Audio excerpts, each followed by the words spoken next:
Thank you. And I'd like to welcome everybody to the regular meeting of the Planning Commission, Wednesday, June 28th. So Ms. Dow, could you call the roll, please? Yes. Chair Suma, Present. Commissioner Liu, Present. Commissioner Aiken, Here. Commissioner Heckman, Present. Commissioner Templeton, Here. and Vice Chair Chang and Commissioner Reckdahl are absent. We have a quorum. Thank you so much. And we'll start off with comments from the public on any items that are not on the agenda this evening. Do we have any speakers? No speaker cards or raised hands. Okay, thank you for that. Then are there any agenda changes, additions, or deletions? No changes. No Great. changes. Great. So then it is time for city official reports from our staff. Hello, good afternoon, good evening. Amy French, Chief Planning Official.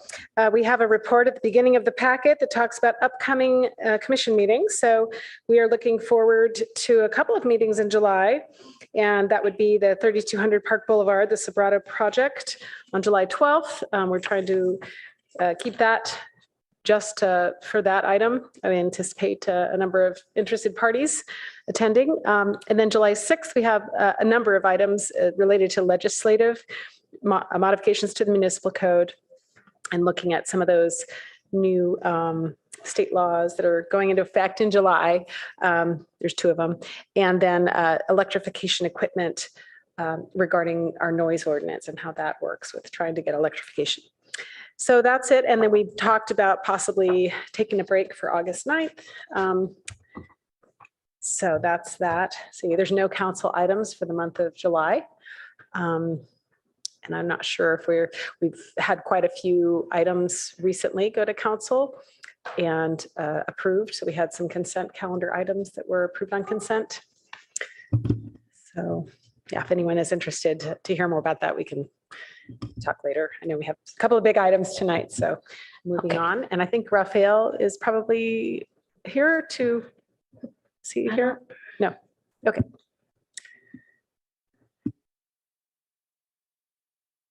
Do we have anyone from transportation? No, not online or here in the chambers. I don't see anyone, so unless there's someone else, we will conclude official reports at this time.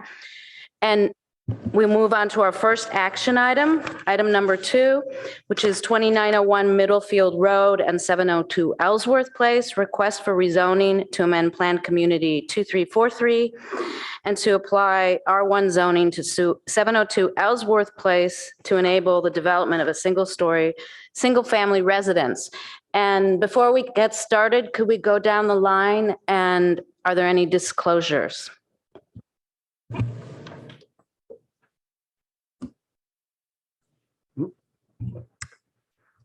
Yes, I had a conversation with counsel for the applicant where we discussed the content of her June 8th letter and the plan set that was associated with it.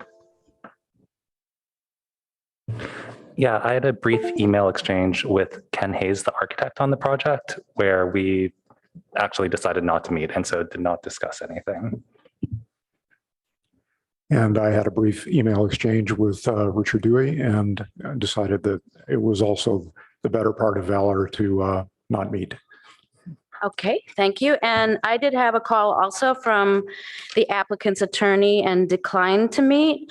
I did several site visits, and on one I met a resident who and her husband who own a house there because they saw me poking around and I wanted to introduce myself so that they didn't think I was doing something nefarious. And I did learn a couple of things from her, and she was very generous with her time. She took me over to a private street that's just north of Sutter. It kind of abuts the south end of the Safeway there, if that makes sense, called San Carlos, to point out how differently that private street was signed. There's signage at Middlefield and interior to the project, citing, saying it's private street and also citing what I think is California Vehicle Code about no parking. And she also indicated to me, and I don't time, that they had no idea it was a private street when they bought it. So I just wanted to let people know that. And I did note at the same time that Ellsworth Street has what appears to be a regular city street sign, not one of the private signs I noticed on San Carlos. And then applicant Mr. Dewey texted me yesterday, but unfortunately he wanted me to offer to do a site visit today, but I just didn't have any time to do it at that late moment. And any other members of the community that may have mentioned it to me or spoken to me about it, I didn't really speak to them and I didn't learn anything that was not in the public record. So. I also have no disclosures, Chair. Pardon me? I also have no disclosures. Oh, thank you. Thank you. Sorry.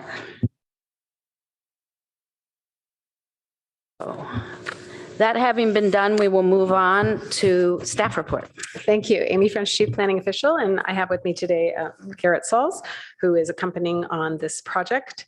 We started off with a pre-screening for this application. So next slide. This is the process for amending a PC. It's similar to establishing a PC for the first time. We do a council pre-screening, which we did in March. And then we proceed on to the Planning and Transportation Commission to provide input and review an ordinance and forward that on. In this case, it is not, a new development of a multifamily residential apartment building. It exists, and so there would not be architecture review board major project review because what is proposed is a single-story, single-family home on the 702 Ellsworth parcel. The parcel exists. The parcel includes the pink shape there on the screen and Ellsworth Place as an easement across it. So the Planning and Transportation Commission would provide a recommendation to council for their consideration. Next slide. This shows the parcels that exist. Mr. Dewey owns 3 parcels, APN 12735-194 in the kind of orange outline there. And then Mr. Honda, who's here as well, owns parcel A4 12735-152 is the parcel number there. So we're looking at 4 parcels that exist. 3 of those are on Mr. Dewey's parcel, 1 is on property, and 1 is Mr. Handa's property. So the proposal is to separate those out by returning parcel A4 to the R1 zone that shows on our zoning map, and then retain PC zoning on those 3 parcels Mr. Dewey owns. So moving on, and this just shows that the comprehensive plan has been unchanged for decades, showing 702 Ellsworth as single-family residential land use designation, and the Dewey parcel as a multifamily residential. And then we have a little bit of history showing the former house that was there, a 1-story home back in the day on Mr. Honda's parcel and Ellsworth Place as well on that parcel. Of course, that Ellsworth Place has served the homes on the back side of that first home for decades, beginning in 1938 through 49 when those homes were built. Along comes a planned community that involved parcels along Middlefield, including the dentist office that I used to go there for my dentist growing up here, farther up north on Middlefield. That came through with a PC.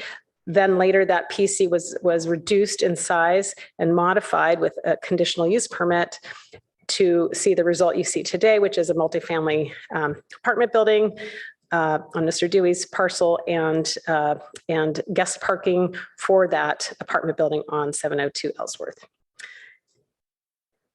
Then we have the request. So the request is that, again, to separate, to reduce the size of the PC and modify the ordinance to remove 702 Ellsworth from the PC.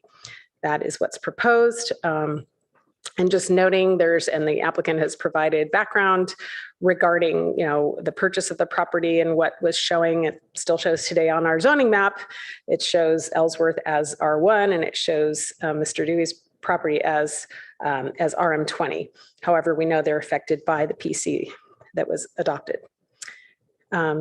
So this just shows what was approved back through the conditional use permit process following that planned community.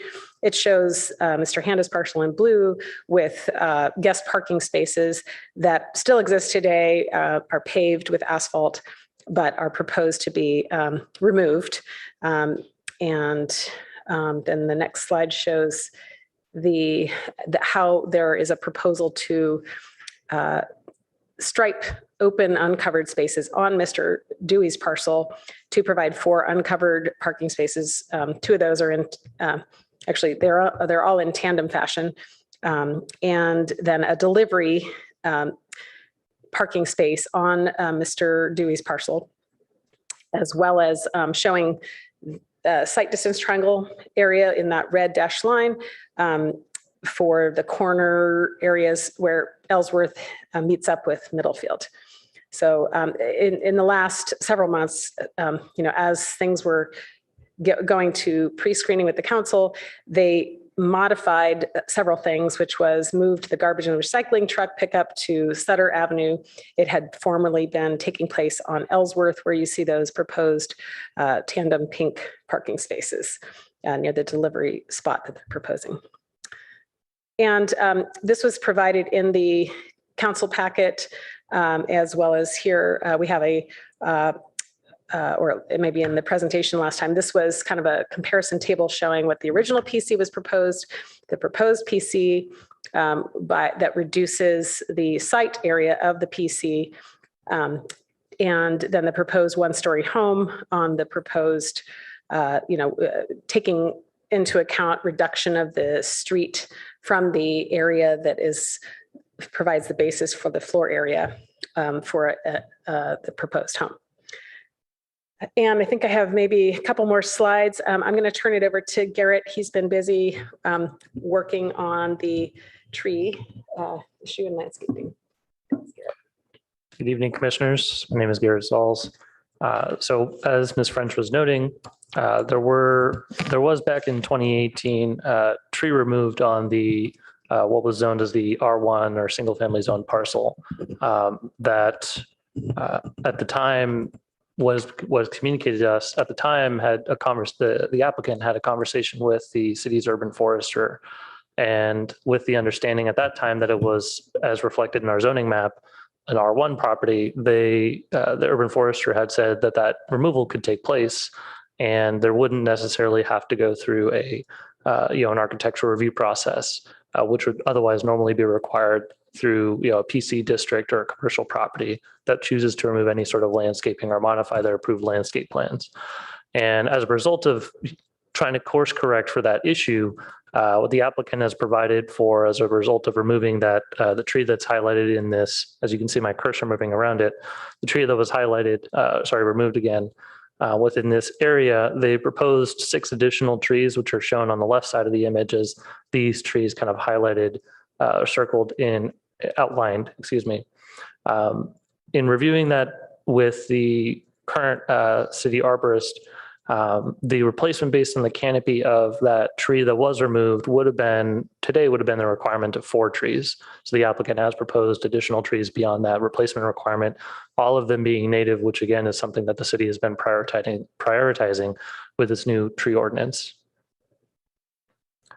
So some additional information about the project itself. What the applicant has provided to staff is kind of a general understanding of what it is that they're looking to do. Staff has provided commentary on how that project would or wouldn't conform to an R1 zone district for the parcel. This is the 702 Ellsworth Place parcel. So there are certain limitations in particular for the parcel related to the front or special setback along Middlefield Road, having the rear setback of 20 feet, and then having the kind of interior sides along the creek, and then the street side along the same shared Ellsworth Place Ellsworth Place street.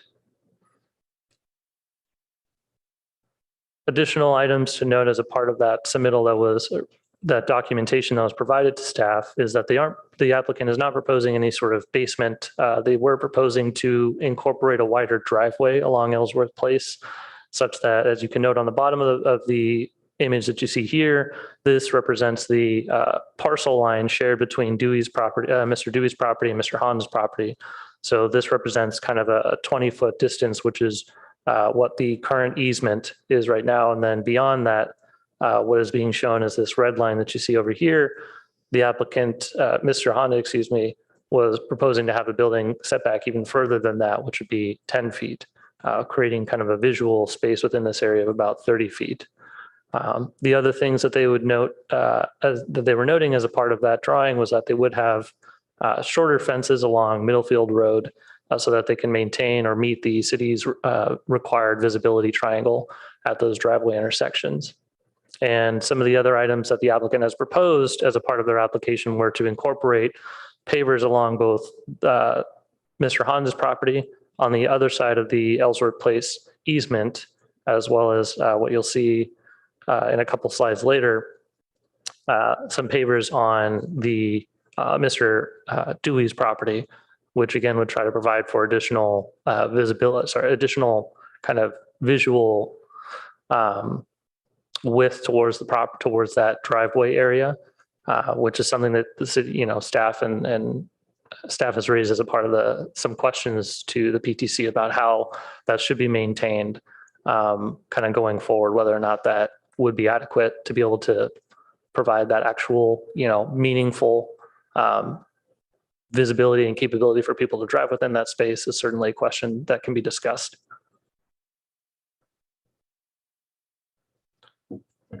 Here's another slide that was shared with the city council at the pre-screening. There are a number, in fact, most of the lots along Ellsworth are considered substandard, technically substandard by code definition. And that had something to do with the Matadero Creek there sometime decades back that kind of chewed up some of the depth of those lots. But you can see all the lots in blue are substandard. And then across the street, there are two lots also. And then there's one that's not substandard, a lot at 705 Ellsworth that's a 2-story home because it is not substandard by definition.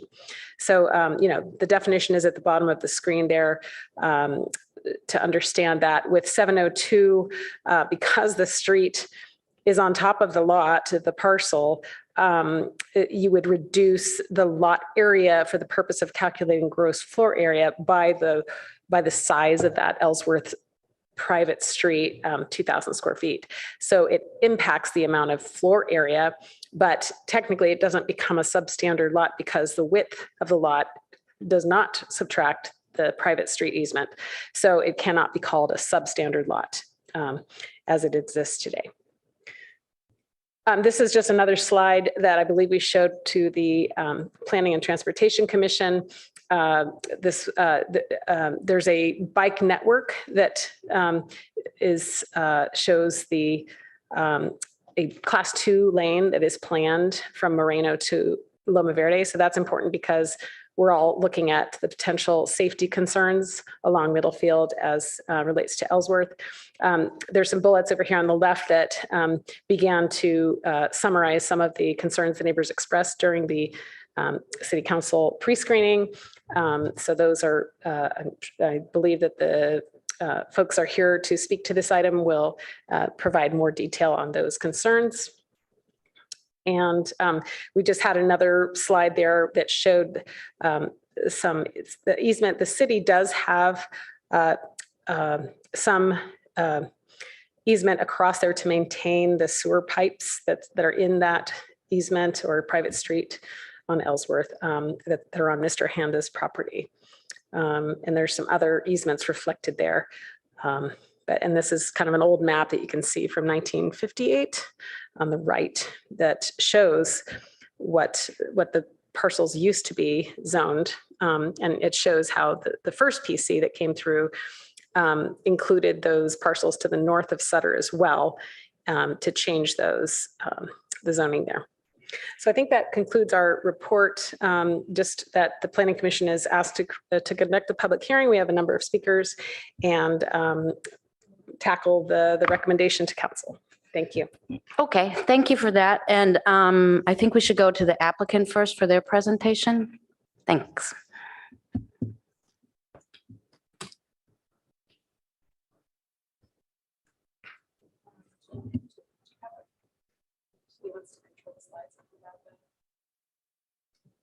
Am I able to? Or you could just say next slide. Oh, I know. It's just such an interruption. I know. No, that's fine. We'll just go from there.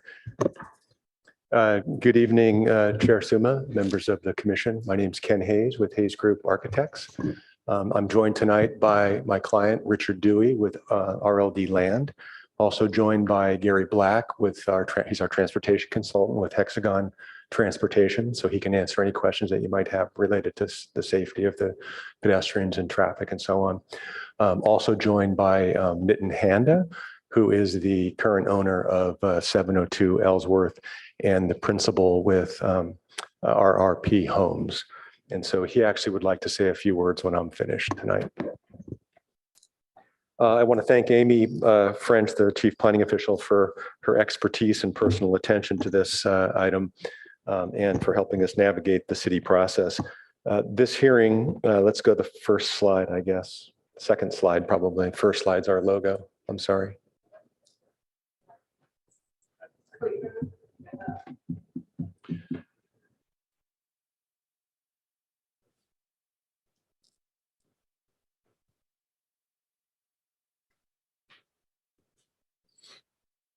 So yeah, Garrett, please. Yeah, there you go. So this hearing is for consideration of amending, number one, amending a 56-year-old uncodified, unrecorded PC ordinance that involves 2 parcels of land. Number two, rectifying the recently discovered zoning map error that has persisted for 56 years and upon which 2 property owners relied on for a real estate transaction. Number three, creating an opportunity for a new single-family home, as staff has just discussed. 4, consolidating apartment parking on 1 parcel that is conforming to current city requirements for multifamily parking. Number 5, modifying an ingress and egress easement to access other properties on Ellsworth. And lastly, increasing pedestrian and bicycle safety at Ellsworth and provide for a delivery truck space. Next, stay there. I'm sorry, go back. Back. One more, there you go. So since our city council pre-screening in March, our team has met with the neighbors to understand their concerns.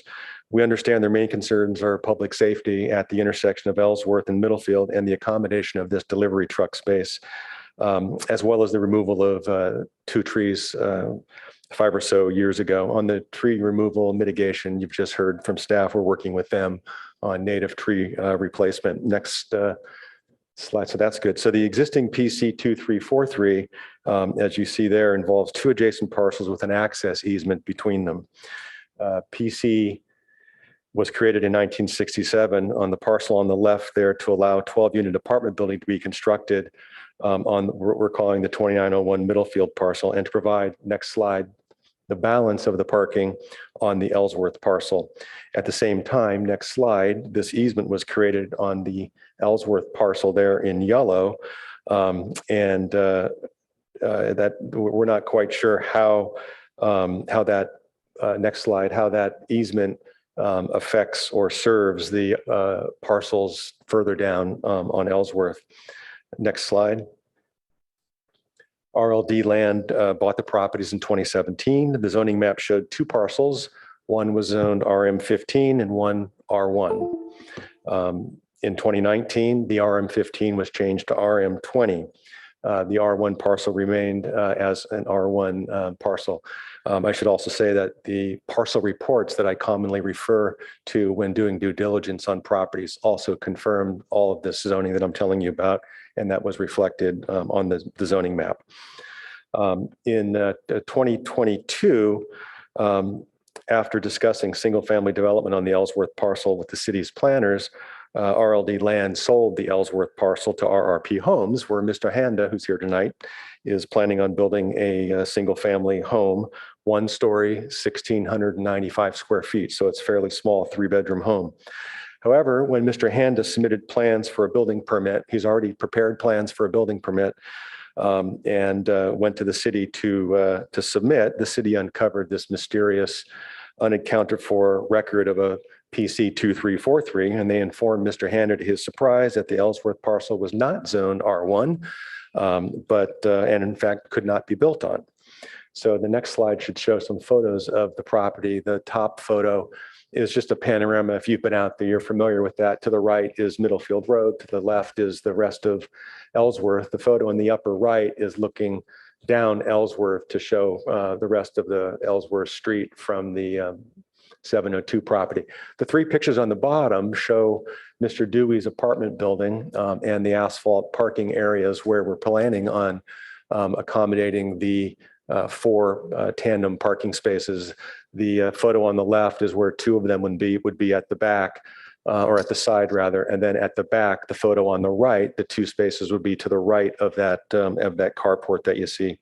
So the next slide just shows the owner's goals to extract the Ellsworth parcel from the PC ordinance by amendment of the development plan, provide compliant required parking associated with the apartment building entirely on his property, revert 702 Ellsworth to R1, as I've said, and where staff just said a home once stood, and hopefully a home will be built there again, and then address the neighbors' concerns within the context of the site constraints. And so the next slide shows the original site plan that Amy had shared a minute ago.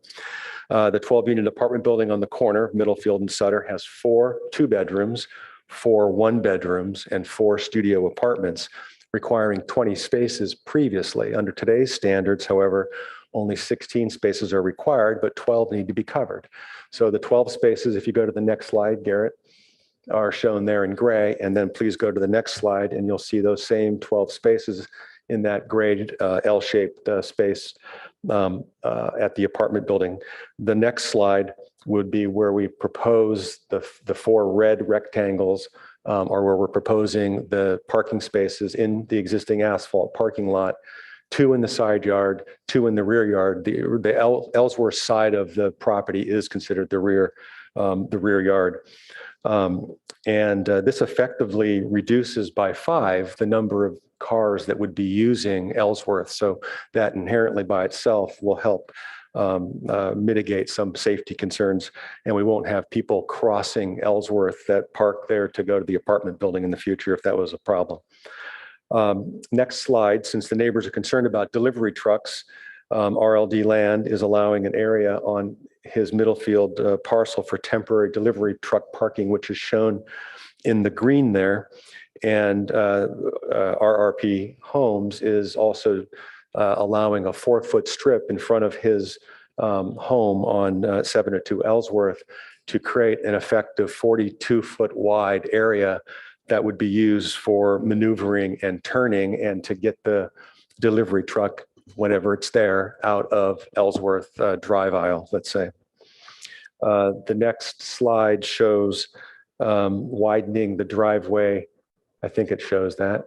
As it necks down where the dustpan style driveway apron is, Mr. Dewey is going to dedicate, or not dedicate, he has a 2.5-foot strip of land there that we would pave in pavers that would match a 1.5-foot strip of land on the 702 Ellsworth side. So we'd end up with a 24-inch or 24-foot clear drive as you come in.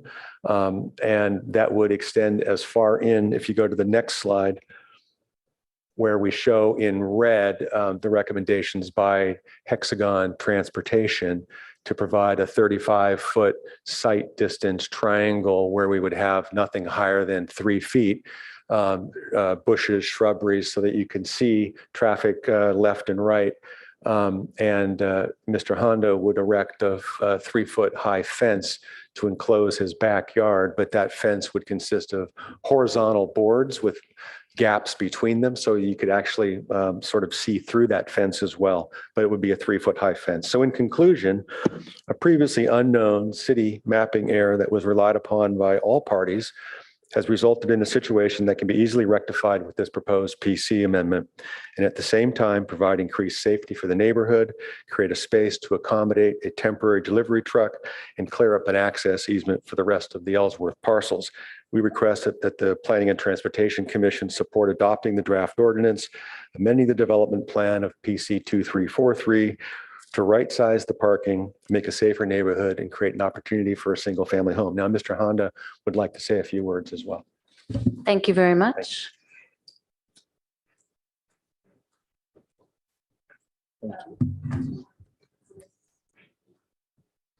Yes.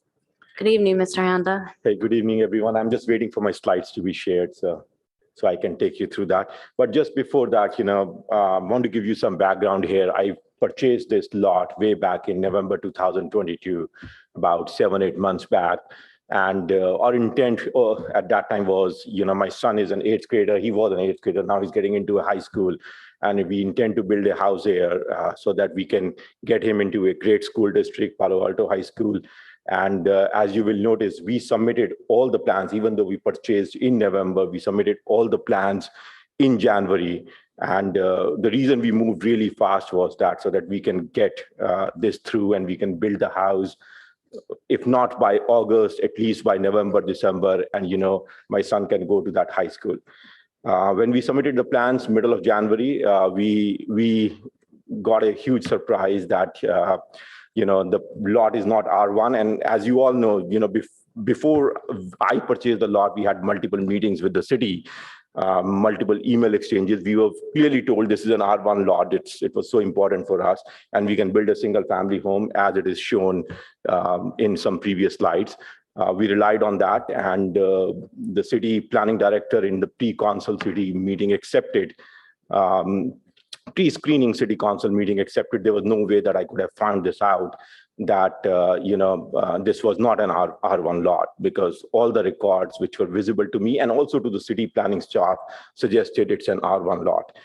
So anyway, in January, when we submitted the plans, we came to know it's not. And we started working with the city. I started working with the neighbors also. We had multiple conversations with the neighbor on this. We did see some reservation there.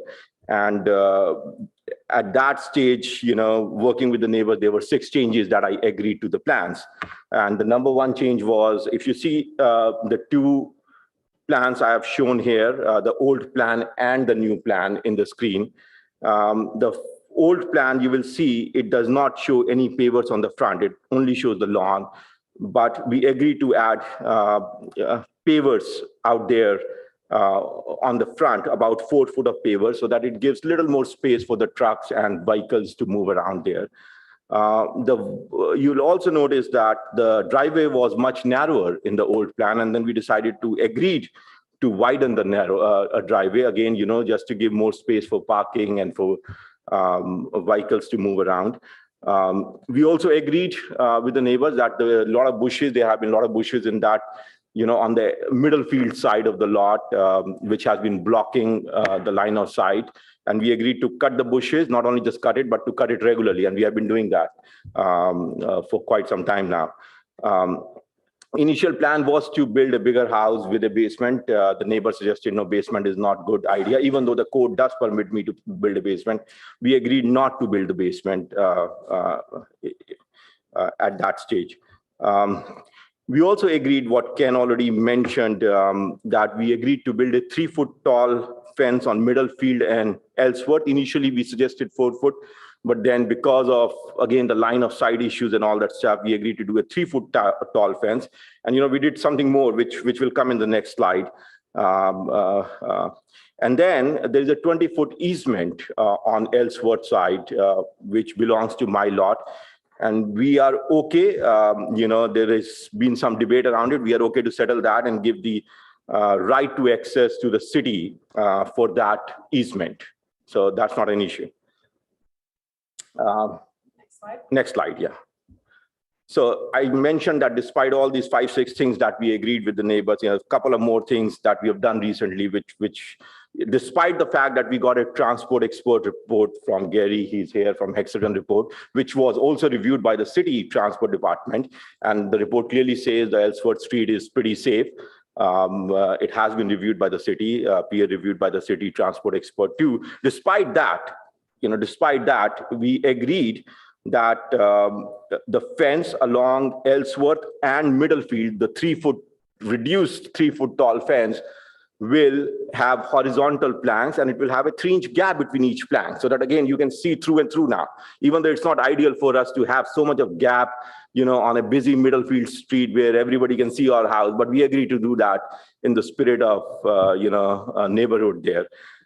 Also, big thing was we agreed to give 18-inch, 1-foot, 6-inch, pave that area with pavers, 18 inches of space, and Mr. Dewey graciously agreed to do 2.5 feet of his side so that we can widen Ellsworth, to give more space for vehicle maneuvering. Again, it was not required.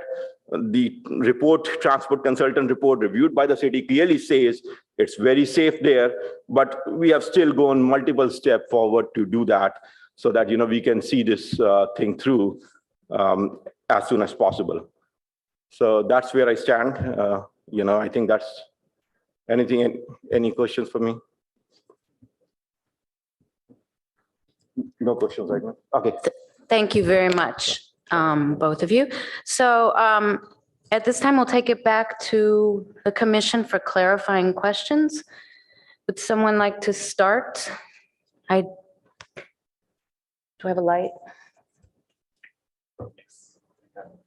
Commissioner Heckman? Thank you. Just a couple of quick clarifying questions. And I think that at least initially these are for staff. So Mr. Hayes mentioned that the original PC approval required 20 parking spaces. My understanding from the staff report is that number 20 is correct, but the PC approval actually distinguished those. There were 12 parking spaces required on the apartment property, 1 for each unit, which apparently at the time was the standard, plus the additional 8 spaces were particularly to be designated guest parking, which again was at the time a city requirement, and those were the ones identified on the Ellsworth parcel. I just wanted to confirm that my understanding of the distribution of the 20 per the PC is as stated in the staff report. That's correct. Okay. What you said. All right, thank you. And then the other question I had, Mr. Sauls, and that's I'm interested in the location of pavers on the Ellsworth property. So the owner just showed us, I think his second to last slide really showed 2 sections of pavers. And I don't know if you can pull that up. I think it was the second to last slide, which showed the pavers in the first 35 feet, which are 18 inches wide. Mr. Sauls, I think I'll do it. Yeah, right here. So you can see, again, we're just looking at the Ellsworth side, 18-inch width of pavers, and then there's a gap. And then there are the resumption of pavers that, again, the owner referenced, which sort of connect his, I assume is his front entry walk, and then run along Ellsworth to his widened driveway.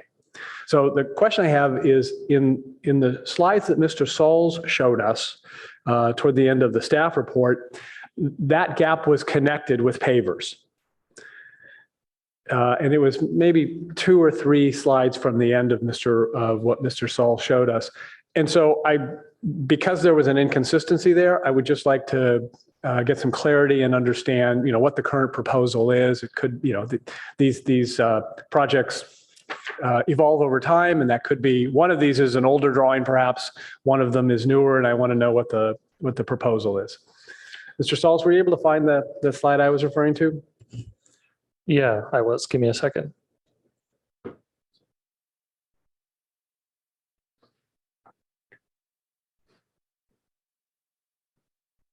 There it is. Thank you. Thank you.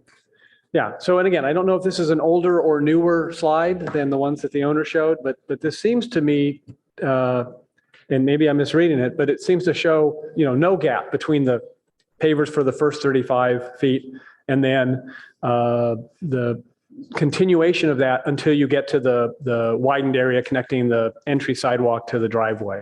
So I'm wondering if staff knows what the Yeah. current proposal is, or if not, the applicant can tell us. So I confess that I was having fun with cut and paste, and I was showed this as a representation from what I had heard verbally, what was proposed. And then that is, as you said, different from what Mr. Honda showed tonight, but perhaps Mr. Honda could comment on what's on the screen now. Yes, this is correct. Absolutely correct.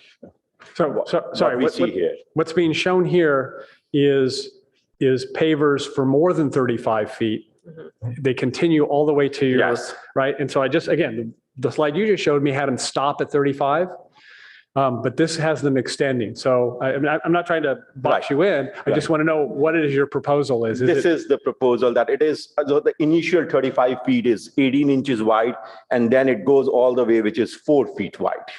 Yeah, that's actually not what this is showing. So that 18-inch wide strip, just so you understand, I'm going to guess is 60, maybe 60 feet long. It goes past the 35. Mr. Hayes, maybe you can help us out here.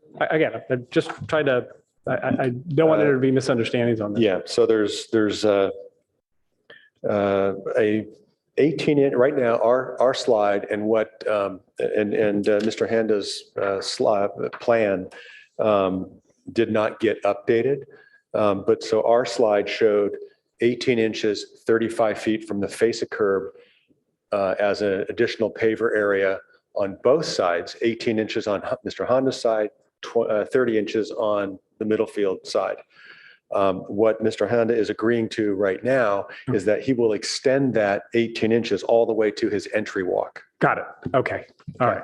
All right. So that's very helpful and clarifying on that point. So those are my questions before public comment. Thank you. Commissioner Aiken?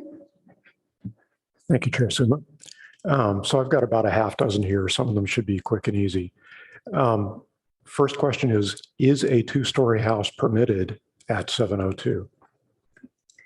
The existing PC ordinance does not permit a single family home, period. So that's not permitted right now. If it were rezoned to R1, it is not considered a substandard lot, and the applicant could come forward with a two-story home for individual review. That would be only if it were rezoned to R1.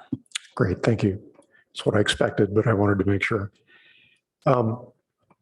And I've forgotten the rules on this.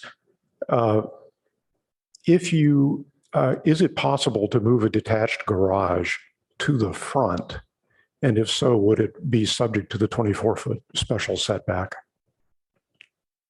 Along Middlefield, the 24-foot special setback is for any structure. So we Okay. would not allow any structure within that 24 feet, except for low fence.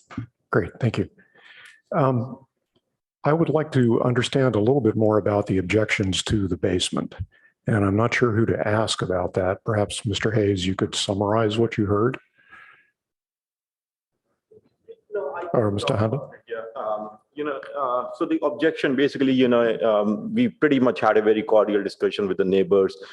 Christian is here, and she suggested that basement is not advisable in that area, especially given the way the soil is. And there were a few other conditions she warned me about. And, we spoke about it, and me and my wife spoke about it, and we came to a conclusion that's fine. If it is not advisable, we'll probably not do it. Basements in any case are not easy to handle, and we have a creek on the backside. So that was the understanding I reached with the neighbors. Okay, I was curious. I did do a little research. It's in an X flood zone, so it's outside the 100-year floodplain. Right, but it is allowed by code. It's not in the flood zone. It is allowed. The basement is allowed. Right. Looks like the water table is about 11 feet down there, according to the USGS. So you'd have to build a bathtub, but maybe it's feasible. Finance is always a concern there. Next few questions are about Mr. Dewey's property.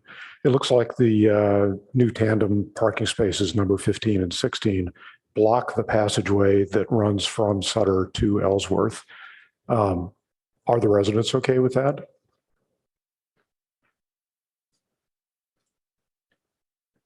The residents of 2901 through 5 Middlefield.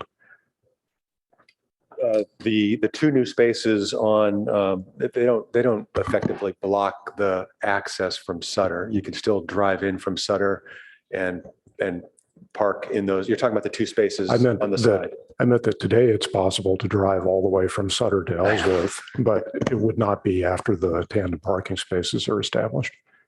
Oh, yeah. I don't Is that think an issue? Yeah, no, they don't want, Mr. Dewey doesn't want to cross site traffic through there. That would not be a safe thing. Yeah. Okay. There were trash cans actually, and the recycling prevented that kind of through traffic in the past, but that's all now been relocated to get the green waste and the waste removal over to Sutter. So to sort of free up Ellsworth a little bit more. Good. It's nice to know the history there. Thank you. This is a hard one, given that it requires a little visualization. Can someone walk me through the expected path of a delivery vehicle that's using this proposed delivery space? So you turn, suppose you are heading north on Middlefield, you turn right. Where do you go to get in and get out? Do you want to come in there? So let me introduce Gary Black. There is no turning diagram in the set, but Right, but I assume you had, during the discussions, you probably worked this out. So Yeah, good evening, Gary Black with Hexagon Transportation Consultants. And the way that space is kind of drawn is where a truck might be able to stay for a while if it needed to park without blocking anything. But actually, if it's only going to be there for a short period of time, it might actually park at 90 degrees to that. Right now, there's 38 feet. That combined width is 38 feet. And with this proposal, that combined width would be 42 feet. So there's actually going to be a little more space for the trucks to maneuver around.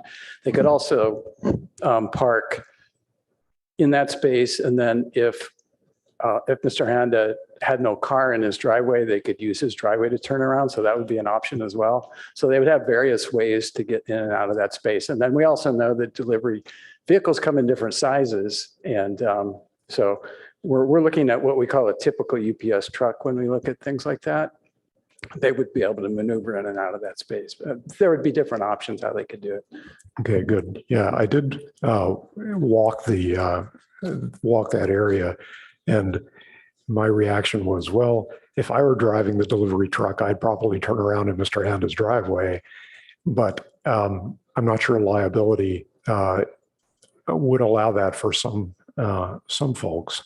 But it's interesting to know that you did consider the possibility of parking horizontally rather than vertically. Yes, only if they would be there for a very short period of time, because then the back of the truck would kind of hang out into the street a little bit. So that wouldn't be desirable. Okay. And I think that's it for me. Thank you. Okay, I do have a couple of questions also, and I'll continue with the delivery area since we were just discussing that. And I guess this is for staff or the applicant's team. It would block the 4 required covered parking spots. Is that, doesn't sound desirable, but is that legal that we have a loading delivery area that blocks required parking? I mean, it's a PC has options for considering configuration. So for instance, you know, if that was not an acceptable location for a delivery truck for this PC, you could have the 2 tandem spots in front of the covered tandem spots, and put the delivery truck where those tandem spots are shown. I forget which numbers those are. You know, as another option. I think anything's possible with a PC to consider such placement. it's not illegal to offer temporary location for delivery. It's not a required delivery space. Okay, and then typically tandem spots are required, I think by our code, you can help me clarify this, to be used by the same unit so that they can coordinate getting in and out of them. Is that correct? And would that work also?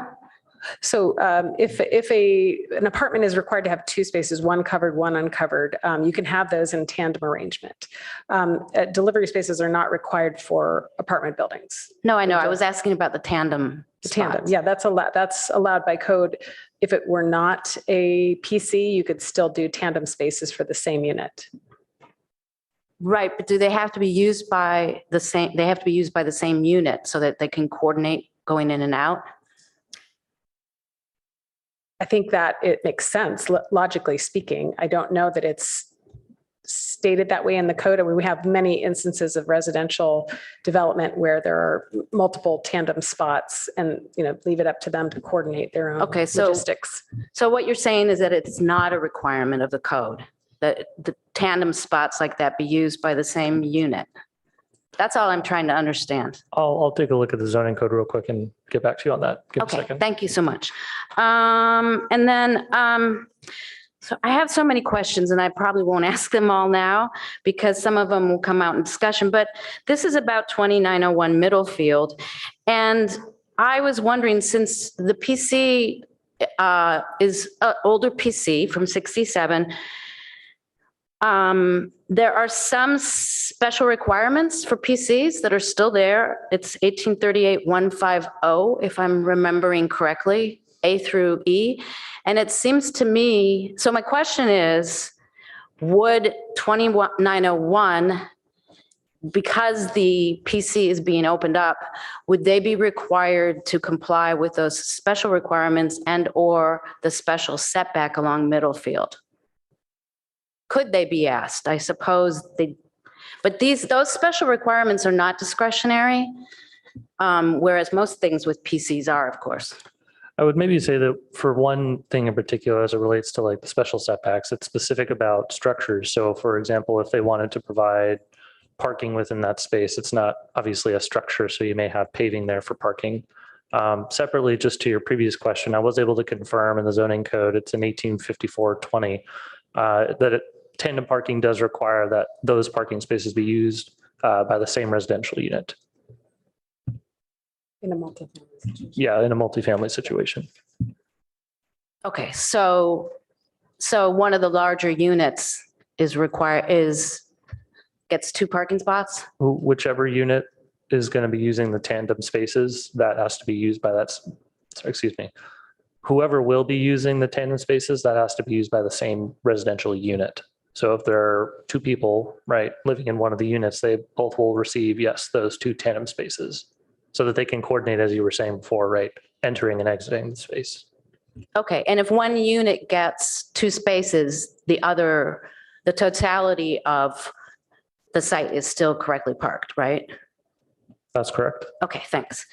And then, let's see. Oh, do we have any very definitive information on how frequently the 8 spots on Ellsworth are currently being used? There was kind of sort of 2 different ideas that I read amongst the submissions and maybe the traffic study, I'm not sure, or staff report.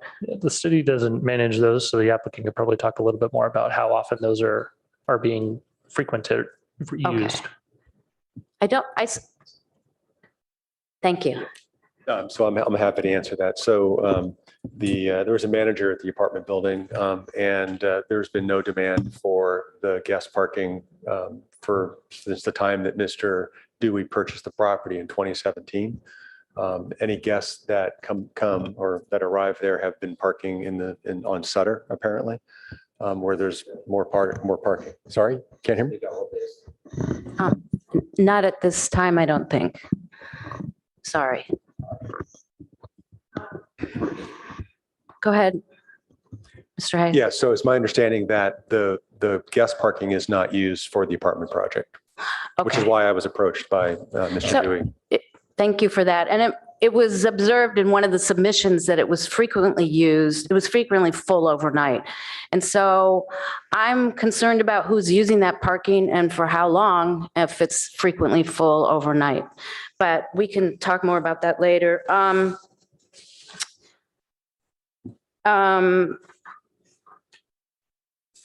So about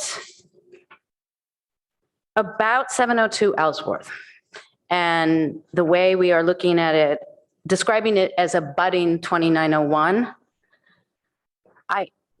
it's hard to imagine how we can call it a corner lot if it abuts on its side 2901, and if it doesn't have Ellsworth Street and Middlefield to define it as a corner lot, how it's a corner lot still.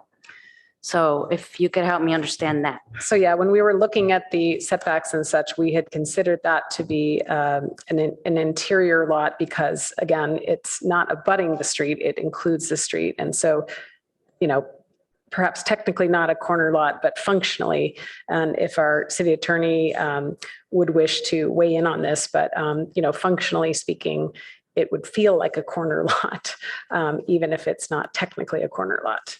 Well, so I believe it actually is technically a corner lot because we define a corner lot to be the intersection of two streets, and that can include a private street, which we would consider Ellsworth to be a private street. It's just that the lot lines do not coincide with the boundary of the street on the one side. It's on the other side. That's the unusual piece of it. Okay, and then the 3-foot fence, could somebody describe to me where exactly that is again? And it can be anybody. It goes in the front near Middlefield. Sure. Let me go ahead and share the screen again.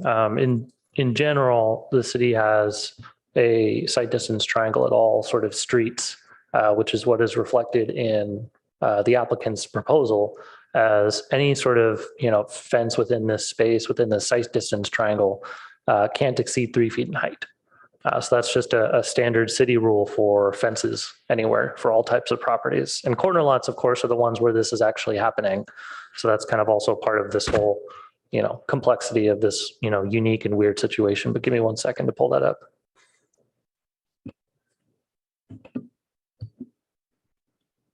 So 3 So feet that- is a standard height in this Yeah. situation. So this diagram here, this red triangle on both sides represents that site distance triangle. And where it's taken at is the intersection of the curbs on both of the streets outward. So it wouldn't necessarily be based on the property line. It's actually kind of further out. So in many instances, it can be more forgiving in that way, that it's taken from kind of the curb lines out on the street rather than taken at the property lines, which would be much closer to where the actual building is.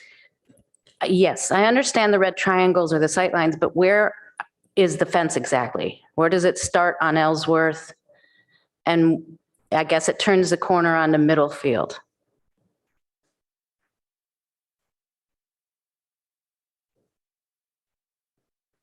So what's shown on the screen is the yellow is the proposed fence along that property line that abuts the right of way on Middlefield, and then turns the corner, back.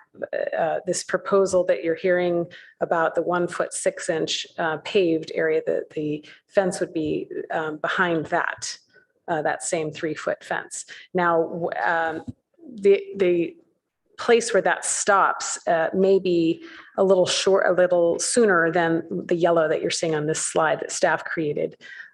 If the 35 feet stops before that point, technically it could go up to to a 4 foot. But my understanding is they were proposing the 3 foot for compatibility all along there. Okay, and it's the blue. Well, the blues are rectangles, but the blue on furthest from the house is the property line? Or is it black one under the blue? The property line is Mr. Dewey's property. That's the property line that's on the other side of Ellsworth. The black line shown on the image that you're seeing here represents that property line that Mr. Honda has. The blue, that first blue that you see here is staff's, again, representation of that 1.5 foot landscape strip. The yellow is the proposed fence. You need to bring this slide out a bit because that black line is not the property line. That black line is the edge of the easement for Ellsworth. Keep coming out with the slide. The property line is at the bottom, the black line at the bottom. That's where that touches Mr. Dewey's property. That's the property line of Mr. Handa's parcel, is where it abuts Mr. Dewey's parcel on the other side of Ellsworth. Okay. And you'll see my confusion arose from the fact that in the key on the left, the 3-foot fence is a kind of a rusty brown orange color. So I was, and the yellow wasn't, that's why I was confused. Yeah, that was an error in, it needed to be returned. Okay.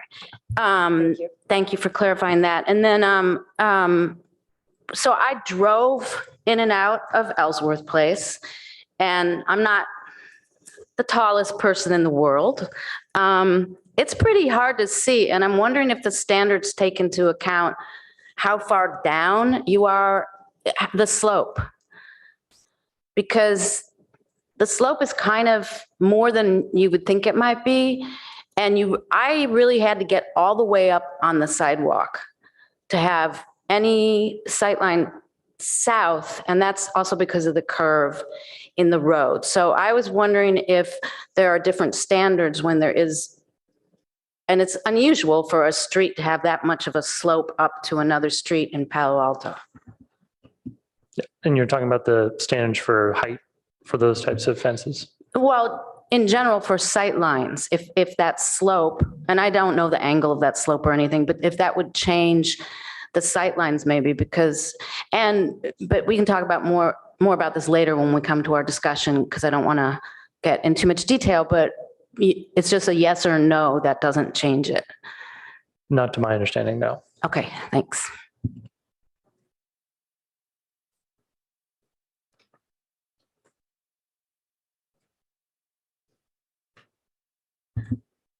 I guess one last question. This is kind of a big one, so I don't want to shock anybody. But if the council ultimately were to grant what we want here, how would we have any assurance that a lot of things can happen in construction and building? How would we have any assurance that a subsequent person at any time who owned the property or anybody might want to build something very different just under the regular R1 development standards? Because it's R1, anybody who owns that property is eligible for the same R1 standards that everybody else has. So how would we have any control over the very nice plan that we have here, which a lot of neighbors are still, how would we retain control to make sure it was what was being proposed here? Well, if it was zoned R1 and a single story house came through, that's a building permit only. However, with, there are instruments such as this easement and what have you, there could be agreements or such as far as keeping a fence height, a certain height. There could be other ways, and our attorney could weigh in on that. But as far as development of a home, the home itself, unless it's a 2-story home, it's a ministerial process through the building permit. Yeah.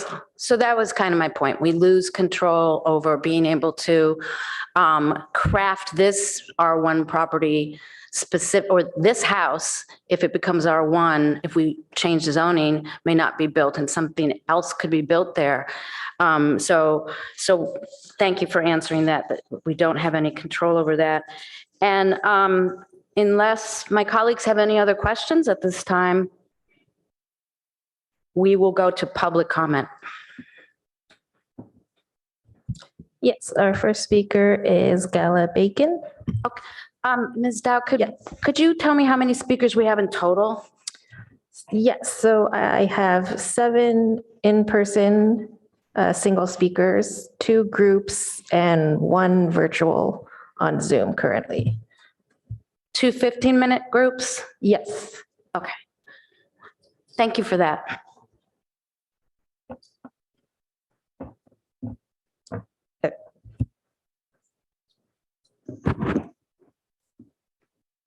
Good evening, everyone. Good evening, commissioners. My name is Gala. I have a slide deck, if we can have it. Oh, thank you so much. So before I jump into the slide deck, I do want to mention a couple additional points. As of right now, cars cannot go out of Ellsworth towards Middlefield and in at the same time.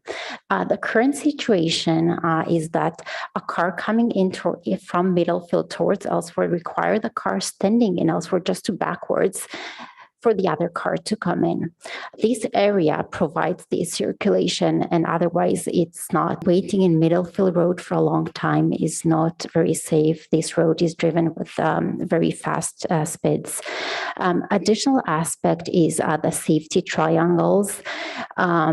And I wonder if they take into account the high speed drivers are using because higher speeds require higher triangles.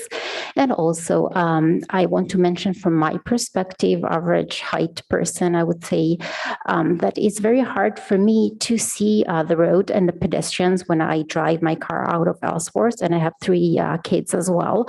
So I am very concerned about safety. And as of right now, when these bushes are cut off, even though it's still very hard to see. And oftentimes we end up going all the way through the sidewalk. A pedestrian is coming to walk on this sidewalk. We have to go back to the street. Sometimes it happens a couple times before we can go out of the street. And now I would like to go ahead with my presentation here. So I will speak about the trees, and I hope to provide some more additional and helpful information. You can see here these lovely 6 trees. That's a picture from 2017. It's approximately about a year before these trees were all cut down. You can also appreciate in this picture that there are 3 cars using the parking lot. I'll go to the next slide. So that's another view on the top left from 2017. You can see all those trees, nice trees, and tree number 5 is an valley oak tree. It's a protected tree. And then in 2018, you can see this picture where a crew comes in and just cuts all these trees down. When neighbors approach and ask for permits, none are provided to them. And then you can see 2022, how it looks like. And then unfortunately, 2023 with this pile of dirt and the fence. I'll go to the next slide. So protected trees defined by species as well as the diameter of a tree. And in this specific case, a valley oak tree with a diameter of 11.5 and higher is considered to be a protected tree. I'll go to the next slide. So with this a protected tree? The answer is yes. There is a survey by Canopy that provides information that this tree is a valley oak tree with a diameter of 17, which is by percentile. It could not be just a measurement error. I'll go to the next slide. This information is available to the city as well. There was another survey provided a similar information. A private survey done by the previous apartment owners shows that the diameter of the tree is 15 inches. Again, a protected tree. I'll go to the next slide. So were there any permits to cut these protected trees? So we asked for the city to provide any permits if those are available, but we did not receive any information about that. I would mention that the previous meeting about this matter was held in March 29, where it was mentioned that this tree was not protected. However, I would like you to take a look at the records that we provided that show the tree was protected. I'll go to the next slide. So how would it look like if there would be a notice placed on that tree? That's a different tree. Unfortunately, that's not the case of this tree because there was no notice ahead of time. And that is extremely important because if there would be a notice ahead of time, it would let the neighbors know something is wrong, go to the city and then reveal that there is a PC zoning issue there and code enforcement issue. And that would be very helpful to find out before that part was sold. I'll go to the next slide. So in addition to that, there is also violation of the landscape plan.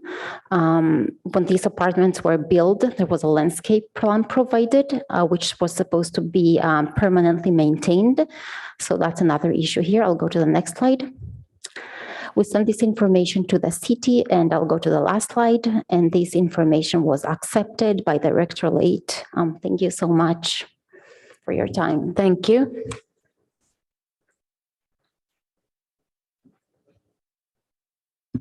All right. Good evening, commissioners and staff. I'd like to begin by talking about the corner lot issue that came up before. We heard slightly different things from different staff members. What the code actually says is that in order to be a corner lot, you have to have two abutting streets, and there's a certain definition as to what the angle of intersection has to be. But the Ellsworth is not abutting this parcel. Ellsworth is inside this parcel, and you can see that clearly on packet page 29. If a street is inside the parcel doesn't abut it. You can't abut something inside. It's like saying that the United States abuts California. It makes no sense. So this is not a corner lot by our own code's definition. There's another curious thing in how the staff report treats this. The very same paragraph on packet page 16 claims that the side setback for the house on the north side should start on its north property line adjoining the apartments. That is across Ellsworth from where the house will be. And thus the staff is claiming that the road running through the parcel can be counted towards the required setback. But as the letter I sent in this morning explained, our municipal code for R1 homes doesn't actually require a side setback. It requires a side yard. So what the staff report is saying is that part of the side yard for the house is going to be in the street that is in Ellsworth. Does that make any sense? That is, can you claim that your yard is in a street, in a publicly accessible street? Of course not, and it's a terrible precedent. If builders can claim that roads alongside their new homes count towards required yards, we're going to have awfully small yards in our town. So please insist that both of these problems get cleaned up. You remember the basement issue with Casalea that took us several rounds to get that cleared up, and this is similar, where the definitions need to be followed. Now let me turn to a different problem. It's essential for everyone to understand that the proposed PC amendment before you requires massive upzoning. Right now, having 12 apartment units on the total site, which extends from the creek to Sutter, is consistent with RM20. Not surprisingly, the records from the 1967 PC show that the city used that entire stretch of land to justify having more units than allowable on just the apartment site. But when you remove 702 Ellsworth and the road from the PC, what's left is less than half an acre, and it can only have 9 units on it under our current RM20 zoning. So this PC amendment is basically proposing to upzone that remaining land to have 12 units, not the allowed 9. Here's some simple math the staff report doesn't give you. If you are allowed 9 units, but you want 12, those extra units mean you're upzoning by 33%. 33% is a huge amount. The letter from the applicant's attorney says it's just, quote, slightly more than what's allowed. But if you received a 33% salary increase, you wouldn't say you're getting slightly more pay. If your rent or your mortgage went up by 33%, you wouldn't say you were paying just slightly more. And the attorney tries to justify that increase by noting we're contemplating upzoning some other RM20 sites in Palo Alto to RM30. But if you look that up, you'll find it's just 19 such parcels out of, by my count, over 900 RM20 parcels in the city. And those 19 aren't around Ellsworth Place or Sutter. The RM20 parcels near this PC aren't contemplated for any such upzoning. So a key question before you is whether it's appropriate to upzone this one piece of land by 33% when we're not doing that for most other RM20 parcels in the city. What's that 33% upzoning worth? Well, you might estimate it's worth the $950,000 that the potential house site was sold for last year. Or maybe it's the value of having 3 extra apartment units on the remaining lot, which I'd value at over $1.5 million. And we're not asking the owner to put out lots of money just some paving and some white paints to restripe and stuff like that. It's not a big deal. No matter how you figure it, the amendment will be handing this one property owner a lot of money, not being given to others in this town. Now, this is a PC, and the rules for PCs require that there be sufficient public benefits to merit all the extra value being given to the apartment owner. But when you look carefully at this proposal, the public benefits don't add up to much. Let me walk you through some. One, the 100 feet of Ellsworth next to Middlefield is mostly going to get narrower, not wider. That will make it much harder, not easier, for cars to pass on the street. Two, some pavers are proposed right at Middlefield, but as my letter points out, the improvements on the R1 side, and I think you just heard this too, aren't guaranteed to stay there, because once you remove the R1 from the PC, you can't govern it. You lose the ability. And if you read the staff ordinance, the draft ordinance closely, it actually even admits that there's really going to be no enforcement on the R1 side. Three, as for the proposed easements, other residents on Ellsworth already have a base easement from their homes all the way to Middlefield, so they're not getting anything new. Four, the proposed delivery truck parking space isn't legal under our current laws. It's not. And because it blocks tenant parking, and delivery vehicles won't dare park there even if you tell them go ahead, because they don't want to be responsible for someone not getting out of their space. Five, the existing guest parking, which you see being used, will be removed. Six, the open space next to the creek will be lost. So what are the public benefits? When you add them all up, frankly, nothing. This amendment will make things worse for neighbors. There's no public benefit. It's a public loss. In sum, this amendment gives the PC owner $1 million or more while the public loses. It simply doesn't meet the basic threshold for amending a PC. Sadly, this is not the first time we've had problems with PCs in this city. In fact, our city council grew so annoyed with the illusory public benefits of PCs that they actually banned all new PCs. Then they only relented if a PC provided substantially more affordable housing than a normal project would, substantially more. I'd note that this proposal doesn't provide any affordable housing at all. In short, the upzoning proposal before you tonight clearly doesn't qualify under the PC rules. I'd hoped the staff report would cover these issues, but it actually doesn't. So please consider asking staff to return with a careful valuation of both the 33% upzoning and the pluses and minuses to the public, so you can include that in your discussion. Thank you. Thank you.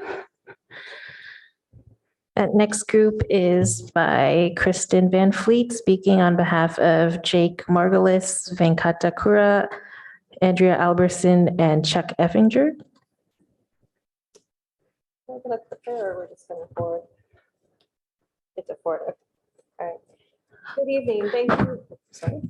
Good evening. Thank you for hearing from the Ellsworth Place neighbors. I am speaking for many people tonight. So some of this will be a repeat from the city council notes, but I don't think any of you have heard these yet.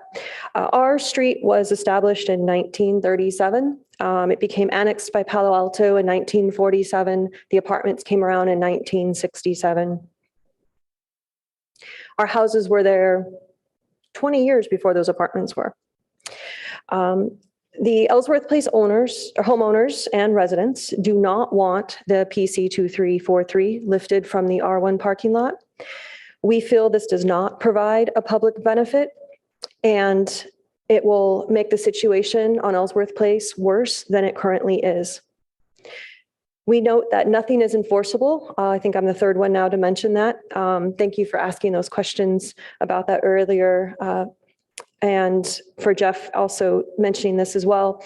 But if the PC, as it stands now, is lifted from the R1 parking lot, they'll be able to do anything to that lot, and that will be at the detriment of the rest of our street. That is our circulation. We have no other way to turn around. That is our cul-de-sac. The letter from the attorney keeps mentioning this is a street with a cul-de-sac. We have a dead-end street at the end, and there is no place to turn around. So the cul-de-sac is the parking lot, and that would be removing that from our circulation. And that would make a it would increase the already dangerous situation with how we interact with cars on Middlefield Road going in and out, especially turning right onto Ellsworth Place, because there's the hill from Matadero Creek, and kids do use the sidewalk there for their bicycles. It's a fun hill to ride down. You should try it sometime. Next slide, please. In 1967, they asked for putting the 4 lots together to make the apartments, and it was supposed to be for the greater good of the community. That was 56 years ago, and it's done pretty well. Yes, we have some problems with circulation, but overall, no one's really complained a whole lot. Next slide.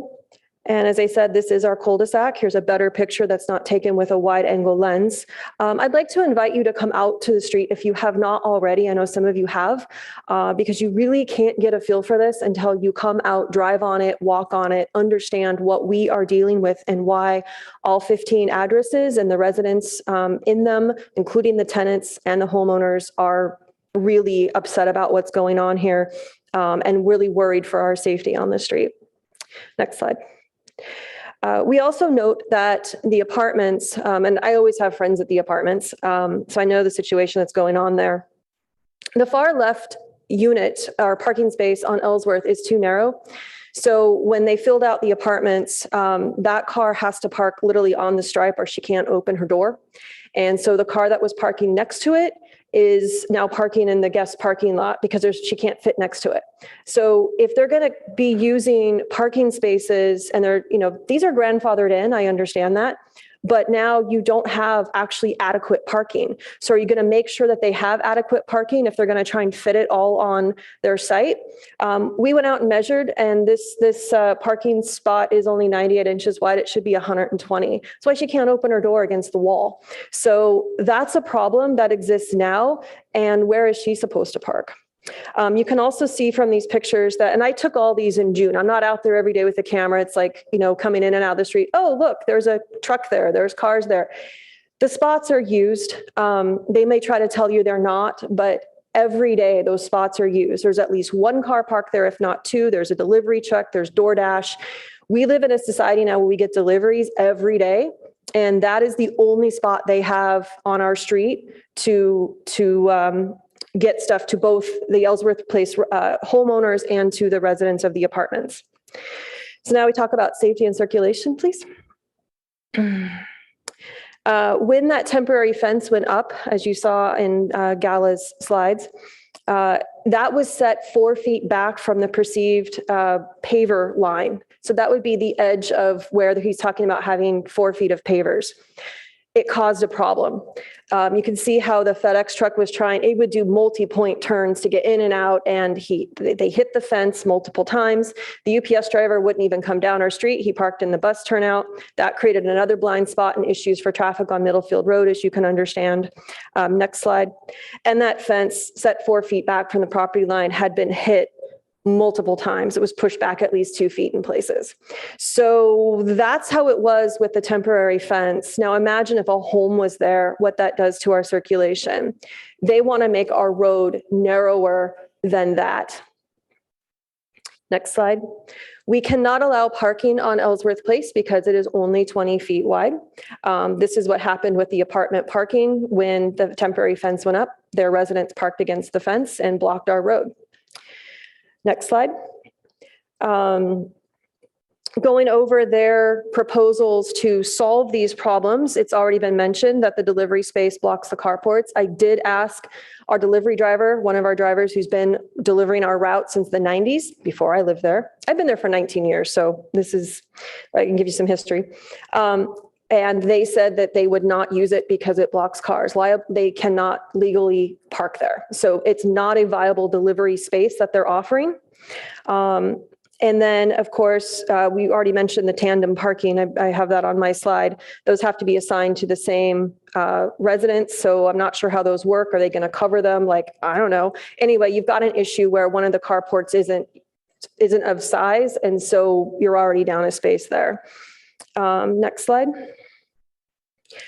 For our street, we have 7 feet of pavers or more in front of many of the houses, especially at the start of the street. Hondo is offering 4 feet of pavers. So you could park 2 wheels up off the road. That still puts a car halfway into the 20-foot section of road.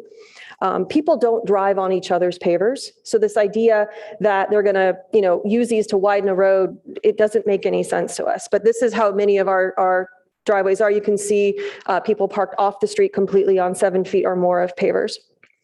Then we get to the traffic review. This really we found interesting. We feel like the traffic review is biased. It was paid for by the developer. It should have been done blindly, paid for by the city. It should be an actual study, not a review. You had about just over 2 pages of text and 4 maps and didn't really talk about much. It's very incomplete.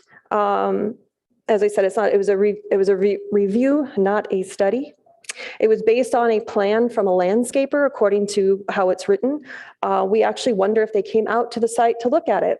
They came up with a site triangle that fails to take into account the decline of Middlefield Road from Matadero Creek. It fails to take into the account the incline of Ellsworth Place. So if you're going up Ellsworth and down, and you're here, you're looking up. And they want to put a 4-foot fence in that section where there's already a blind spot. So that's where the sidewalk follows the narrowing of Middlefield Road, and kids go down that fast on their bicycles and skateboards. Many have almost been hit. And now they want to block that with a fence. Seeing through slats, when you've got slats here and slats there, you're looking, it doesn't work. I don't know where they're coming up with these ideas, but they're not a benefit to any of us. There was false information in that traffic review. They said we have a bunch of potholes on our street. There are no potholes. We have water that will pool when it rains, but there are no actual holes. You want to see potholes? Go out to El Camino Real. Those are potholes. We have alligatoring. We have some drainage issues. We know that it needs to be repaved, but we do not have potholes. So I don't think they actually came out to the street. I question that. And then it gave misleading information. They're using code for parking and entering a multi-family residential complex to come up with that it's adequate for a 20-foot wide driveway, when we actually have a street, and we've had a street there, as I'll get to in a second, since 1949, we would like the codes applied to a private street for those widths, and to talk about those which start at 26 feet wide and go up to 32. I know it was mentioned, it was asked at the city council meeting how wide it needed to be there. And Amy actually answered that it would be 32 feet wide if it was a new subdivision.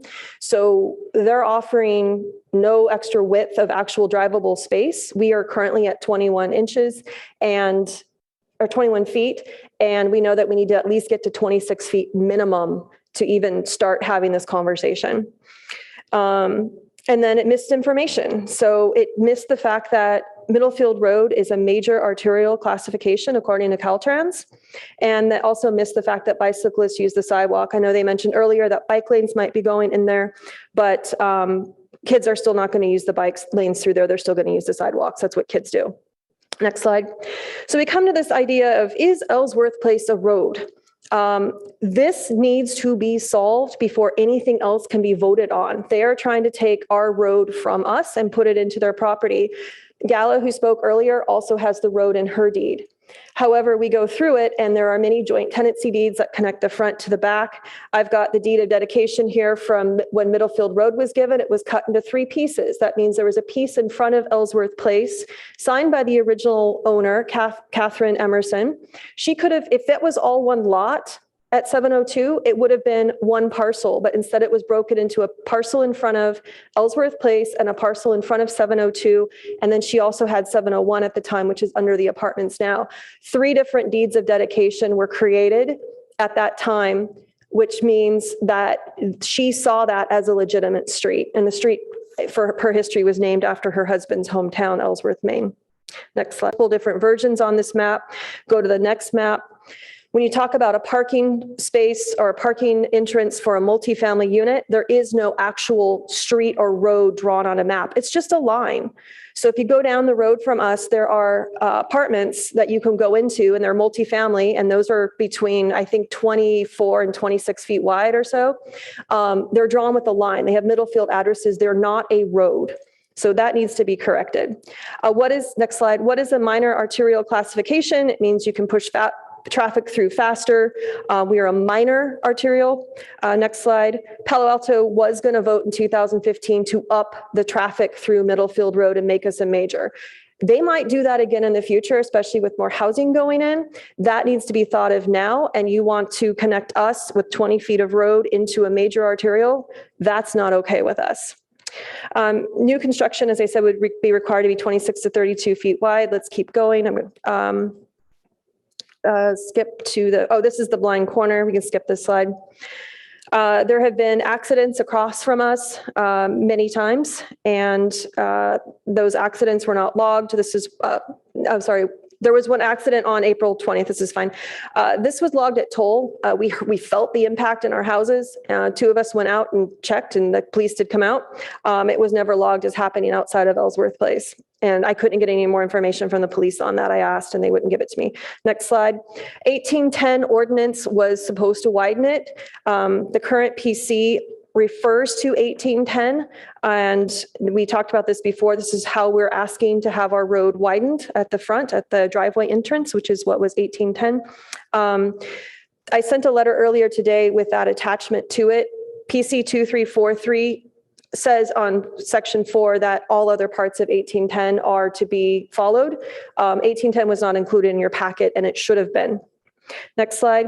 As I said, Ellsworth Place is already 21 feet wide. They don't get to narrow that. We're already using it at 21 feet, and it's not wide enough. And they think they're going to cut it down and put pavers in.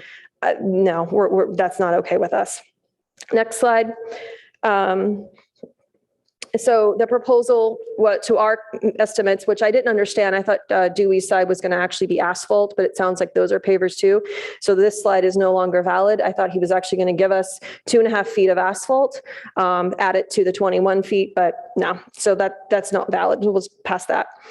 This is where 35 feet comes up to on our street. It's partly entering in. It's really, so this is, they want to give us, an extra 1.5 feet where to this, actually not even that, they just want to do that perceived 24-foot width. It'll still be 21 feet wide up to this point, and then take away the rest of the circulation on our street.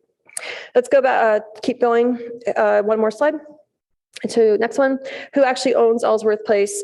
Two of us have claims in with our title companies. It's right where the ownership of Ellsworth Place Road would have been back in the day. And they're still working on it. I submitted mine, I think it was like February 28th was my first email, got my letter on March 3rd. I just got a letter yesterday. They're still working on it. It is that complicated. And to us, nothing can be decided until road ownership is solved. They're trying to take the road from us, we feel, and use that in their boundary. They're calling it their property and, saying we're driving over it illegally. This needs to be solved. This is something that you can't just go, oh, let him build and use those codes, and then we'll figure it out later. Once it's built, it's harder to get it removed. Next slide. Every single home has an ingress egress. We have a parcel 2 on our deeds. As I mentioned before, in the deed of dedication, the Ellsworth Place Road section in front on Middlefield Road was its own parcel. So that tells me right there that that's how the Catherine Emerson intended it to be. Next slide. This is how the deeds currently map now. You can see the back house 741 owns the road up to halfway. The front house 702 actually connected that, but that piece of road did not transfer when it was sold to the apartments in the late 1950s. And the woman who had it in her estate died in 1986. So that part is now abandoned. So they would have had a flag lot, not a actual piece like you see now. Next slide. According to Santa Clara County, Palo Alto has actually owned our road since 1968. We actually wonder if in the research for the last times these came through for the PCs, if Palo Alto actually did take ownership of the road, because it is that complicated. I have asked for this information, this history, no one's gotten it. So I think we need to ask for that. It should be in the archives. And then finally, in conclusion, the R1 is only enforceable if it stays in the PC. Anything they're asking for, it has to stay in the PC and for that to be enforceable. So far, there's no public benefit provided for us. We lose more than we would gain by the requested changes. And as it is now, We will live with the situation we have now. We would like our driveway widened, but at the time being, the parking lot is necessary for the circulation on our street. It was designed with our street in mind, and it's very much an integrated part of our street. Thank you. Thank you very much. Next is Badu Iyer.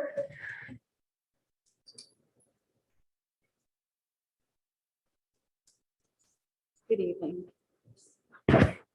Good evening, commissioners. I'm here to support my neighbors and all the hard work that Kristen Van Fleet and Robert Chang have put in to gather all the information. Just to reiterate what has been said before, the traffic study, which is supposed to address our main concerns of safety, it's not objective because that was commissioned by the applicant and the apartment owner. This lot should have never been sold, and we're not going to fix it by trying to, two wrongs don't make a right. And I think it's time to say this shouldn't have happened. And please, we absolutely oppose any upzoning of this because it's not fair to the others on the street. And it's not going to provide any benefit. We're going to lose. We've lived here much longer. So any attempts to support and try and benefit just one brand new owner doesn't make sense to us. And our concerns are legitimate. They are mainly based on safety. As you can see, I'm vertically challenged. And for me to get in and out of that street is quite something. And this is something, it's risk mitigation. You have to look long-term. These are things that you don't make, just because the lot was sold doesn't mean it has to be followed through. Sometimes mistakes happen, and I think we need to own them and to say, sorry, it shouldn't have happened, but it did. And I don't think we're going to fix it by saying, oh, sorry, it happened, we're going to let you go forward with it. We oppose that for lots of good reasons. And my neighbors have articulated that very well, both today and at the city council meeting. Thank you. Thank you. Next is Paul Bigby.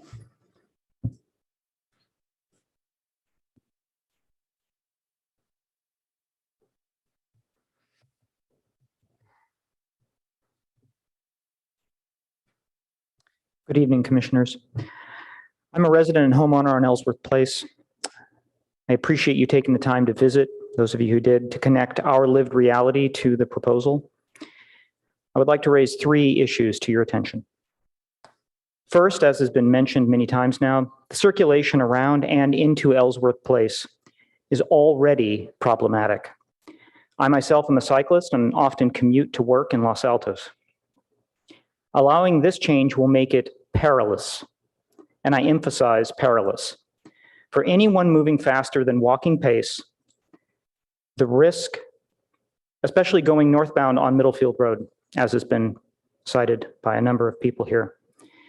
You watch a child ride their scooter down the sidewalk over Matadero Creek, and the risk will be obvious. The proposed configuration will materially and directly harm the people in this community. Second, the statement of public good has to be no evidence presented here that the net public good has met a threshold that can be deemed objectively positive. In point of fact, the net result here, in my view, is negative. Finally, our civil codes and local norms need to matter.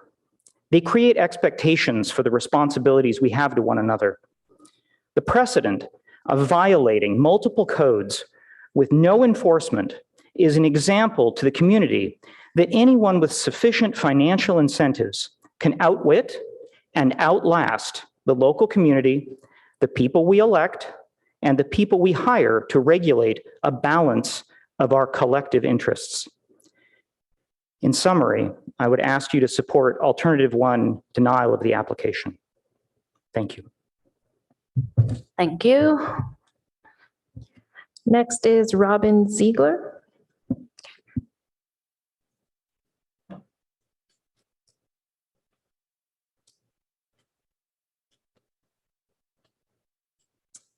Hi, good evening.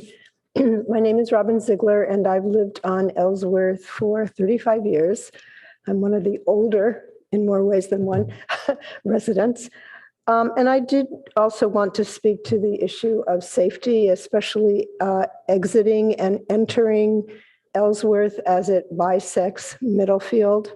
I travel up to San Mateo County every morning at 8:30 to go to work, and the traffic is pretty treacherous right on that intersection because of the school across the street, in which parents are turning right into school to drop off their kids and then coming out and turning right and left onto Middlefield when they're leaving. It's quite treacherous there. So I did want to make that point. I know it's been alluded to a number of times. The issue has also been discussed is folks just walking down the street or parents pushing babies in prams. That's what I think they used to be called, or strollers, or those triplex gizmos where they can run with their kid, and the bicycle riders. And I'm also pretty concerned about the idea of putting a bike lane that will be right at Ellsworth and Middlefield, or down Middlefield. That's kind of ominous too. So that was the point I'd like to make. Thank you. Thank you very much. Next is Robert C. Chen.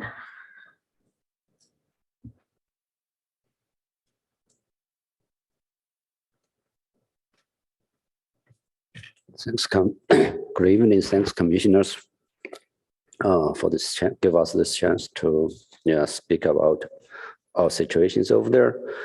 I'm a Ellsworth resident for almost 1 decade over there. First of all, I wish our street is as wider as shown on the architecture slides. Unfortunately, it's not. Okay. I would like to speak, give you two accidents. My family experienced it. One is my son when he was in high school. In one early winter morning, he was biking to Palo High. When he passed behind the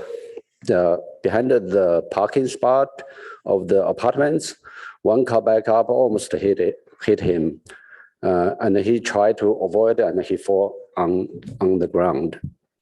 That's one accident over there, right in the in the open space over there.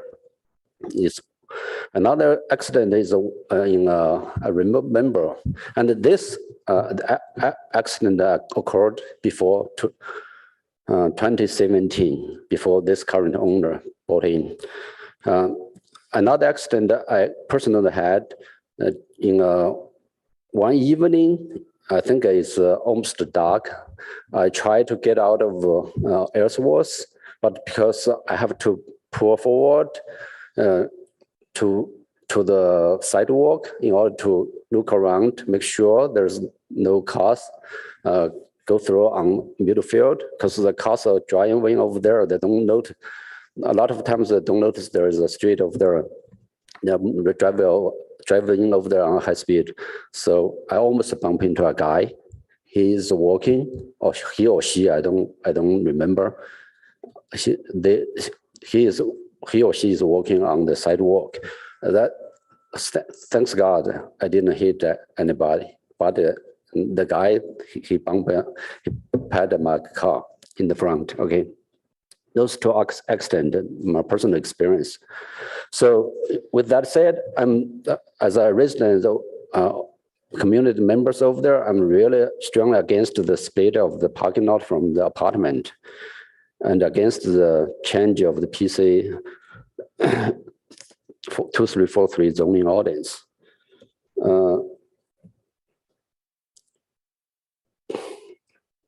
Another thing regarding the tree, like other members, other community members said, I would say the violation against the tree requirements of a city should not be encouraged, should not be tolerated. Law and order should be respected, especially in China, especially in US, not in China, sorry. Yeah, I'm from China, yeah. Okay. Per the PC zoning audience, the earthworks lot, the parking lot is used by then to increase the buildable units for the apartments development. In addition, it made an open space as a safety traffic buffer between Middlefield Road and the neighborhood, including part of the apartments. So per the PC zoning approved loads, both the city and the apartment developer acknowledge that Ellsworth Street will potentially be widened in the future. Both parties recognize that Ellsworth Street is just too narrow, even for the 1950s standards. With so many public safety concerns expressed by the community members who had many years of living first-hand driving experience in and out of Ellsworth Street, it would be safe for the city, I would say, to keep the PC zoning unchanged to avoid future problems such as car accidents, people get injured, which might cause the city to be sued in the future. Excuse me, your time is up. Could you just wind it up quickly, please? Okay. Thanks. In conclusion, yeah, I would strongly against this change to the PC zoning. Thank you for your listening. Thank you. Next is Susan Light.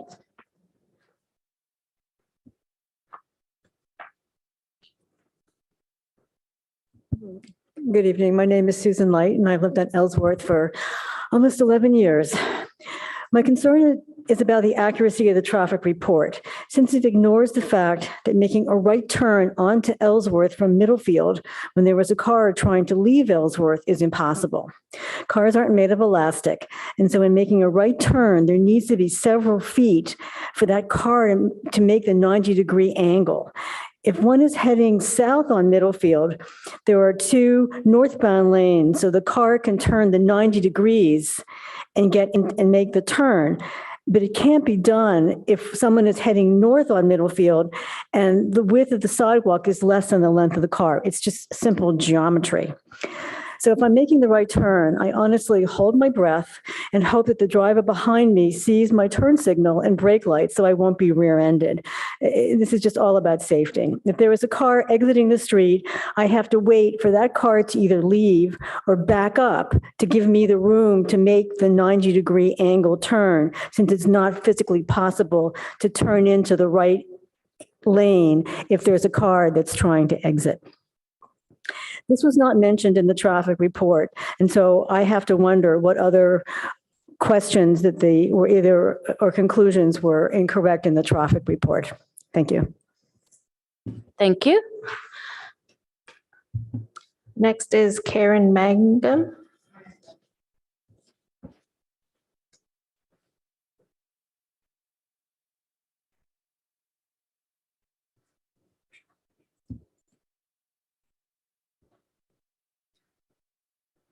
Good evening, everyone. I am not a resident of Ellsworth, but I do visit frequently.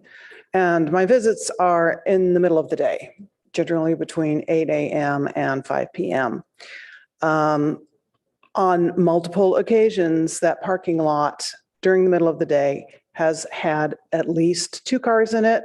One notable occasion, it had 3 cars, a workman's pickup truck, and both a FedEx and a UPS truck. So assertions that it's underutilized, I think, really are not quite valid, because anytime that I go by, there are some type of vehicle in those 8 parking spaces. And I did notice when the chain link fence had been backed into, there were 2 creases in the middle of the fence where it had been backed in it and had obviously been pushed. And I have also seen, I guess it's the apartment owners' cars, I don't know, but parked parallel to the fence because they needed the space. So these are all valid concerns. Also valid concerns, as everyone has mentioned, are the safety getting in and out. That steep decline from Middlefield downward onto Ellsworth Place is not normal. And as you sit at Middlefield, for me, it's mostly making a left turn. It's kind of, you have to have some faith going down. When I exit, I have to put my front wheels up on to the sidewalk in order to see clear enough to get out. These are all very, very valid concerns for safety. For my own personal upbringing, my family are attorneys. And there are 2 PCs intact right now, PC 1810 from 1958 and PC 2343 from 1967. And as I understand it, unless the law is made invalid, it is still applicable.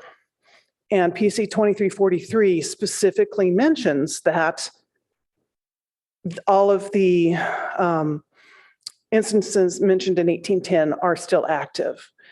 I don't understand why we can't say there was a mistake made.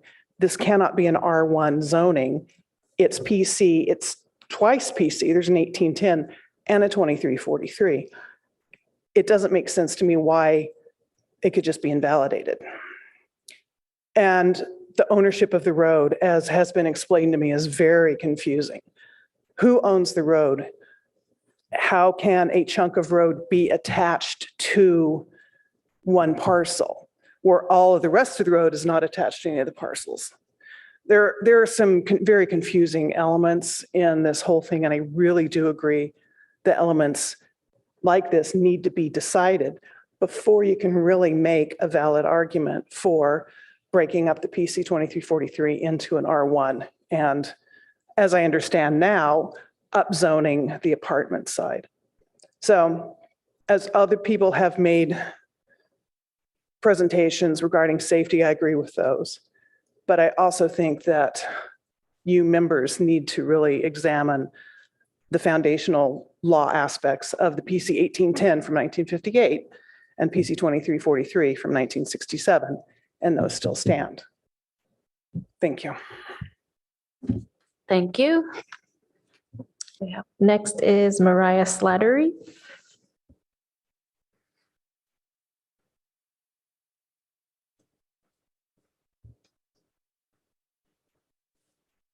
Thank you, commissioners, others.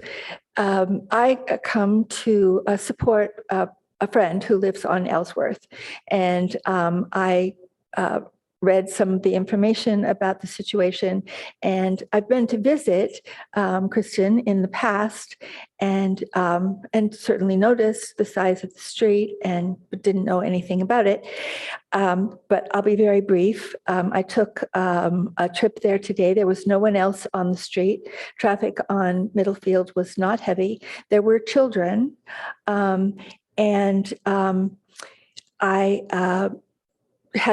first noticed when Commissioner Suma mentioned, sitting in your car and not being able to see onto Middlefield, and that's been mentioned many times, but I think it's a really important thing to consider in terms of actually narrowing the street, making it more and more difficult.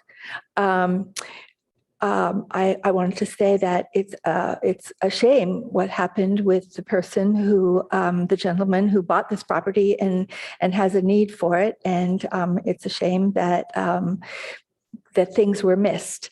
And anyway, thank you very much for your time. Thank you. Yes, we have more. Yes, we have 3 on Zoom. First is MJ Wolf, you can unmute yourself. You have 5 minutes. Yes, can you hear me? Okay. Anyway, within Palo Alto, there's a history of removing. Is there a history of removing a portion of a PC? Because by removing the parking lot from the PC, the density for the Sutter Arms apartments is increased and qualifying it from an RM20 to an RM30.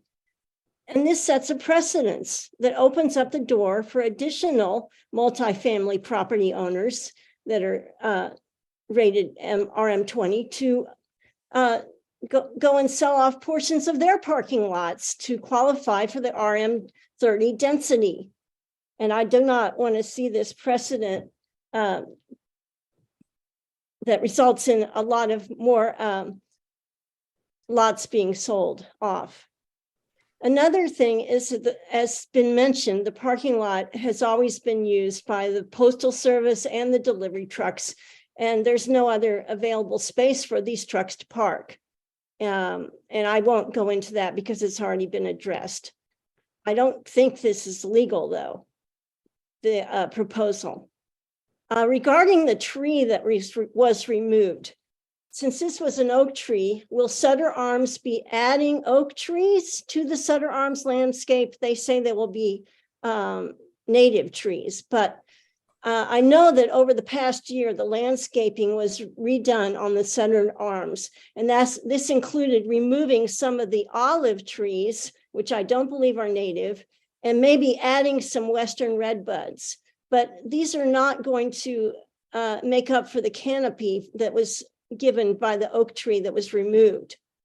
And it does not appear that any additional trees will be added to the Sutter Arms landscape. Since there's no enforcement with the Safeway landscape along San Carlos and Middlefield, will there be any enforcement of the proposed landscape at Sutter Arms? And finally, thank you, Commissioner Suma, for visiting the site. I invite all of the commissioners to visit the proposed upward slope, and I've ridden that slope many times on my bicycle. It's extremely dangerous to enter Middlefield from Ellsworth on a bicycle and probably a car, but especially a bicycle because of that slope. Because and then there's the drivers and bicycles typically stop the vehicle over the sidewalk in order to check for approaching cars from the south. In addition to normal traffic on Middlefield approaching from the south and a bus stop on the bridge, there are vehicles turning right onto Middlefield from the Kim Grant Tennis Academy and the Winter Lodge. All of these factors, including the Keys School, can make for a very precarious situation during commute and when the tennis and the skating activities are open. Thank you. That's all I have to say. Thank you. Next is Yevgeny Kaysin. Hello, good evening. I'm a resident of the street and the last house to the left, and I just got raised like an innocent question, followed the plan that I saw that the applicant presented. So I have an example of, I've got a piano delivered to my property, and in this case, it wasn't like about the standard UPS delivery truck. It was really like full size truck, big truck that was almost about the size of a fire's engine. And it was delivered up to my property. And then he obviously had to get back somehow. So the only option for him, for the driver to get out with his truck is to back up all the way and make a circulation at the parking lot. So I just wondered if there would be a property there standing, and about this size of a truck, I wonder if you would be able to make a U-turn there, or most probably the only option would have just to back up all the way to Middlefield Street with this size of a truck. And this is just an example, right? Deliveries happen with the furnitures and appliance, and this size, full size of real big trucks are eligible option, possible option. So I just wonder if if it would be possible, which I personally doubt. I don't see, I mean, by the plan that was presented, if it's possible any other than just backing up to be in the field.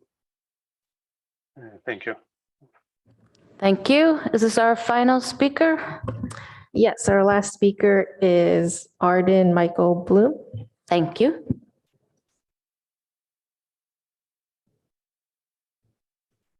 Hello? Yes. Can you hear me? Yes. Standing. If we look at Palo Alto as a whole and not the self-entitled people that have just been going on and on about their little street, there are some major dangerous places that are totally unrelated to this location on Alma. All of the avenues, all of the small streets that go out of Alma, go out to Alma, are highly dangerous. Now, using that model in mind, all that is needed for the current case are mirrors, lots of them, possibly camera-related images, where you have a camera that relays an image. Now, all over Palo Alto, we have cell towers. I mean, it's like a monopoly board for the cell towers. Nobody raises up even the slightest opposition, or very, very few people do so. So there should be no problem whatsoever. And by the way, for the record, until proven, it's a public road that we're talking about. It's not at all a private road until proven. And for the record, if it's a private road, then the charges for the cameras go to the resident who claims that it's a private road, I would assume. But this whole story should be switched into a completely different mode, and I'll end on this note, which is use technology. Thank you. Thank you very much. And I've had a request from the commission to take a quick break, and so we'll come back in about 6 minutes. Thank you very much.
Okay, let's get started again.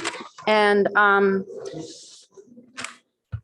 what we'd like to do first is ask the applicant to take advantage of the rebuttal period if you would like to. It's listed as 3 minutes.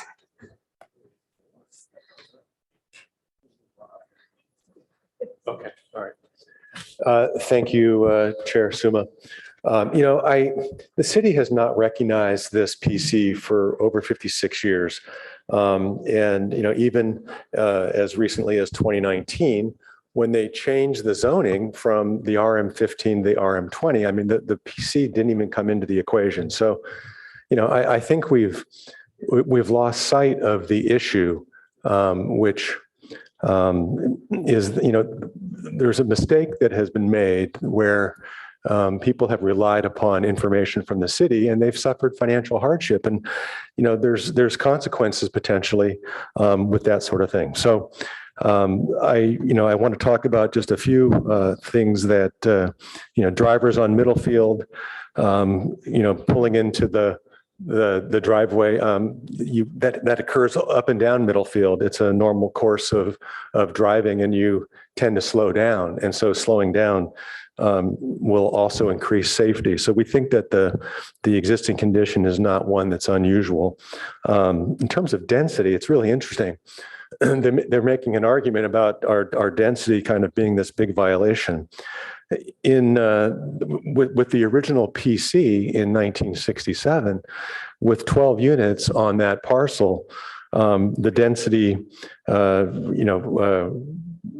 when it was RM15, that's what the zoning was at the time, let's say, when they did the PC. Well, the density didn't comply to the RM15 because our density is like a 20 DUA. So the density didn't comply when they did the first PC. And that's part of the reason of doing a PC, is that you don't always follow the standard zoning requirements.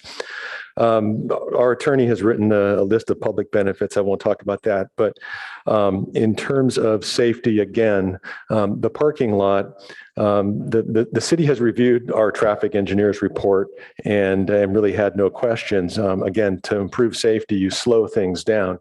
The site triangle, if you think about having 8 cars parked there today, those 8 cars are about where Mr. Handa's the back of those 8 cars will be or are 4 feet from the easement line. That's where Mr. Handa is proposing to provide his pavers.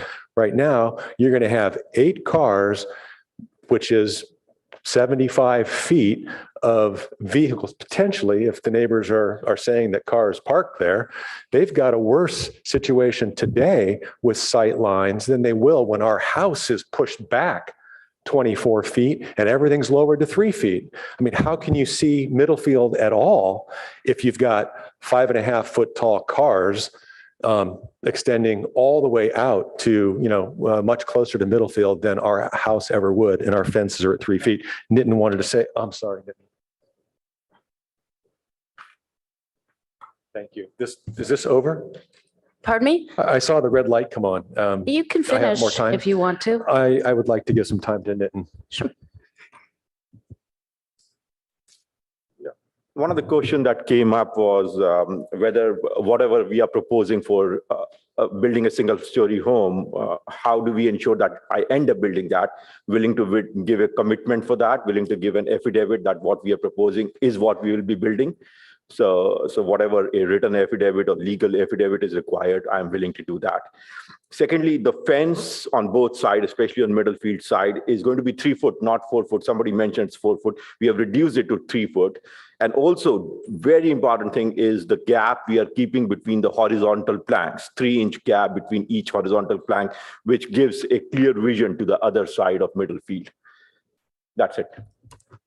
Thank you very much. I will bring it back to the commission now for discussion. And am I seeing any lights?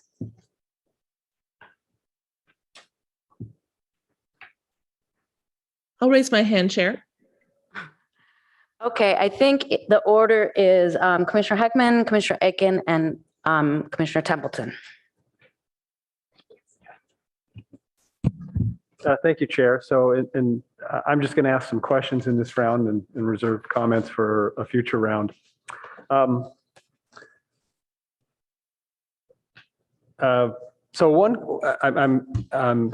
obviously we've heard a lot of discussion tonight, and I want to thank both the applicant team and all the neighbors, both here and joining us on Zoom, for contributing to this dialogue. It's really important to us to hear your voices and to sort of understand multiple perspectives as we wrestle with these issues. So I appreciate everybody's participation.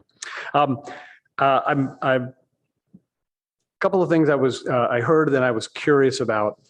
We've heard from the applicant about their intent for what house they would develop on the Ellsworth parcel, and we've heard some concerns that once we rezone to R1, there's really no enforcement mechanism to ensure, for example, that while we've heard that they don't intend to build a basement, if they applied for a house with a basement under R1, the city wouldn't really have the discretion to say no.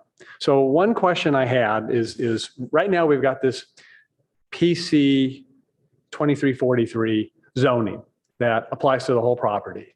And what we're proposing to do is actually scale that back. So as I understand it, it will continue to apply to the Middlefield property, where incidentally, it allowed in 1967, 12 units, and that's the exact number of units. So that's going to be modified, that the coverage of PC is going to be modified. And if I'm understanding correctly, in the development plan, there's actually going to be some modifications as to the Middlefield property, such as the requirement of the 4 on-site tandem spaces and possibly the delivery space. So I'm wondering if it is a possible alternative to an R1 zoning of the Ellsworth property to retain the 2343 zoning for the entirety of this landmass, but to provide in a new development plan that 702 could, develop with a single family home, and these would be some limitations. No basement, 35-foot triangle site space, the 18 inches of pavers at the front, and then widening to, I'm not sure we got a dimension once they hit the sidewalk, but whatever that is. So I'm wondering if that's a vehicle we could use to ensure that the vision that we're hearing from the applicant and that everyone's hearing from the applicant is what could be developed on that location, subject to approval of development plan and subsequently building permits. So that's the first question. So overall, the answer is yes. That could be another alternative, as to, it would still be considered as a rezoning, but it would be, instead of PC, 2343 and R1, it would be PC, whatever the number would be, with those additional restrictions and land uses provided for in that document and that development plan. Okay, thank you. So that's something I would like us to be thinking about, and I'd like the applicant team to be thinking about too, whether there's any reason that might not suit their needs. Second question I had really has to do with the access to and from Ellsworth. And now this is an existing situation, and apparently it's existed this way since whenever the apartment was built, sometime, I guess, shortly after 1967. But so I really got two questions, because I'm really focused on the portion of Ellsworth that's before us tonight, which is just the part that is sitting on the parcel 702, right? The rest of Ellsworth that travels back from that's not before us. We're not here to look at improvements to that at that existing condition. But as to this portion of Ellsworth that is part of 702 and meets Middlefield, I'm looking at packet page 42, which is it's an aerial photo from the hexagon report. And what I am seeing, what I appear to be seeing, is shrubbery. I'm guessing it's shrubbery, not trees, but it could be trees, right up against the sidewalk, sort of framing Ellsworth Place where it meets the sidewalk. And so I think that there were site blocking vegetation on both sides of Ellsworth. I read in the letter from the council dated June 8th that actually it's not clear to me if the vegetation on both sides has been removed or just on the 702, but at least I think that has already been done, if not on both sides. So I wanted to find out from staff first, am I looking at that aerial right, that there was historically vegetation on both sides of Ellsworth, right up behind the sidewalk? There were photos that were provided that showed vegetation shrubs that were, taller than 3 feet, right there at the edge on 702. I believe there's just the tree there that's showing on Dewey's parcel in that triangle. Okay. The rest of it is low ground cover on Dewey's parcel. Okay. All right. So one thought I had, and again, hearing the residents of Ellsworth Place talk about the challenges of really entering from Middlefield, that right turn motion onto Middlefield, and I think right turn motion onto Ellsworth from Middlefield, and also the right turn motion from Ellsworth onto Middlefield. So there's 2 motions. What part of what I'm seeing is this is like it's a straight line 20 feet. Whereas in normal development, I think even my house, there's kind of a flare to the apron right where, like at my house, I think, well, I'm not sure I have it, but a lot of places have a little flare out. And I'm wondering if this is something that staff and the applicant have discussed. And those flares, incidentally, they're not super wide. Like what I was thinking here is because I think it's like a standard flare site might be 26 feet wide at the beginning of the mouth. So you're looking at kind of a small triangle within this clear site area that is 3 feet on the 702 side. It's 3 feet, and then just basically a triangle that pinches to 0. And then it would also start at 3 feet on the Middlefield property owner's side, right? And so I'm wondering if that, and if you put those wedges in, and they were paved, then that provides a softening of this experience that the Ellsworth residents are experiencing. And of course, the apartment dwellers on Middlefield will benefit from that, as will the resident of 702, because they get to enjoy that same enhanced safety. So I'm sorry, it's a long way to explain it, but I was wondering if staff has had dialogue with the applicant, with the 2 property owners about that possibility of it would be it would actually, I guess, have to be, because this is not a public street, it would have to be sort of included in the easements that were granted to serve everybody up the street. Yeah.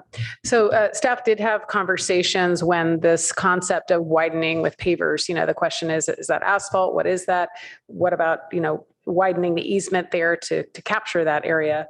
I put on the screen just a Public Works Engineering's diagram of one of their specs that shows the flare at about 2 feet from, if you were to say that's a 20-foot wide Ellsworth, and then it expands 2 feet on each side at the sidewalk edge on Middlefield. That gives it 24 feet if you were to have the flange there, the widened apron, per this particular spec I found in the course of a few minutes. There may be other designs that are in our Public Works. All right, thank you. Kit of parts. Yeah, thank you, Ms. French. So I'm interested. I want to hear from the other commissioners first, but ultimately I'm interested in this idea, and I'd like to eventually hear from the applicant whether this is something they need to be amenable to, or, as is entirely possible, am I not thinking of something that that really makes this untenable for some reason. For example, it could marginally affect the square footage of the house being planned for 702. I don't think it's many square feet, but if you're bumping up against the max, it could make you lose a couple square feet. So I'd like to hear from the applicants eventually on that. So those are my initial questions. Thanks. Commissioner Aiken. Yeah, we may have to come back for another round, but I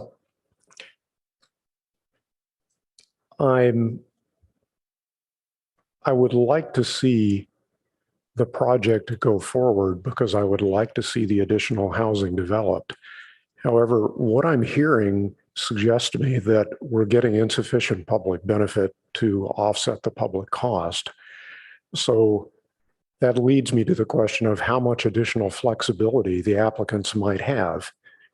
One concrete example is, as I walked the property, the space that's to the south of, I believe it's 2905 Middlefield, could be employed to widen Ellsworth all the way out to Middlefield. There's no crucial vegetation there that I noticed.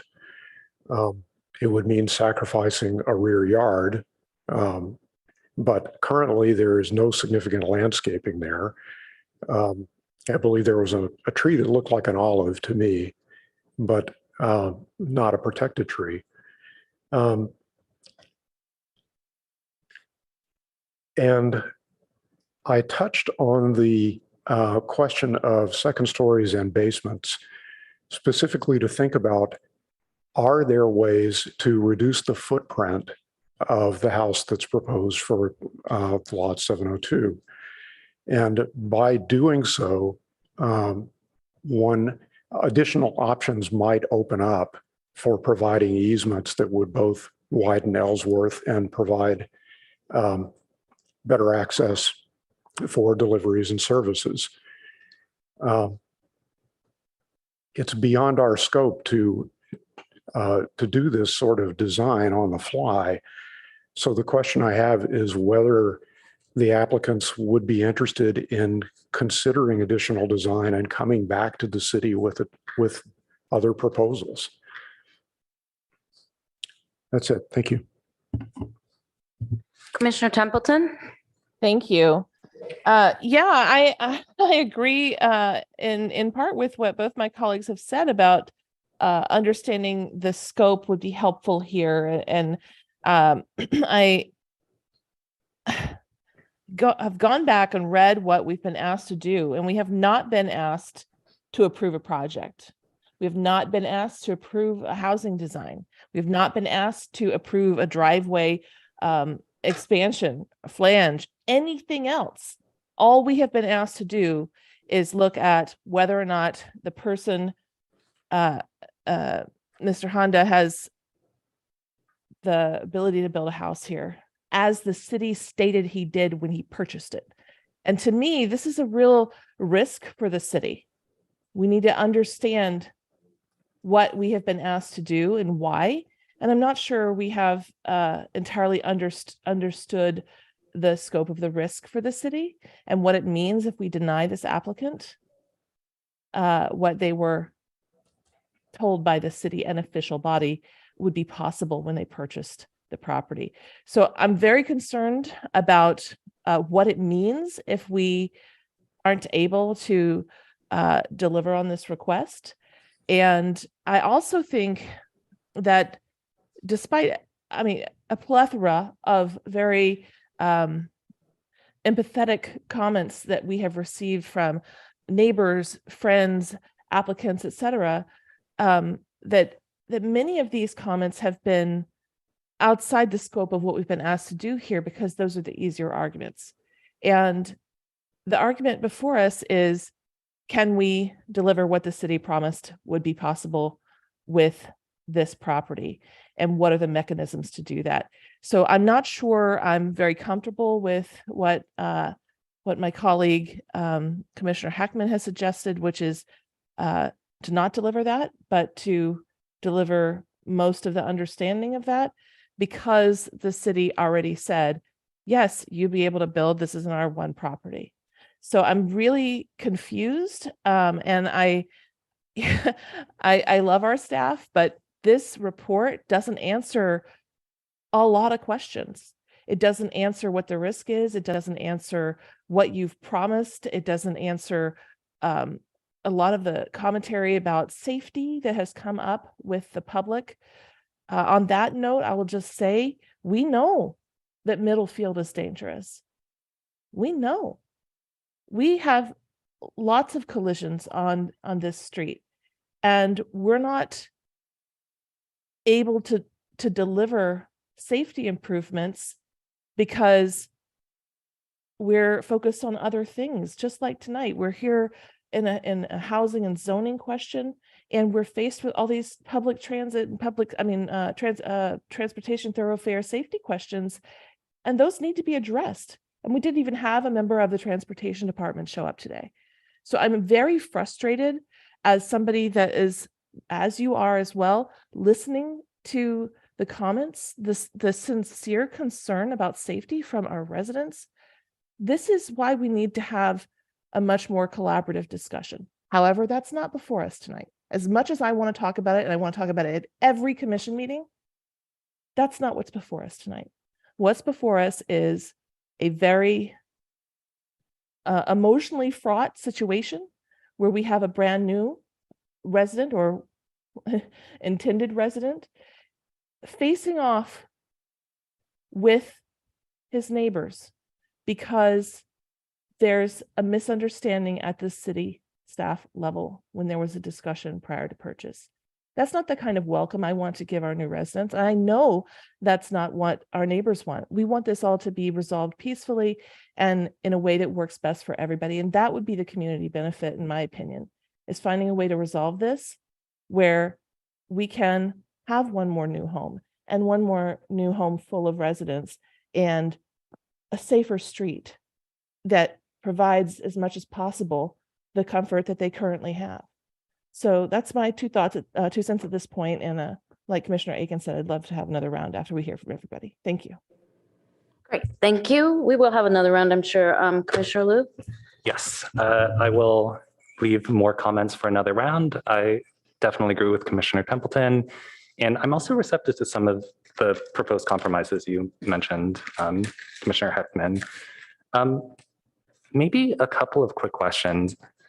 Can the staff give more comment on visibility and safety? There's a small blurb in the packet, but like of the balance of concerns we've heard tonight, like, can you give your assessment of them? Well, we did share the report prepared by by the applicant's consultant with the Office of Transportation staff. And so they reviewed that study and agreed with the findings. I mean, that's the comments that we received from Office of Transportation. I'm not a transportation engineer, so we rely on our transportation staff to provide the peer review of what was prepared by a professional transportation engineer. So can I interject here? I'm so sorry, Commissioner Liu, but can I interject and ask why did transportation not show up tonight when we have all these known issues that are intermingled with this application?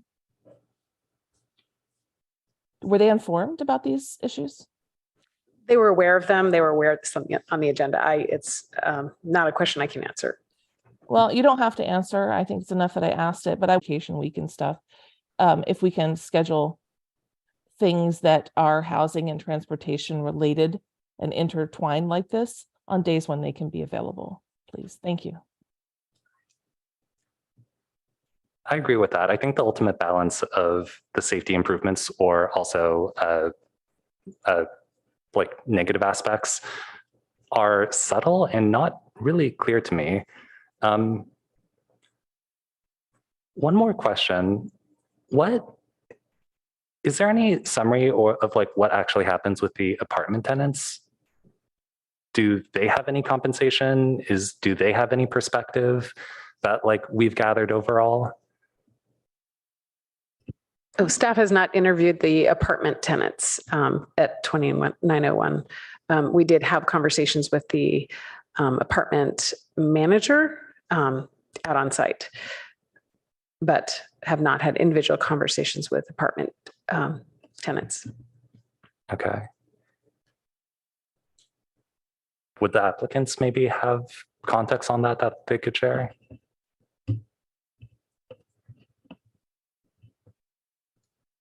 If the applicant would like to answer Commissioner Liu, please feel free to do so.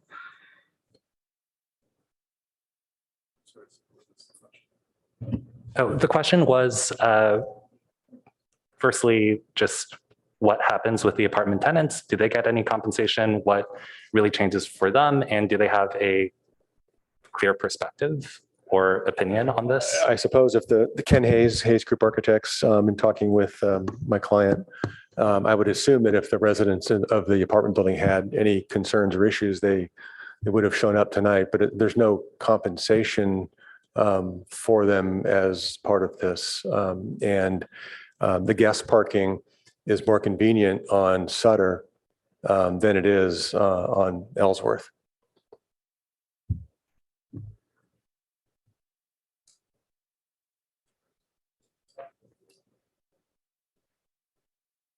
Commissioner Liu, if you would like to ask any member of the public to answer these questions, I think it'd be helpful. Yes, I'm sorry, I forgot your name, but would be happy to hear from you. No, you have to come to the microphone. Okay, that's right. So we can get you on the recording also for posterity.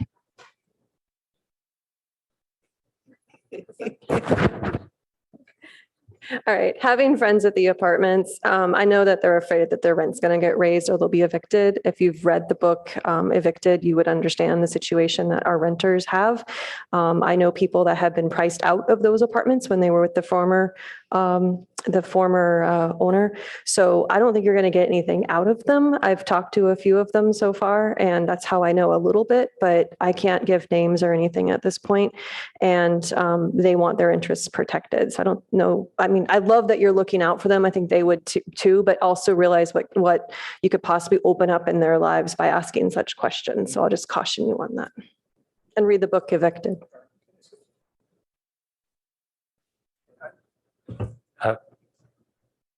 Sure, yeah. Well, I appreciate that. I'm Richard Dewey.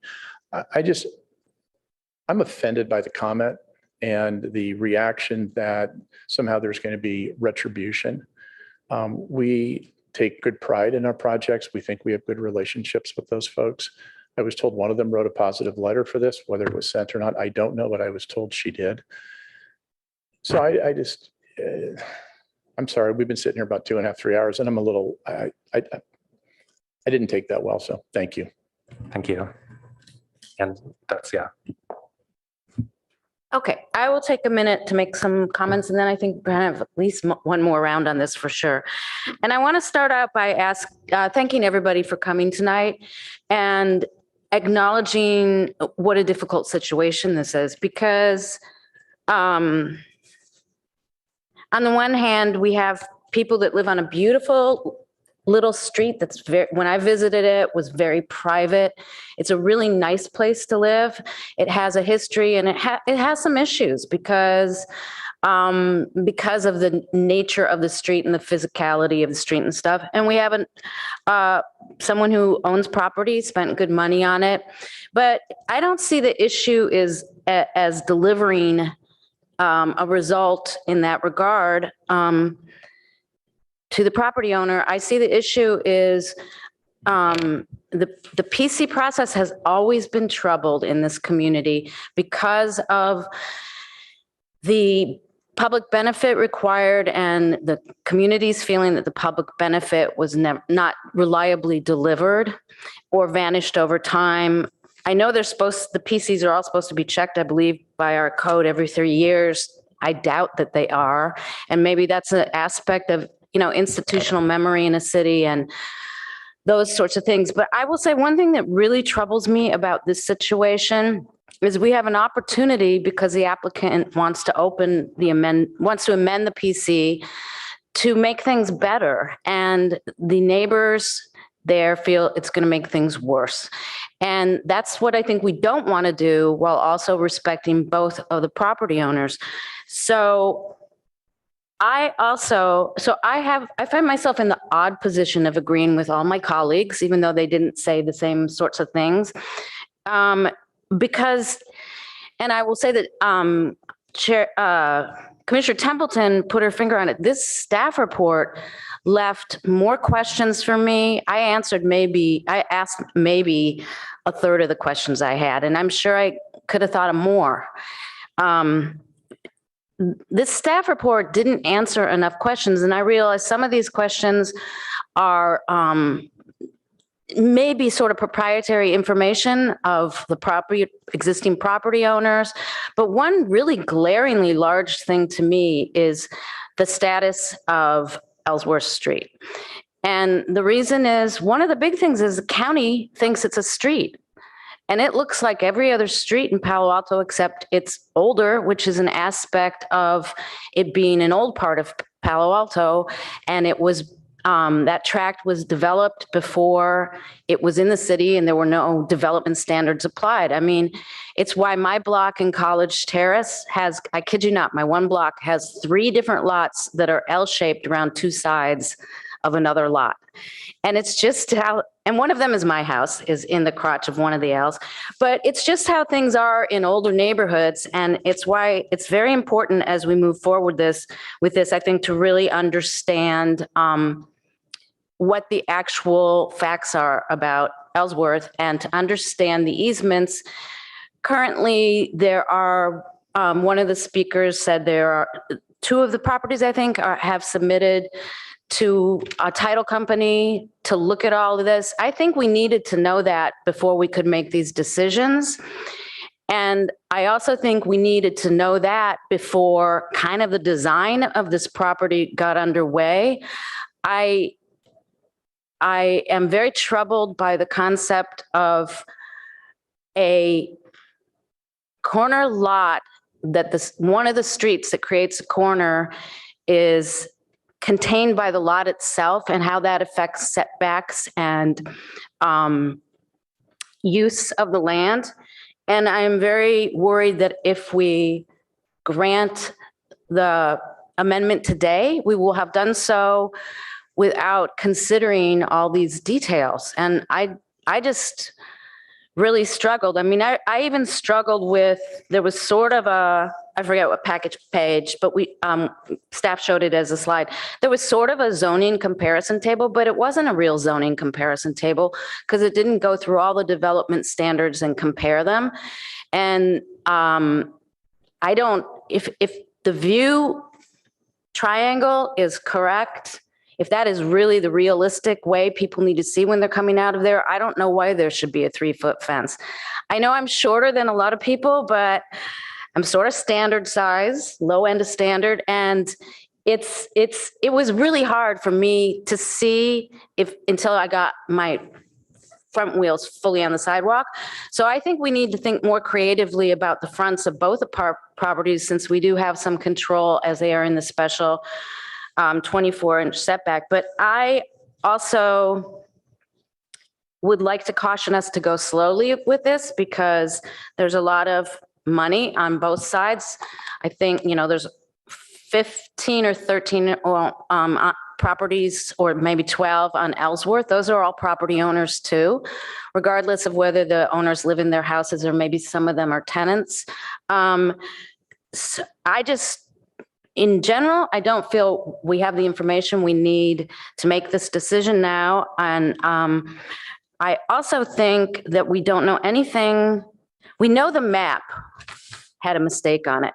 And I will say that each page of our zoning maps have a disclaimer on them stating that you can't use this because there could be mistakes. Mistakes are made in this development a lot in the city, and we try to resolve them as best we can. And the reason is because it's super complicated and some of the documents kind of get lost in history and it's really hard. And I think everybody tried their very best up until now. I would commend all sides involved and our staff for its great work, but I just think we need to do more and resolve some of these issues. I'm particularly concerned that the county which is a body of government that supersedes our own because it's broader, just like the state supersedes the county and the county supersedes the city, that they maintain this is a city street. So I'm going to leave it at that because that was kind of a broad overview of my concerns about this project for everyone involved. And I will go back to a second round. And if I don't know who would like to speak. I have my hand up, Chair. Go ahead, Commissioner Templeton. Thank you.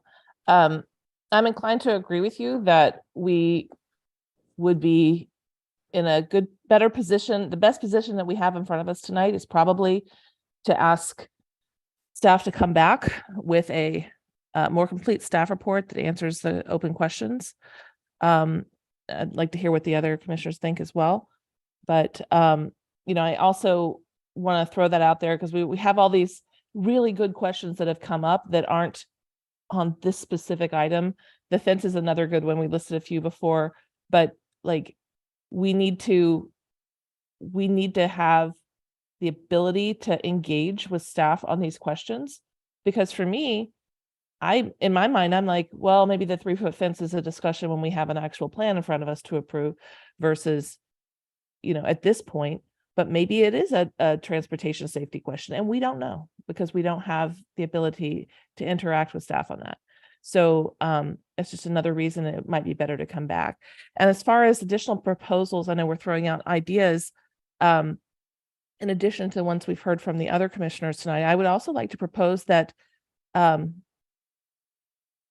this is an extreme proposal, but it should be on the table to easily be tossed out if you guys don't want to do it. But if there is an impasse, then the neighbors on the street might want to consider purchasing that property back. If it's critical to how their neighborhood functions and we can't let someone else own the property and make decisions about that parcel, then that might be an alternative. Just want to throw that out there as the least good alternative, but at least an alternative. Thank you. Commissioner Heckman.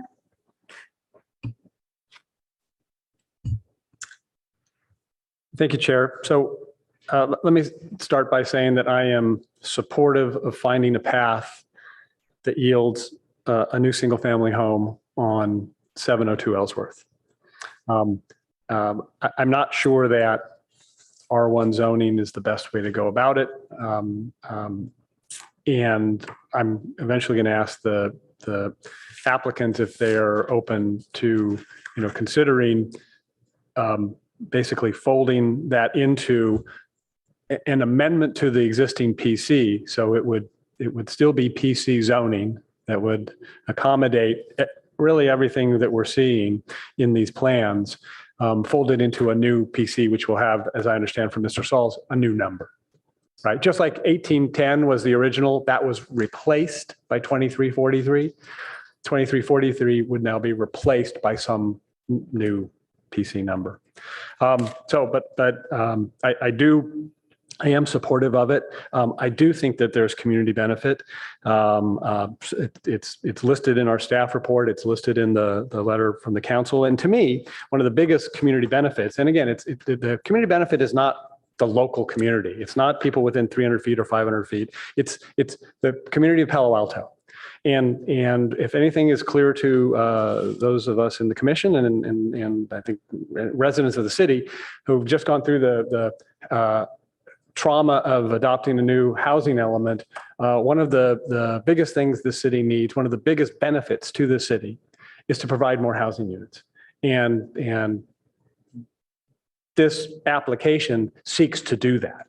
Additionally, what I'm seeing is that while perhaps some refinement is necessary, this application is seeking to improve a bad situation in terms of traffic safety at the beginning of Ellsworth, the part that's controlled by this property.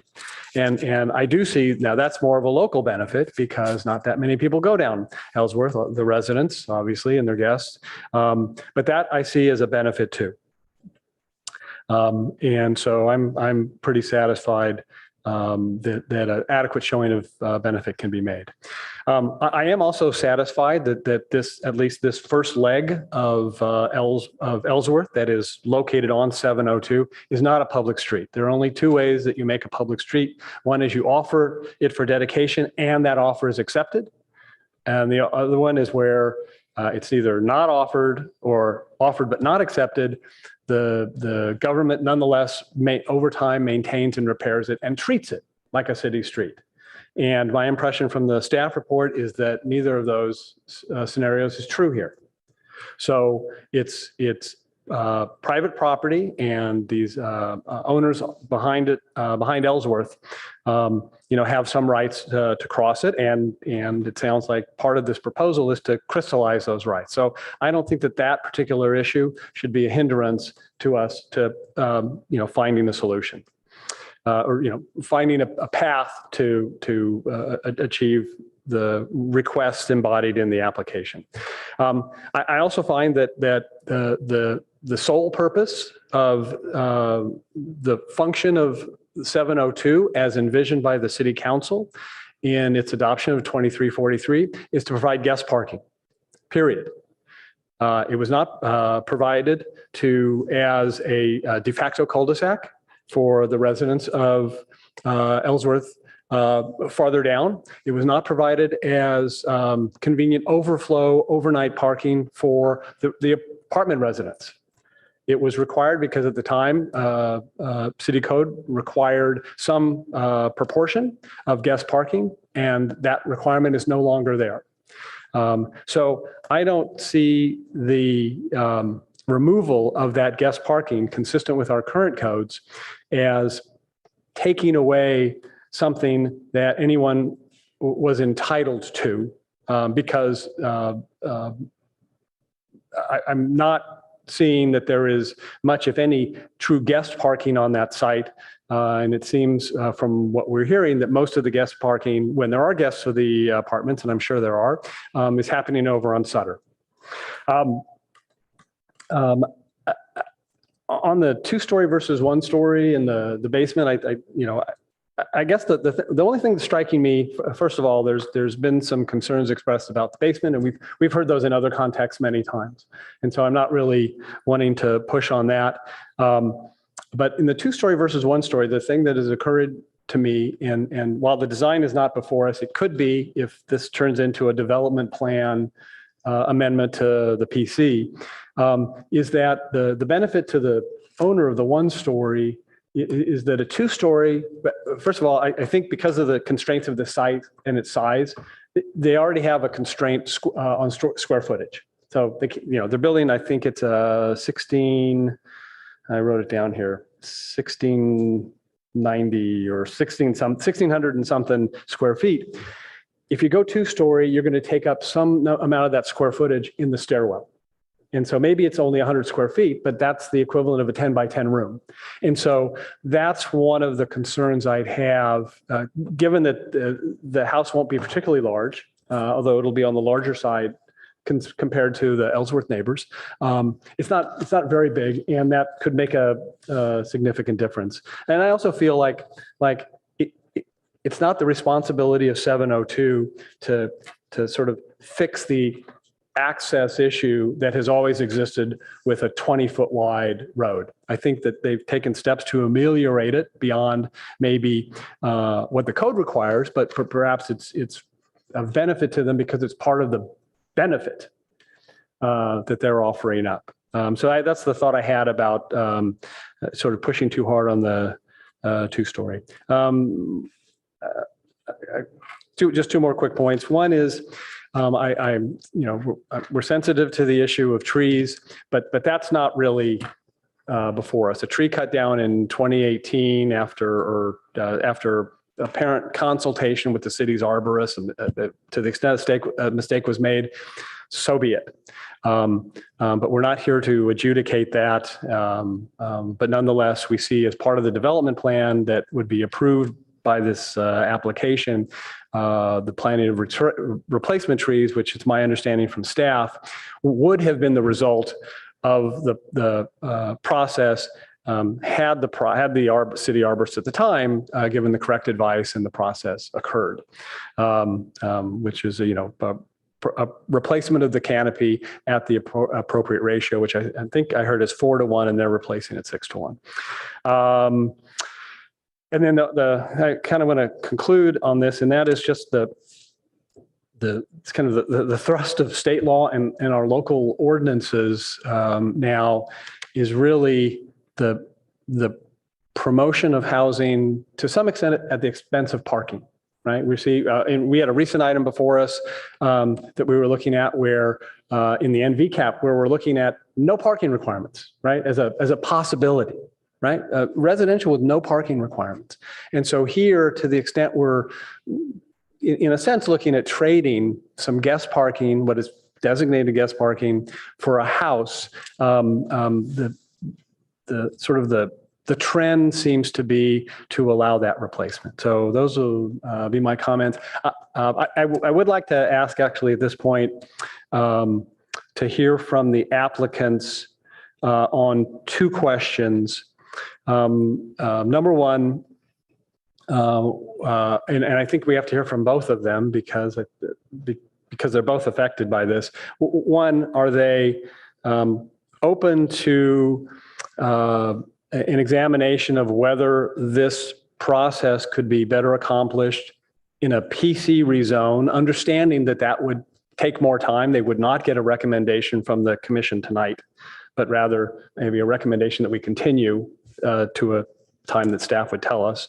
And number 2, I'd like to hear from each of the applicants about their thoughts or concerns about the possibility of folding into that path, if we do it, this concept of providing a flare where their property meets Middlefield to allow a little more traffic safety on the entry and exit to Ellsworth. So I'd like to hear from the applicants on those if they're willing to answer.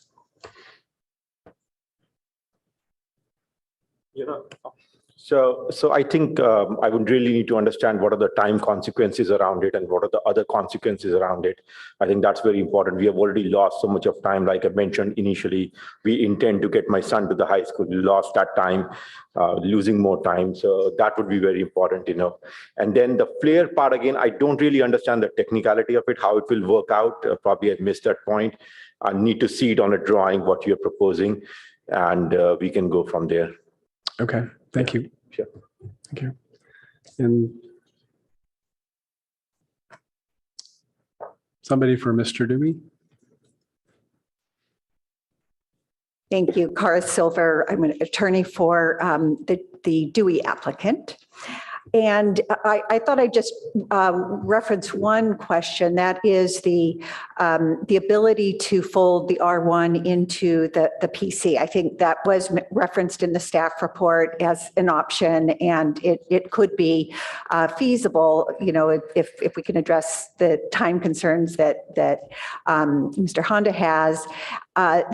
Although it really is difficult to have 2 separate property owners with 2 very separate sets of issues in a single PC. I respect the enforceability issue. I think that's what you're trying to get at. And I think there is a way to deal with the enforcement, perhaps through the dedication of the easement. Mr. Honda is going to have to dedicate the easement to the public, and perhaps that agreement could then attach the requirements for his property, and then of course all of the obligations for the Dewey property can be codified in the PC amendment. And then as to the flare, we believe we looked at the plans. We believe that the flare would be on public right of way. And so that would be something that obviously the city would have to approve. There is an existing flare on the sidewalk, and we think it's about 1.5 feet rather than 2 feet on each side. Okay. So I did hear from, I think, both of the property owners an interest in getting a sense from staff on timing. If we were to continue this tonight so that staff could explore with both property owners and their consultants a slightly different path that would maybe put a little more firmness on some of the proposals from the owner of 702. Staff have a sense, given its workload and what would be involved in those discussions, of when it might come back to us? Well, if there's a report to be written or versus returning with, more information in kind of a slideshow effect. Our next meeting on July 12th is the Sobrato project. So to the extent that we've spent 3 hours on this, I don't know how many more hours we need for this once there's more discussion. I wouldn't say it's a good idea to bring this back before July 26th. Yeah. Okay.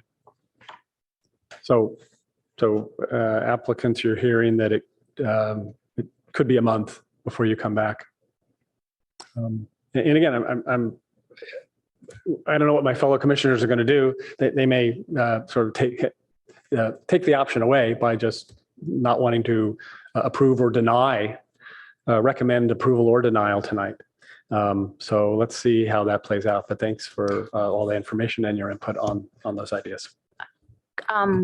Commissioner Heckman, I have a question for you. Would you like to hear from any of the residents how that works for them, or having a PC that has the addition of a single family home added to it? I don't believe so. I mean, I think I understand the residents' perspective, whether it's a rezoning to R1 or a rezoning to a PC that allows the house that's been described in the discussions. Okay. I think I understand because I think they were reacting to that in all of their comments tonight. Okay. Thanks. Commissioner Liu? Yeah, I would pitch that we actually can make some decisions tonight. I think there's kind of a more narrow reading of the motion and the staff recommendation, which is basically asking, should housing be allowed on this lot or lots like this? And some of the questions around safety or public benefit, my understanding is that council cares deeply about those issues and would be a better and ultimate judge of those issues anyways. And so on the more narrow question of should housing actually be allowed on lots like this, I think the answer is definitely yes. It's really important that in general we can build on top of surface parking, and that's roughly the kind of housing we want in our housing element. Like infill is more sustainable. Infill, especially with single family, is rare and nice to have. I think the lot is underutilized. Like having 1 or 2 or sometimes 3 cars is certainly much less valuable than potentially having a family that can live there full time. So I think it's really important to recognize the safety concerns, but I wouldn't be opposed to a motion either way that moves forward, given that council will ultimately decide if the safety and public benefit is appropriate. I don't see any lights. So I think, of course, the council will, but the council does expect us to consider these issues as well. So I don't think, for me, the issue is not a matter of whether there is another dwelling unit, which is now on 702, or it could be more than one dwelling unit, frankly. It could be 2 small units. But the issue is opening the PC amendment and doing it in this way, right? I mean, typically, we don't ever look at single family homes unless it's an appeal. It's not in our purview, and it's not specifically our area of expertise. So I think designing it on the fly is difficult, to say the least, for us. And the question is, if we change it, if we vote to change it tonight to R1, we lose control over what happens there. And I agree with some of the comments from my colleagues that the safety situations and the configuration of the street were not created by this application request.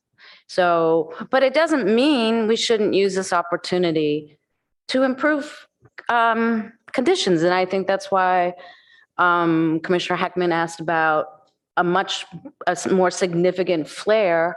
And I would say that would, I think the fence would need to be rethought, the 3-foot fence, for the same reason.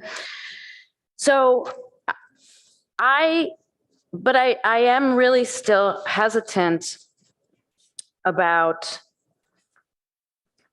and the staff hasn't commented very much about this, but the county's belief this is a city-owned street and the history of all of that. And I'm also concerned if 2901 would now be subject to 1838-150, especially little letter C, which really changes how 2901 would relate to 702. And I know that 702 can't remove the access for the neighbors on Ellsworth, but they're interested in making things a little bit better. And I'm concerned that we're not seeing a public benefit really by granting this amendment. And that we aren't getting any affordability in our housing that's being created. But I think I'm not against the Mr. Dewey providing legal parking on his parcel if he's willing to do so. I mean, I think that's a fine use, and having then this little parcel. I'm concerned about the precedents we're creating by allowing corner lots that basically contain their own side street on their, in their lot, and the possible, I don't know if there's any other lot like that in the city. Maybe staff knows. And I also don't know if that creates a precedent for people to create situations like that. And I don't know if this will embolden other PCs that really, really need their parking, big mixed-use commercial PCs that really need their parking, to ask for their parking to be eliminated also. Those are my concerns, are big policy concerns, and unfortunately they conflict with both of the applicants' desire to resolve this very quickly. So I find it a very hard issue. Did you see Mr. Yang's hand was up, Chair? Go ahead. Yeah. So I just wanted to address the question about the Ellsworth Place being a public street or a city-owned street. That's something that we looked into, and based on the records that we found, we didn't find any evidence of that. And as Commissioner Heckman noted, there is a clear process for dedication of a public street, and it requires acceptance by the city. And we weren't able to find any evidence of that sort of acceptance by the city. There are still a few documents that we're trying to make legible to confirm every possible avenue, but we haven't seen that in what we've seen. And in addition, it's not been a street that the city has maintained or acted like it has owned. So I guess you're trying to enhance through digital means, the readability of certain documents. So that sort of reinforces my concern that we're working in the dark a little bit here. And, we know that mistakes can be made and documents can be lost and that sort of thing. So one of the applicants showed us a document that did seem to suggest in 49 or 47 or something like that, that the city adopted this street. So I just want to be really careful about it because I think I know the applicants would like us to resolve this as quickly as possible, but I also think there's some value, Commissioner Templeton mentioned this, in continuing this and getting a little bit more data. Commissioner Templeton, did you want to speak? I did briefly. You brought up the idea of affordable housing. We're just wanted to clarify, we're talking about one privately owned unit, and I don't think affordable housing is an issue in this case, although we all want more of it. I just don't want to muddy the waters there. Do you differ, or does staff differ on that? I believe that the chair was mostly just trying to distinguish, I think, maybe the current PC process, and she obviously can kind of confirm or provide additional information. Yes, and I'm also kind of concerned, regardless of what we recommend, that the council, in opening up the PC, I think there's a certain amount of liability that Mr. Dewey might, that comes with that, because the council could say, sure, we'll let you do this, but now 20% of your housing has to be inclusionary below market rate. I don't know that they will do that. And that's why I asked also about C under that clause, because I don't know if, and I'm not representing the applicant, but these are possible things that could happen through this process of opening up a PC. That's a really good point. I mean, like, right now it's set the way it is. If we modify it, who knows what all could be modified? Is that what you're getting at? Yeah. Yeah, it's a really good point. I was thinking more about Mr. Honda, but for the other applicant, that's a very good comment. There is a risk in opening it up. And that being said, I'm very sorry that the maps were wrong in the first place. And I understand the parcel reports were wrong, and that's already been corrected, but there's a lot of mistakes in those kinds of documents. Mr. Sauls, did you? No? Okay. Yeah, just a few thoughts. I am not sure if this is really setting a bad precedent, given just how much of an edge case like so many parts of this are. And I think we will have opportunities to weigh in on other PC changes. I think the question of the street is tricky, but I'm not sure if it radically changes like my analysis of like, should housing be allowed to be built, and a lot like that. And I kind of think of it like ADUs, where like there's probably a curveball in terms of our requirements, but when we look back maybe years from now, we'd say in general, it was good to just encourage and allow ADUs. I think there's just inherent value in having single family housing that is a little bit more modest and might not cost many, many millions of dollars. And so we should encourage that to the extent that it's reasonable.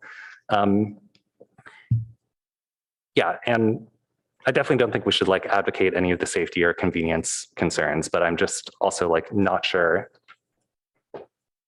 how much worse those actually are, which is why I don't have a strong take and would be comfortable leaving that forward for council.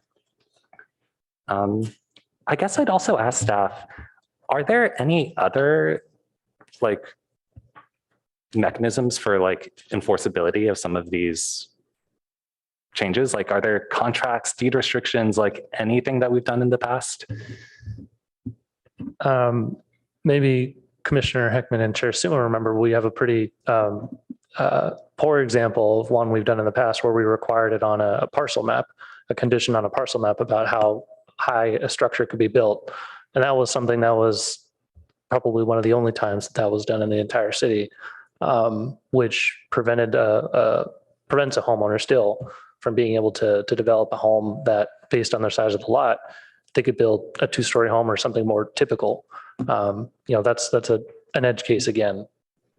But it is not common that obviously we have those. So yeah, makes sense. I don't want to create wonky edge cases for us either. I'll jump in and just say other things that we've seen through planning have included covenants, development agreements, it's not typical to use a development agreement process for a single family home.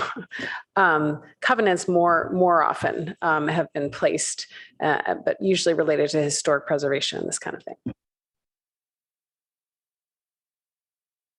Mr. Yang's hand is up again. Yeah. Thank you. So I just wanted to jump in again back to the street ownership issue. The 1949 document refers to a dedication of Middlefield Road. And that's the sort of document that we would expect to see for Ellsworth Place were it ever actually dedicated, and it's not something that we found. Okay, thank you for clarifying that. I guess I feel like we should try to get to a motion, and I'm wondering if anybody would be willing to try.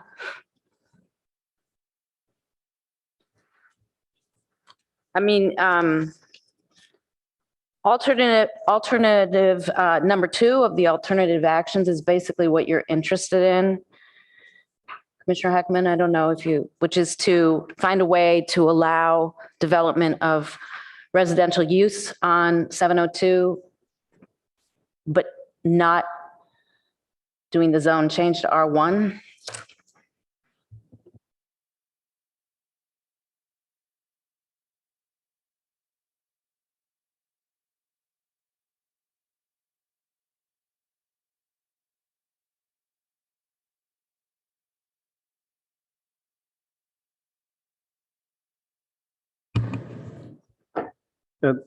Thank you, Chair. Yeah, I actually hadn't focused on that alternative. And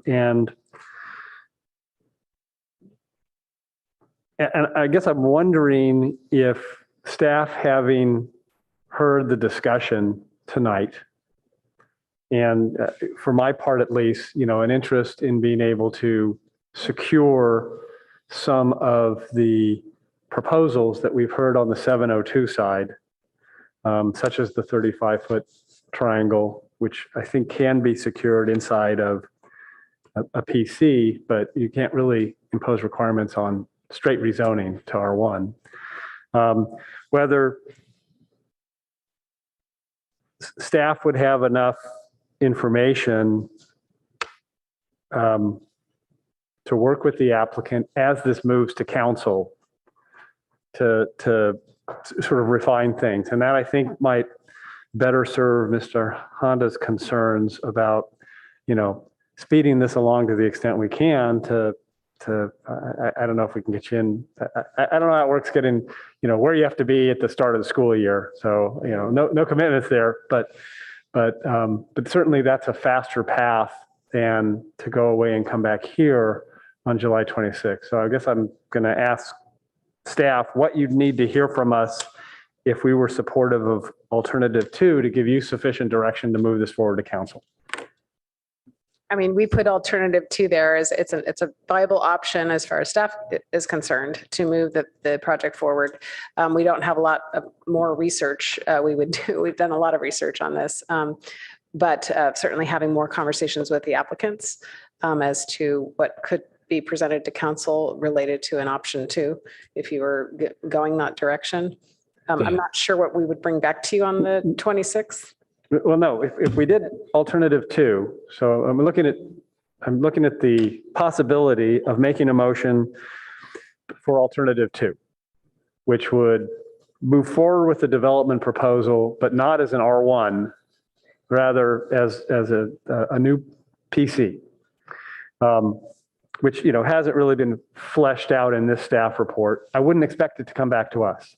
The expectation would be this is our recommendation to the council, and by the time it gets to the council, staff will have worked with the applicant to, for example, if the development plan for 702 is to include a no basement requirement, which you can do in the context of a PC, then there'd be a plan that the council would see with a line to the house that said no basement, something like that, right? And that in that time, you could explore with the transportation department and the applicant whether there's some additional flaring that could enhance the safety and be acceptable to the applicant, or that acceptable or not to the applicant, the transportation thought was desirable for the enhanced safety. Again, not only of the people down Ellsworth, but of the occupants of the applicant, the apartment on one side and the future house on the other. Do you think you have enough? Have you heard enough from all the commissioners that you could shape that conversation and produce something to the council? I think we have, and as always with our staff reports to council, we can say that, the Planning and Transportation Commission recommends X, and this is another alternative to X, and this is more research if we have more research to do. So, I think if it's the pleasure of the commission with a motion to proceed along the lines you're stating, then it doesn't have to come back to the Planning Commission.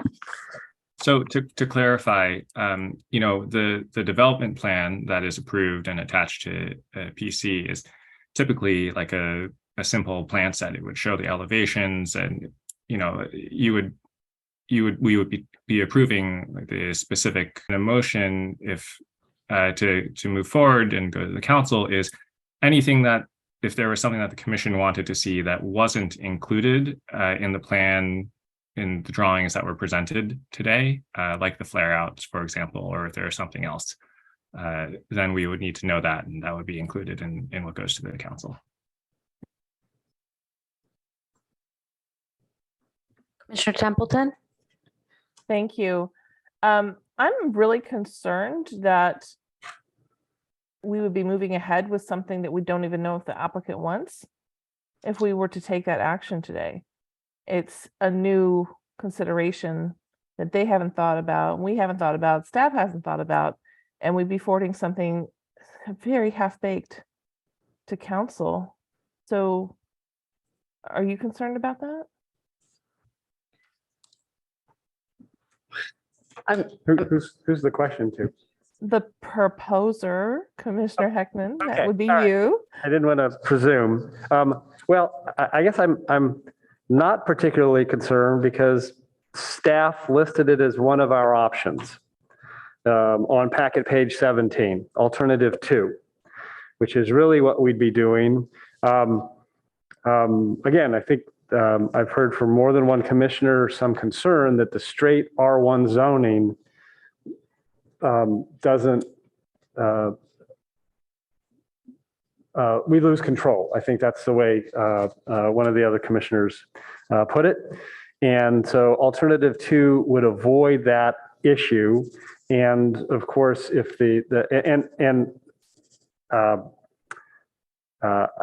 when I asked the applicant, I think I heard from their attorney, not a strong objection to being folded in, but some problems that I think could be worked out in the dialogue between the applicant and staff in terms of too much tying of the properties owned by separate people together.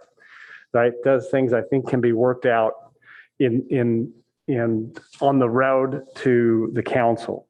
And then I think I can identify, as our Council Yang suggested, anything that's not in the plans that we've seen, some of these things we're trying to lock in, that we would like at least have staff examine as this travels to council. So I'm comfortable moving forward with the motion.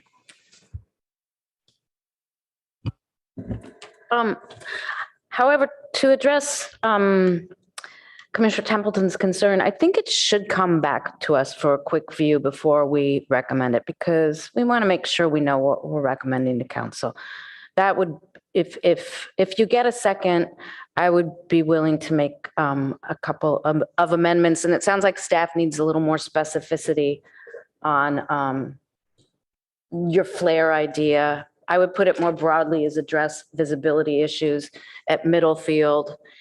And I think there's still a few questions to be answered, but I think staff could do that and come back to us about setbacks and PCs. So shall I try a motion, or are there other commissioners who want to make a comment, and then we'll see if we get a second and a vote?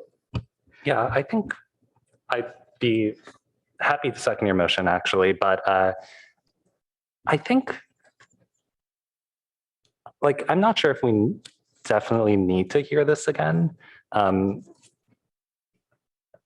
I assume good intent from someone who's building a home to actually live in, and I assume staff can figure this out. So I don't personally feel like we need to see this again. But otherwise, I'll second, or sorry, you haven't made a motion. Yeah, sorry.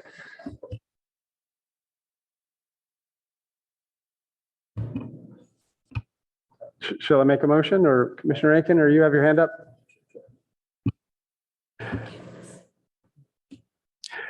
Yes. While I'm not opposed to the idea of going with alternative two, and I don't believe we actually need to see it again, what I want to make sure is that the concerns that have been expressed by the residents here are actually incorporated as part of the discussion for the version that eventually reaches council. And what mechanism we use to do that is unclear to me, so I might ask for suggestions.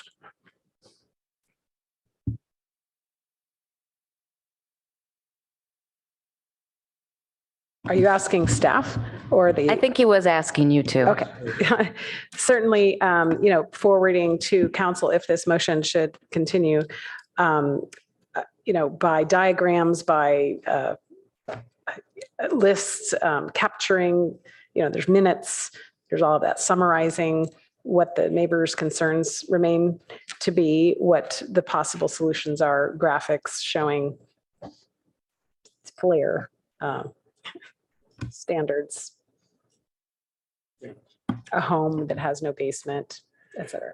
Yeah, we're all tempted to design this as we go, and we have to resist that. But nevertheless, those ideas are things that should be forwarded in some manner to council. I find the basement thing amusing because as basement space doesn't count against your floor area ratio, that's a way to get a lot of space in a comparatively small footprint.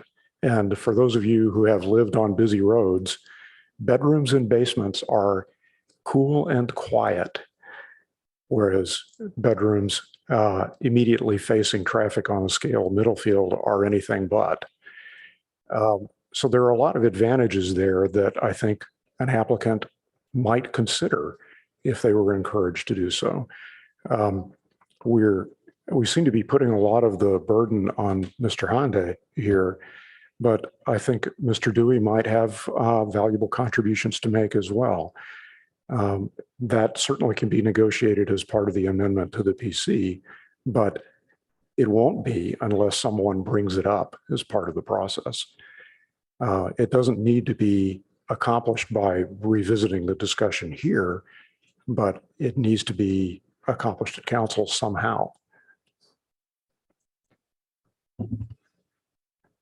That was a pretty compelling comment. And I do think that one of the advantages of keeping it a PC, but allowing for housing or the 8 parking spots were that it takes away concerns about the corner lot precedent, or certainly takes away mine, because we don't have that issue at all anymore.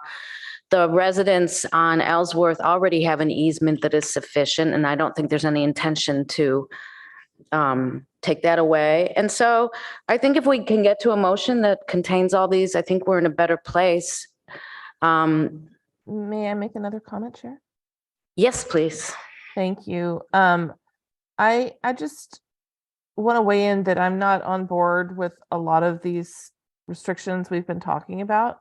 I don't think, as Commissioner Aiken said, I don't think we've really thought through the whole basement thing. It was just an idea that was a complaint from somebody who wasn't the owner.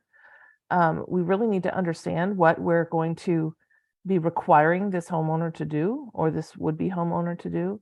So I'm really concerned about it. And then in addition to that, we're really passing the buck if we're going to take this situation as we found it, which we spent 3.5 hours on, and pass it along down to council without resolving these issues first. I'm very concerned about that. I don't think it's right.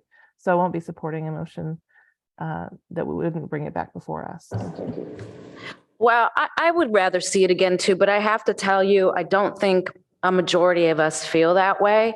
And so it's one thing I can let go of to move this process forward for all the parties involved, especially if some of my esteemed colleagues trust the process. And I don't think we're telling Mr. Handa to put in a basement. We're saying he shouldn't be restricted from putting in a basement should he care to put in a basement. It solves another problem for me is that I think the setbacks on this property are insufficient. And that has to do with the fact that it's a corner lot and that the easement of Ellsworth is a road. So I think having smaller setbacks on what is actually truthfully a substandard property, because there is a road there, is of great benefit to the people and on Ellsworth. And I think having a quieter living space as part of their house when they live on Middlefield would be good, particularly since they're not going to be able to have any high fence because of the visibility issues. So I'm willing to let go of it coming back here because I know that a majority of us do not feel that way. I was just making a pitch to see if they'd change their minds. I'd like to make a motion, Chair. Please. All right. Please do. I move that the PTC recommend to the City Council what's described in alternative 2 of our staff report at packet page 17, an amendment of PC 2343 to add single-family residential use to the list of permitted or conditionally permitted uses of the PC zone. And the single-family residence would then be added to the development plan for the PC.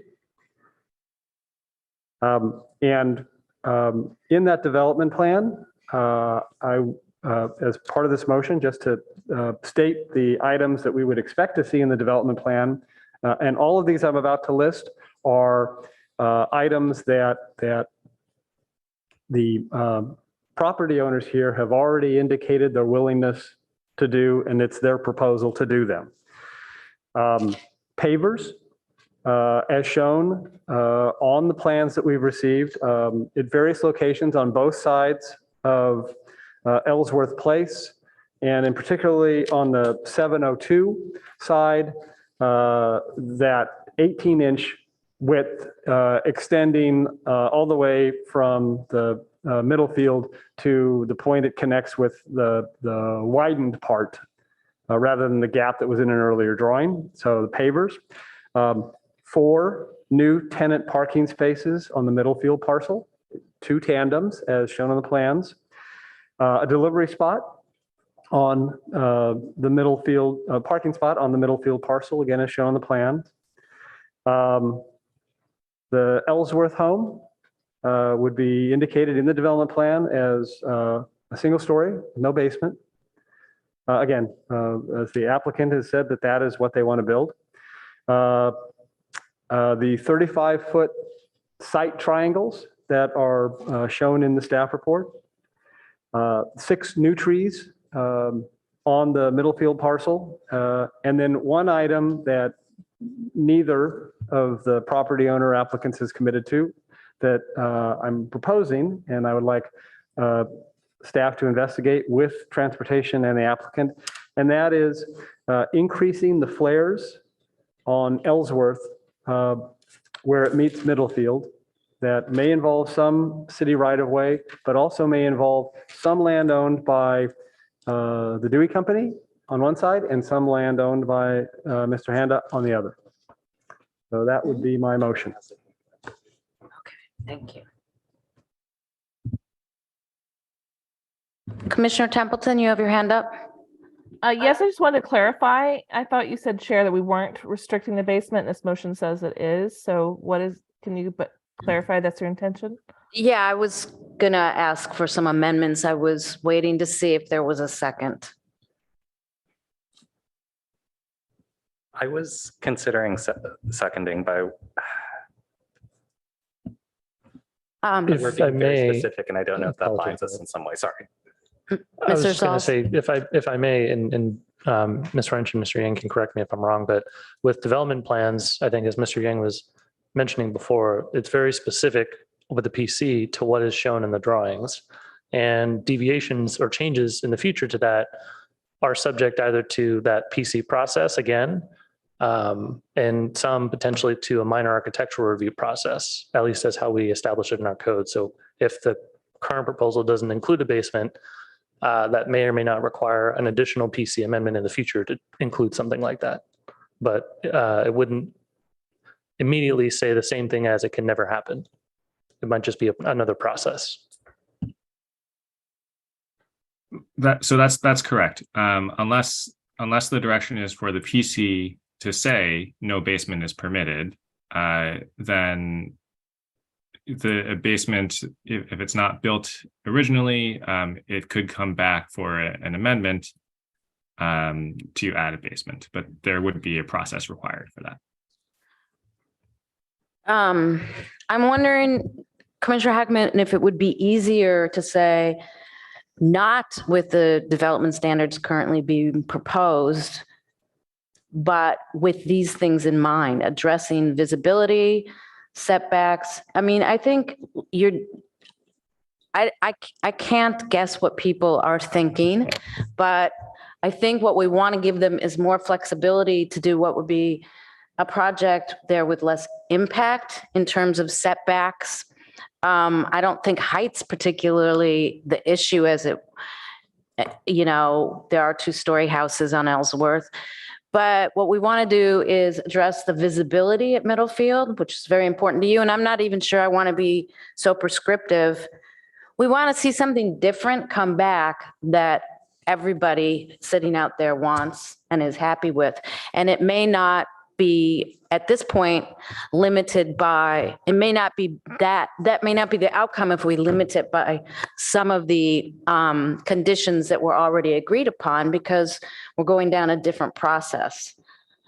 Does that make any sense to anyone? Yeah, but my understanding is Mr. Honda, I think, tried to submit a building permit application for a fully designed house back in January. So he knows what he wants to build. And what he wants to build, apparently, because we haven't seen a plan set, right? Because that wasn't really part of the R1 concept. It was the primary staff recommendation. What he wants to build is a single family house of a certain size, certain dimensions. It's all laid out, and it doesn't have a basement. Why do we have to restrict it to that, though? What about the next owner? What about the future designs? It's just weird. Because in a PC zone, that house that he's already proposed is going to be part of the development plan.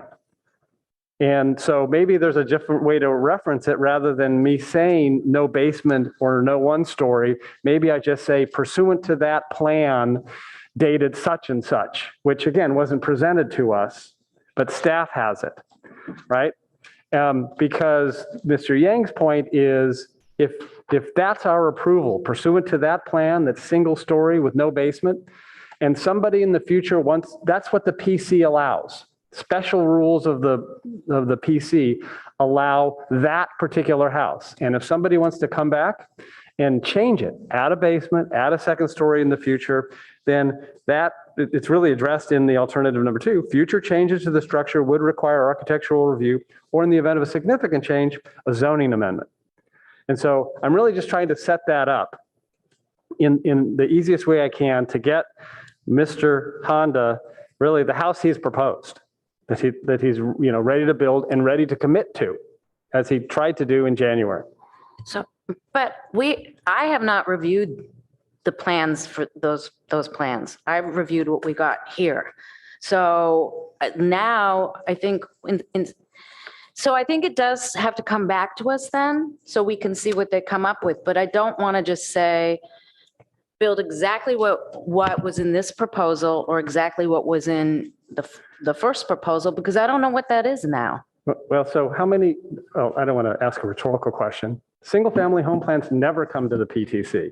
They don't even go to the ARB, is my understanding. It's part of in PC. R1. Yeah, exactly. Right. So I believe I was the one that said this is not in our purview, but as a PC, it would. And there's no restriction from having a single family unit on a PC.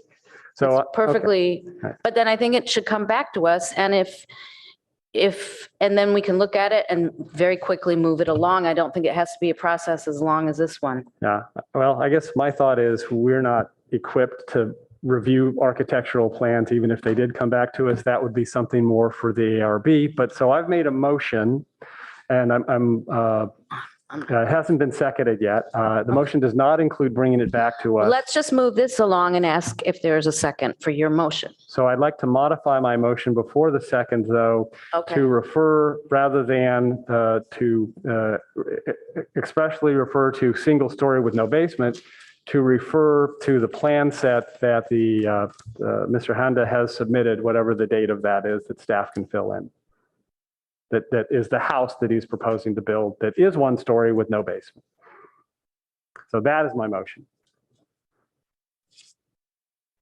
Is there a second?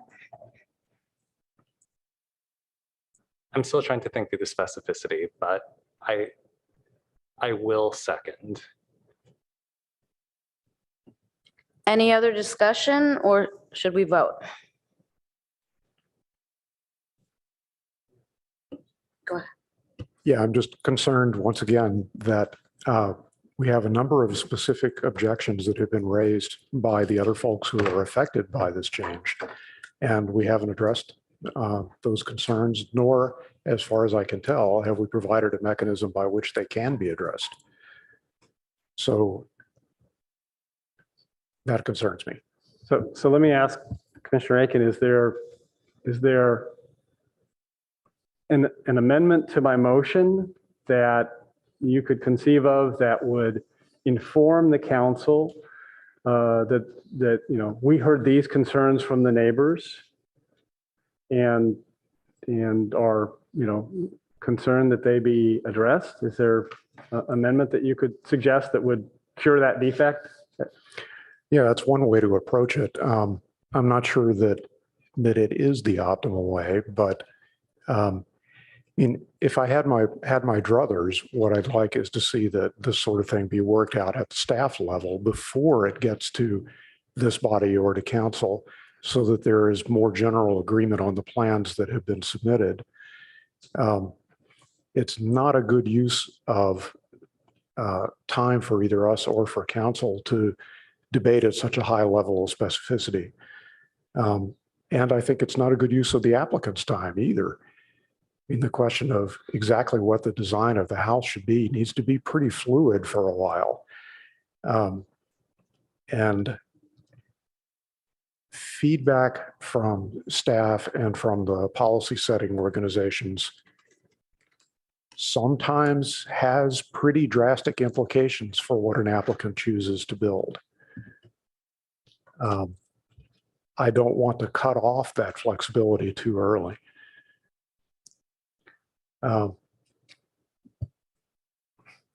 So I have to say I agree with that. And I think that this doesn't address doing this exact project with the addition of the flares, which is a very good idea, does not address some of the concerns that we had and some of the people sitting in the audience today about this. It just says, do the do the house that was the thing that was here in this staff report, which I believe was kind of a compromise, maybe. I could be wrong.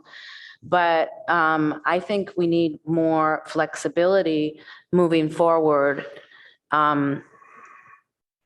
And this is very restrictive to me. May I contribute a comment? I think Commissioner Liu was next. Oh, no, sorry. Carrie's next. I tried. Commissioner Templeton, go ahead. Thank you. I agree with Commissioner Aiken. And what I want to add here is in discussing how to move this forward, we also have to think about the risks of moving it forward in this way and how it might backfire. I am very concerned about this approach potentially backfiring when it gets to council. If we don't send them something that is higher quality, well thought out, and addresses a lot of these open questions and concerns, what could happen? I mean, it could just get outright denied. So just think about the options here. Thank you. Would it be helpful if we, in the motion, recommend that staff, I guess, kind of go point by point through the safety and convenience concerns that were listed and have a clear perspective on like what the ultimate conclusion is. I think, I mean, I think you're well intended, but I think that we need, I think it's too much specificity for this motion. And I think maybe what we should do is vote on this motion and then move on. If it doesn't prevail, move on to another motion and sure. Unless anybody has any other comments at this time. Is that okay with everybody if we vote? Okay, let's conduct the vote. Please, Ms. Dow. Commissioner Aiken? Chair Zuma? No. Commissioner Liu? Yes. Commissioner Templeton? No. Commissioner Heckman? Yes. Motion fails 3-2. Thank you very much. Would anybody like to speak to their no motion?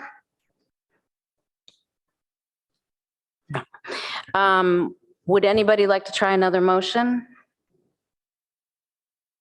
And I guess maybe I have a question for our legal staff here. Can we move this forward as a concept of allowing a single family home on that portion of PC, I forget its number all of a sudden, 2343, I think, and leave the precise development standards at this point open, have it come back to us so we can review it briefly before it goes to council, with the understanding that staff and everybody in the room has been listening very hard for a very long time this evening. And is that an acceptable kind of motion for you staff to work with? Yes, that's possible. The motion could also be to have the plans reviewed by the ARB and then have it go to council. Okay. Commissioner Templeton? I was thinking maybe we could move to continue this till our next meeting, and at which time staff would be able to respond to the questions that were brought up in our meeting. That would be fine with me if you would like to make that motion. I would. Okay. I think this would limit us going into the 3.5-hour part again, but still get us the answers we need. So do you want to state that we have Ms. Dow taking down the motion? Or sure. Yeah, that's very nice. Whoever's doing that, thank you.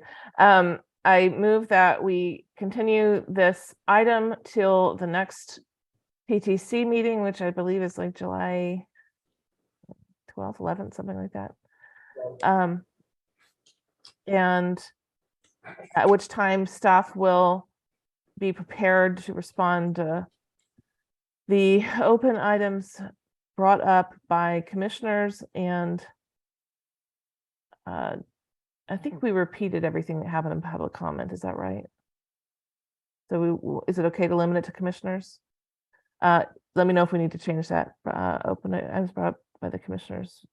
So yeah, I think that's it. Can I say items brought up by interested, can staff work with that? So this would not be a staff report. This would be just to continue the item with no new staff report. Correct. July 12th. And then have transportation present, because some of these things were regarding transportation safety and such. Yes. And certainly if we do unearth a map that has more specificity or clarification for the subdivision, we can share that in a PowerPoint. And then we have the plans that they had submitted back in January, but modifications since then showing pavement, et cetera, along the sides of the road that would be more developed since January. One thing I might add is we did analyze the plans in January as if they were R1 zoned.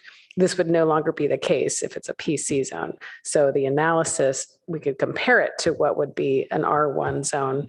Yeah, we'd would need be both. So we R1. have one already, and you could do an analysis that was for the other version. Would that be in a slide or something, or?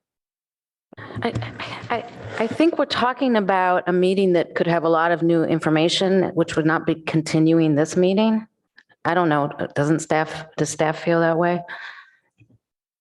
The analysis of the home, that would be new information, but the other things we've already researched and know that it's not owned by the city. There's other things, that have been asked, but, the pictures to be seen by the commission is what's requested. Mr. Yang, hold on. Pardon me. Point of clarification for me as a new commissioner. So would there be public comment at the continuation? I presume not. It depends on what kind of information staff provides. Ah. If they give a new staff report, we'll reopen public comment very likely. Is that right, Chair? I think we should let staff answer that. Okay. It's the pleasure of the commission. You could close the public hearing portion of the evening and leave the responses to the commissioner and items the public raised that were focused on a certain thing, such as safety. If it's not as broad as. My intention in making the motion was to minimize the follow-up only to what staff is answering that they weren't able to answer tonight. But I don't know what that means beyond that. Mr. Yang? I think we can keep the public hearing open for people that didn't speak this evening. So for new public speakers. Sure. Is one way to do it. I don't think that needs to be in the motion, does it? I don't think so. I don't know if you saw Chair, Mr. Yang has been trying to be online. I don't know if he has a comment. Oh, I did not have anything to add on top of what Ms. French said. So thank you. Do I have a second? I'll second. Are there any other comments from my colleagues? Commissioner Heckman?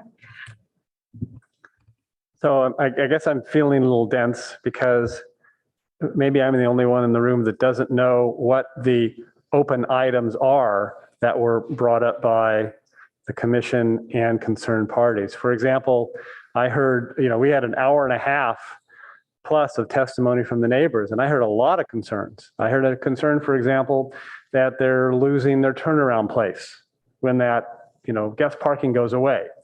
Is that an open item that staff has to come back with a response to? And if they do, then is that not new information that the people who raised that issue should want to have, should have an opportunity to react, right? They raised an issue, staff has now provided a response. How is it that the public who raised the issue don't have an opportunity to react to that? So the same way that in this meeting, when they answer a question, comments have already been taken. But that's fine. Whatever. I don't care if we open up the comments more or not. That's, to me, less important than hearing the answers. So does chair can decide about the comments. I don't have a so what are the questions that we're wanting answers to? Well, for example, there were many things that were commented on that are out of scope. It would be nice for staff to be able to say whether or not that tree was improperly removed is out of scope for this discussion. Whether or not people enjoy turning around on the potential homeowner, the property owner's site, is that relevant to our discussion, right? These are all things that are potentially will help us either focus or broaden the scope. And it's uncertain because everybody brought up a lot of questions and we're weighing in on one thing. And we even look at the motions that have come up tonight, there's a lot of things that may or may not be out of scope. We're not even agreed on that. So if we can get a decision by staff on what's in and what's out, and for the things that are in, some clarification, I think that would be super helpful to me. So that's where I'm going with this motion. And it's okay if you disagree, that you don't have to support it, but I would love your support. Yeah, well, I'm just looking for clarification because I don't know if I don't know what the open items are. The fence, the sight line, the Whether Commissioner Heckman, would you like the maker to list the open items in the motion? Well, Would that clarify? I'm it for wondering you? if that would provide the best direction to staff and not I don't want to just, put the pressure on Commissioner Templeton. I think this could be a collaborative effort among the commissioners, identifying whatever is in their head as an open item that would be, brought back. And so that way we would know that staff has clear direction and we don't have a surprise in 2 weeks when incidentally I won't be here of staff comes back, they have given us, 12 open items, which they think is the universe of open items, but one or more of us has other open items that they didn't respond to. So I think it would be a good idea to list them. I would refer you to the transcript of tonight's meeting. I mean, I don't know what to say. Like, if you have additional questions, please send them in writing to the staff. Does staff find the open items phrase troubling, or do they feel they can hone in on the biggest concerns from interested parties and realize they've already dismissed those, you've already proven they're not an issue, or address them? Because I feel like I hate to, I would never want to rush a decision like this, but I think we need to make a motion and vote on it here. So if staff is okay with it. Well, we won't have a transcript to thoroughly read before the next meeting, I don't think, before July 12th. We'll have one immediately right now on YouTube. Like, that's unlikely. It won't be an official transcript. Okay. Yeah, but come on. What I'm trying to say is there were a number of points brought up. We can list them if you'd like me to do it. I can go review the recording instead of watching the next action item and get a list, but we need to vote on this now. And it's okay. I know I'm really tired of having a very long day. So if I'm sounding more curt than usual, please don't take it personally, anybody. I'm very tired. So this was my attempt. I'm happy to withdraw if somebody has a better motion.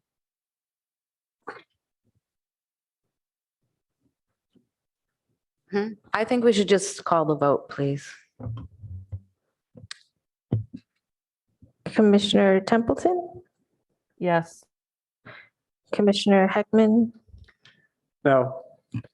Chair Suma, Yes. Commissioner Liu, No. Commissioner Aiken. Yes. Motion, sorry. Passes 3-2. Passes 3-2. Thank you very much. That concludes that item for this evening. I want to thank everybody for hanging in there so long. And I want to ask my colleagues if they want to jump right into parklets or if they need to stretch their legs in the room. Okay. So item 3 is amendments titles 18 and title 16 necessary to conduct the council's wishes on parklet design. So we have a staff report. Yes, one moment.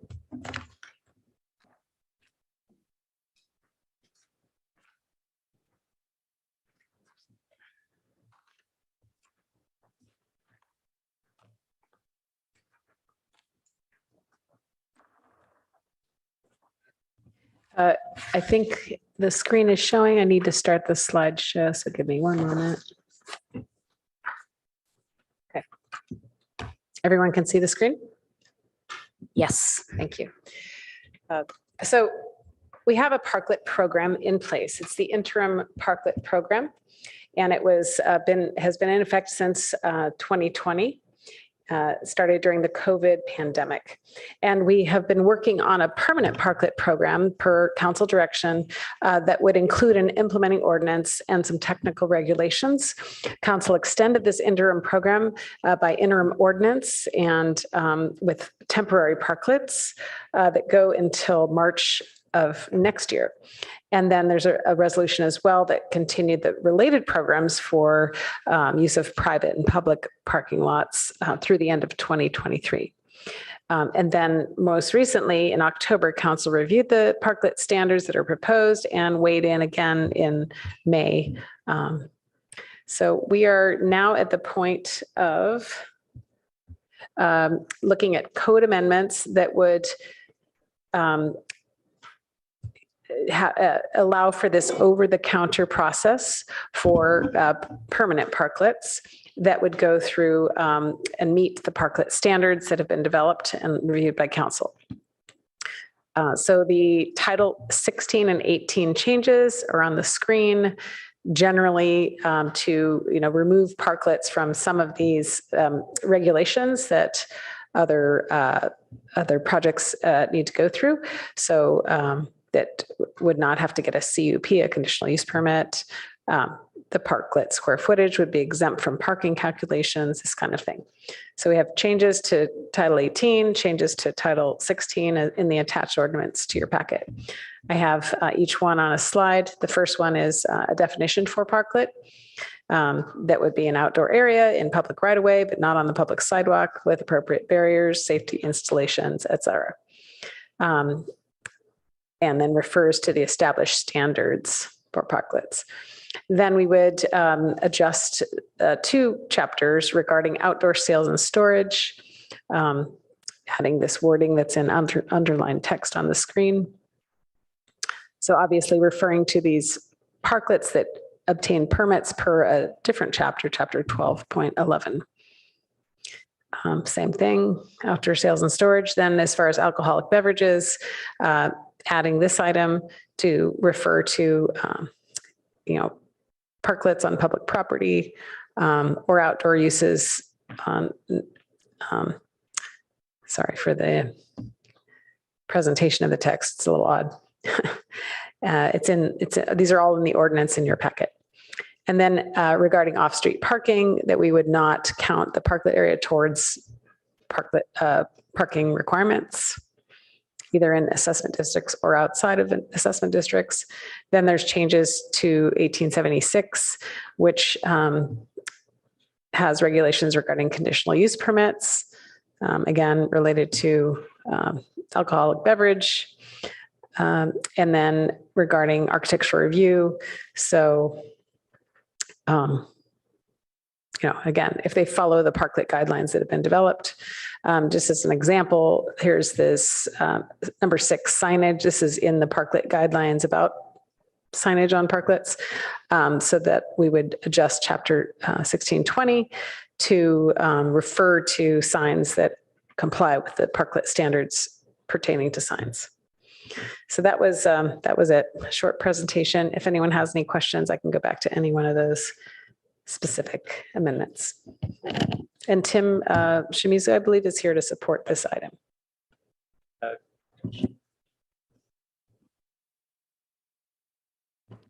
Okay, thank you very much for your presentation, Commissioner Aiken. Yeah, just a quick question about the origin of something. On packet page 104, where we're talking about the parklet effect on off-street parking requirements, I've forgotten, was that a council direction? What was the origin of that? Yeah, I believe there's been discussions, and I'm not sure if Tim is participating in this, but he may remember some of those council discussions. I think, this is parking in the right of way, so it's not private property. That was not my understanding of the requirement. It was just that, for example, restaurants are required to have a certain amount of parking, and if they have parklets that expand their floor area, then we're not requiring them to add additional off-street parking. Is that correct? Right. We're not requiring them to add additional off-street parking, Yeah, and they're I'm just paying curious. for the privilege of using the existing on-street parking for the parklet.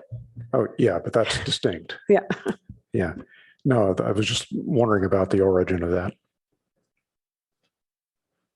So can you hear me? This is Tim Shimizu, Assistant City Attorney, coming in remotely. And this is existing practice under the interim program, where the parklets that have been approved under the current interim ordinance similarly do not have their square footage count toward any kind of parking requirement for the main structure. And so we're continuing this. I think that this is in recognition that a parking requirement would be a significant cost increase to parklets. And so to add a parking requirement could increase the overall cost of any given parklet by a significant amount. Okay, yeah, I wasn't really questioning the reasoning there, but the reason I bring it up, of course, is that if parklets were to expand significantly, then it would add to parking pressure in the core areas, and we might have to manage that differently as well. But that's outside of scope for this discussion. Adding on to that, so these are parklets for Cal Ave and downtown, et cetera. This is a permanent ordinance. And currently, I think there are restaurants on Cal Ave that would have much less outdoor seating with a parklet requirement than they would have currently, where we have the street closed and they just have outdoor seating.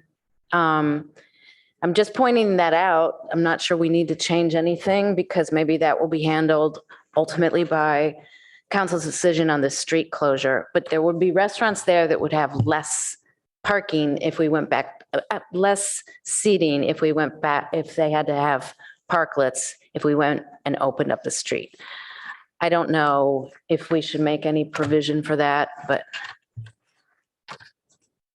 Yeah, I think they're kind of a different matter with, like you said, the closed street. If closed streets, say, were to become permanent, then parklets would not be a factor on those streets. Right? It would be a different setup. Yeah, I think it should probably best be resolved. I mean, it makes sense to have citywide standards for parklets. It should best be resolved when council makes its determination about Cal Ave. Okay, thanks. Commissioner Liu? Cool. I just want to confirm exactly what we're doing here. So my understanding from the pre-meeting as well is that really not much changes in practice, or really nothing changes in practice, that we have this interim ordinance and through 2020 procedural, and like the step between the interim ordinance and the final ordinance. All we are doing is taking some parts of the interim ordinance and putting it into the putting it into an actual ordinance, but in a way that doesn't actually change anything since the interim ordinance would still go on anyways. So is that right? The interim ordinance has a sunset date. As we mentioned, the interim program sunsets and then the permanent program would take over. The council needs to adopt another ordinance that is not subject to planning commission review because it's not Title 18. So this is a piece of what will go into the permanent ordinance, referring to the standards and how these go through the process, which is through a public works process. So it's kind of like we're doing objective standards with those parklet standards and tying them to portions of the code. And we're moving the practice of what's the interim, with some refinements because of the new standards, so that the interim parklets might have to change a few things to become eligible for the permanent program. But we need to adjust our Title 18 to enable that because of how it is set up today in the existing code, right? To allow permanence of the program. Right. So to what extent is this mainly an alternative to having to just pass interim ordinances until we get the final ordinance? And sorry. Yeah, so we would not bring this separately to the city council without the permanent ordinance for other portions of the municipal code that will go with those standards that the council's already reviewed back in October. So those, we're still in the interim program now. That interim program is going to sunset. And then by that time, we should have had the full ordinance, including these pieces that you're seeing, to council. Okay. So, okay, maybe a bad question. My understanding was that if you are a business owner today and you want to apply for a parklet, there isn't actually any practical difference between the interim ordinance and what we have right now. And that if you currently own a parklet, like none of these changes would like require you to like physically modify the parklet or, for example, or do anything like that. Is that right? The interim ordinance is in effect and it will continue to be in effect. So the standards that we've shown to council that are being, I guess, finalized and would relate to the permanent ordinance would require some changes to physically to some of those parklets that are out there that don't meet the new standards that are about to be implemented with a permanent ordinance. Right, but this is not the permanent ordinance that would apply. Or okay. So, Commissioner Liu, I'm sorry to interrupt. I think to answer your question, this is Tim Shimizu again, remotely. So these code amendments the intention of these code amendments is to enact them as part of what we're calling the permanent parklet program, which is what will come after the sunsetting of the current interim program. And as part of that exercise, we're, like you said, we're codifying the Title 16 and 18 exemptions that are currently in the interim ordinance, but are not actually codified yet in Title 16 or 18. And through this, what you're seeing tonight is bringing those actual edits to you to look at and review as we proceed on our way to making those amendments and bringing them to council. Okay, that makes sense. I just wasn't sure if there's another step after this. And no, yeah. And so, and to your other question about, is this really changing the status quo? In terms of the specific amendments you're seeing tonight, they do not. They basically take the status quo practice under the interim ordinance and just basically make them quote unquote permanent under the permanent program, of course, subject to any, of course, future amendment by council. Got it. Sounds good. Commissioner Heckman? So thank you. So just making sure, I think I understand the process. There are two ordinances that are going to council to create the permanent parklet program. One of those permanent ordinances is in front of us because it involves the things that are within our purview. Modifications to Title 18 and I guess to Title 16. And so that's what we're dealing with tonight. Whatever we do with this, it's going to be bundled with this other ordinance that has the actual program and standards, which is not subject to our purview. And so those two ordinances go together to council. Council, if they approve them, that becomes the new permanent ordinance, which replaces the interim ordinance. And I guess I had a question for Mr. Shimizu on that, because these ordinances, at least this one that we're looking at, is effective 31 days after its adoption, as it says in the ordinance. And so if, for example, the council adopted this on January 1st, it would be effective January 31st. And when it becomes effective, that's the end of the interim ordinance, even if we're not at March 31st, 2024. I just want to make sure, right? Whenever this is adopted, 31 days later, it's the ordinance, the interim ordinance is gone. Yeah, so one of the issues that when we get to council that we will ask council is exactly how they want to transition in between the interim program and the so-called permanent program. And so we'll adjust the effective dates however they'd like to kind of roll that out. Okay. All right. And harmonize them, of course, with this ordinance, these Title 16, 18 changes, and also the substantive permanent parklet program ordinance.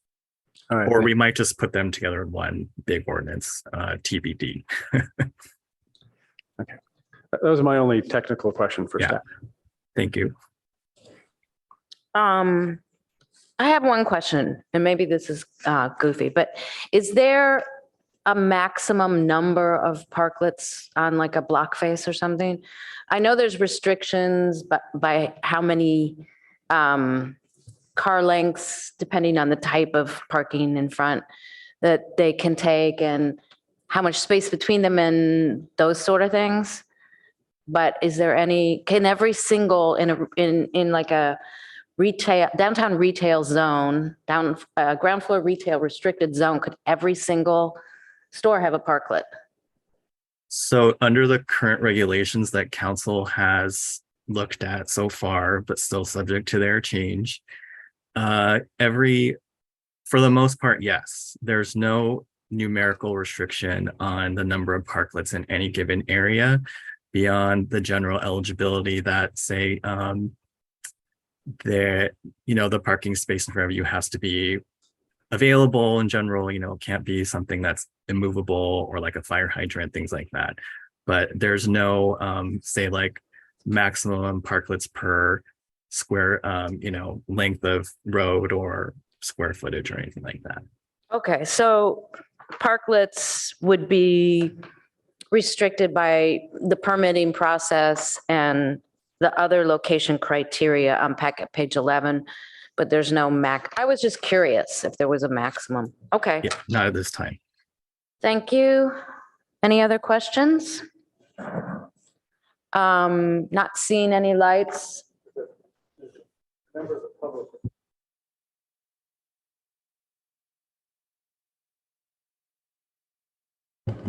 With that, we'll go to the public. Do we have any public speakers? Yes, we have one raised hand on Zoom, Arden Michael Bloom. So getting a hang of this new phone I have. Can you hear me? Yes, we can. Andy, I just wanted to point out something that seems to have been forgotten. What is the purpose of the parklet related to COVID? Are we just talking about parklets because that's a new thing to talk about? Or are we talking about, which I believe, unfortunately, and many people agree, a virus that will continue for many, many years? And so the big question is, if a restaurant closes its interior due to a serious outbreak of as we've experienced, if it comes back in a virulent form, if COVID comes back in a virulent form, will there be sufficient space for a restaurant to function? And so I think that idea of parklet equals COVID restaurant space has to be somewhere in the discussion. Thank you. Thank you very much. Do we have any other public speakers? No, that was just the one. Okay, so take it back to the commission for questions or motions. Commissioner Heckman? Thank you. So I've got a question on the definition of parklet on packet page 102.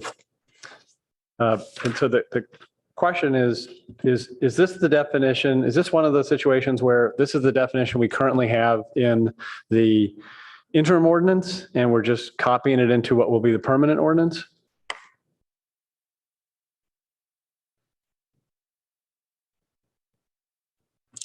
So go ahead, Tim.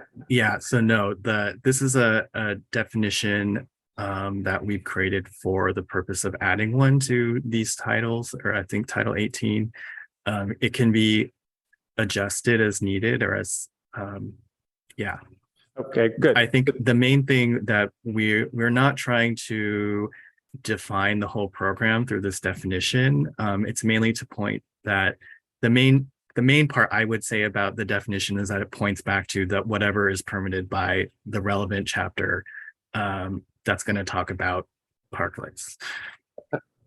Okay, so let me tell you my concern, and I'm glad this isn't, I'm glad I'm not potentially monkeying with, something that has been well vetted by the council.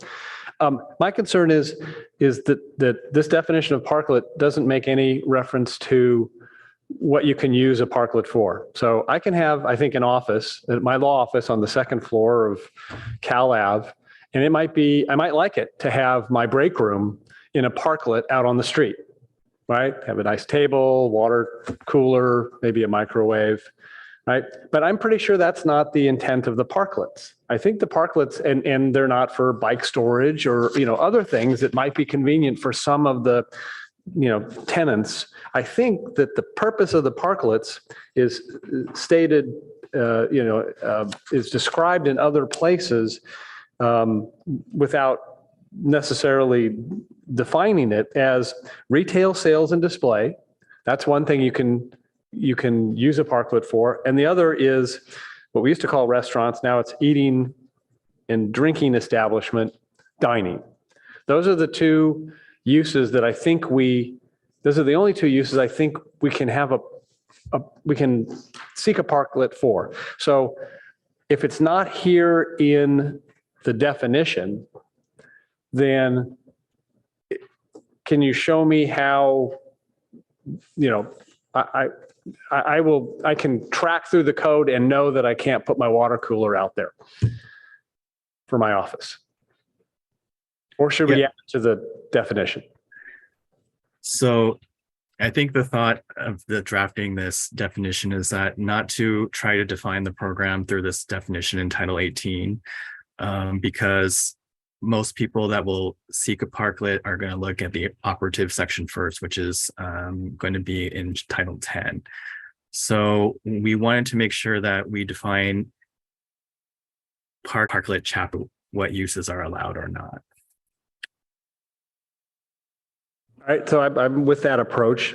In that scenario, because we'll never see Title 10, is it appropriate in the definition to refer to the uses for parklets, described in Chapter 10, so that you have that direct cross-reference? Is that, that's something I would suggest staff consider. And that was the only issue I had with the draft ordinance. I wondered about that too, actually. It is later on in section 2 under II. It's restricted to eating areas for eating and drinking or intensive retail. On the next page. 103? Yeah, packet page 103. A little II.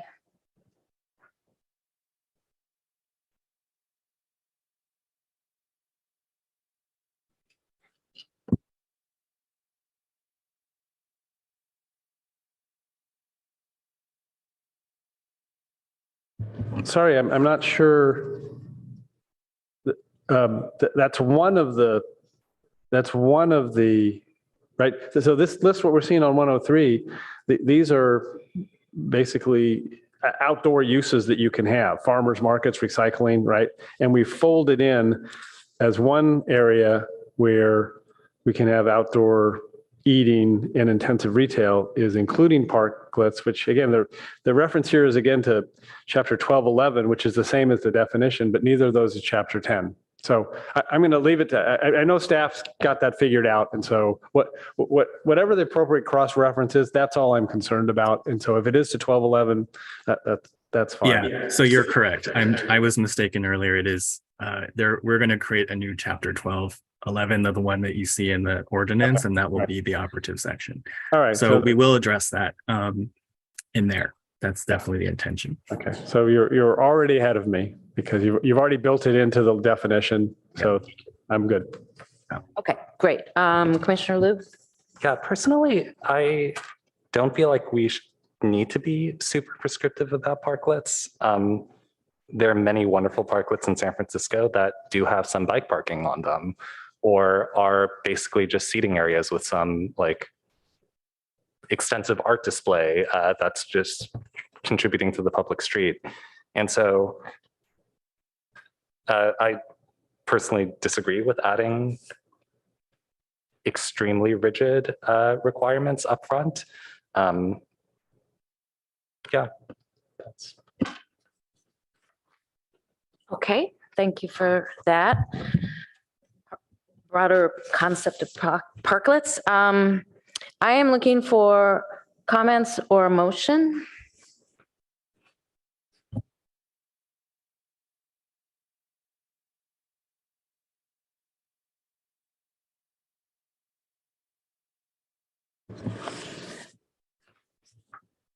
I move that the commission accept staff's recommendation for this item. Second. Does staff want more specificity in reading all the? No, that's fine. Okay, Yeah, I think thanks. that's- Do I have a second? Excellent. Commissioner Templeton. Speak, would you like to speak to your motion or second? No, I don't think so. Any other comments before the vote?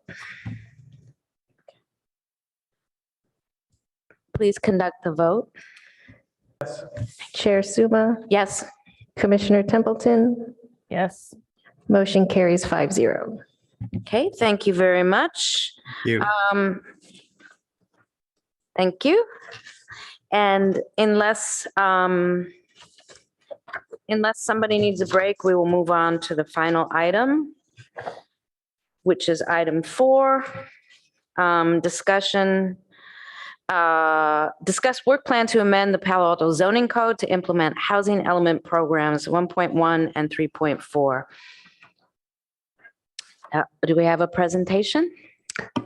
We have yes, Jean Eisberg. I see she is unmuted. Jean, our Thank consultant. you.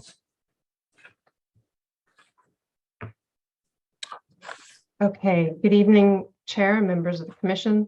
I'm Jean Eisberg. I'm a consulting planner with Lexington Planning.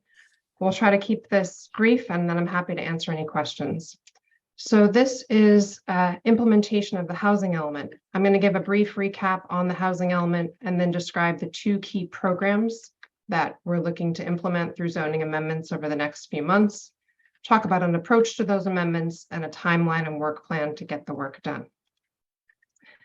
So as you may recall, the PTC recommended in May and the council adopted the 2023-2031 housing element following many months of public review and engagement. In June, the city sent the adopted housing element to HCD for review. HCD has 60 days to review. So if there are any comments from HCD, we would expect them in August. The housing element includes a number of programs. 20 of those programs require changes to the zoning ordinance. And so this work plan addresses 2 key programs to address the Regional Housing Needs Assessment, the RHNA, as well as to encourage housing production. So these are the 2 programs or 2-part. One of the programs is in 2 parts. The first is program 1.1A, which is the adequate sites inventory. There are a number of rezonings that are required to meet the RHNA, and these have a statutory deadline of January 2024. That's 1 year after the required adoption date, which was earlier this year. Part 2 of that program, 1.1B, is rezoning of the GM, that's general manufacturing, and ROLM, research, office, light manufacturing. These are additional rezonings that are not required as part of the RHNA, but that were adopted by the council. And those, although they don't have a statutory deadline, are also proposed to, or required as per the housing element, be adopted by January of 2024. And then third, we have program 3.4, which is the housing incentive program. This is an expansion of incentives to facilitate housing. And that, in terms of timeline, the housing element identifies a date of December of 2024. However, in order to be impactful during this 8-year cycle of the housing element, staff is aiming to make those changes also by January of 2024. So just a little bit about each program. So 1.1A, the key changes in terms of zoning amendments are first to rezone certain zoning districts to allow housing as a permitted use. For example, that general manufacturing category does not currently allow housing. Second, to upzone to increase residential density or floor area on specific housing element inventory sites. And these densities are specified in the housing element, so that part is pretty straightforward. Third is to modify a few other development standards to reduce constraints and ensure development is feasible at these planned new densities. So for example, the housing element in Chapter 4 identifies a couple constraints. For example, the landscape coverage development standard in a couple of the zones. In the RLM zone, it also identifies potential height changes, as well as FAR and parking. And then lastly, this program requires completion of a few other amendments to meet statutory requirements, for example, allowing 100% residential uses on these sites inventory sites. So again, the strategies for each of these rezonings are described in the staff report. I'll just go through these briefly, but basically there's a number of places where the program calls for increased density on residential, multifamily residential sites, the RM sites, within a half mile of Caltrain stations or other high quality transit, for example, on El Camino. Rezonings on properties that currently don't allow housing, like city-owned parking lots, the GM sites, as I mentioned, as well as rezoning local faith-based institutions, which are generally on R1 or single-family zones sites, in order to accommodate higher density housing. Last couple bullets, there are 3 sites owned by Stanford University that the program calls to rezone to increase densities and heights and to establish development standards and design standards. And then lastly, increasing density on some additional sites that were identified by city staff or where there was developer interest. Program 1.1b is just a short program. It essentially supersedes what I just described on those GM RLM sites within a specific area of the city around West Bayshore and near East Charleston Road and Loma Verde Avenue.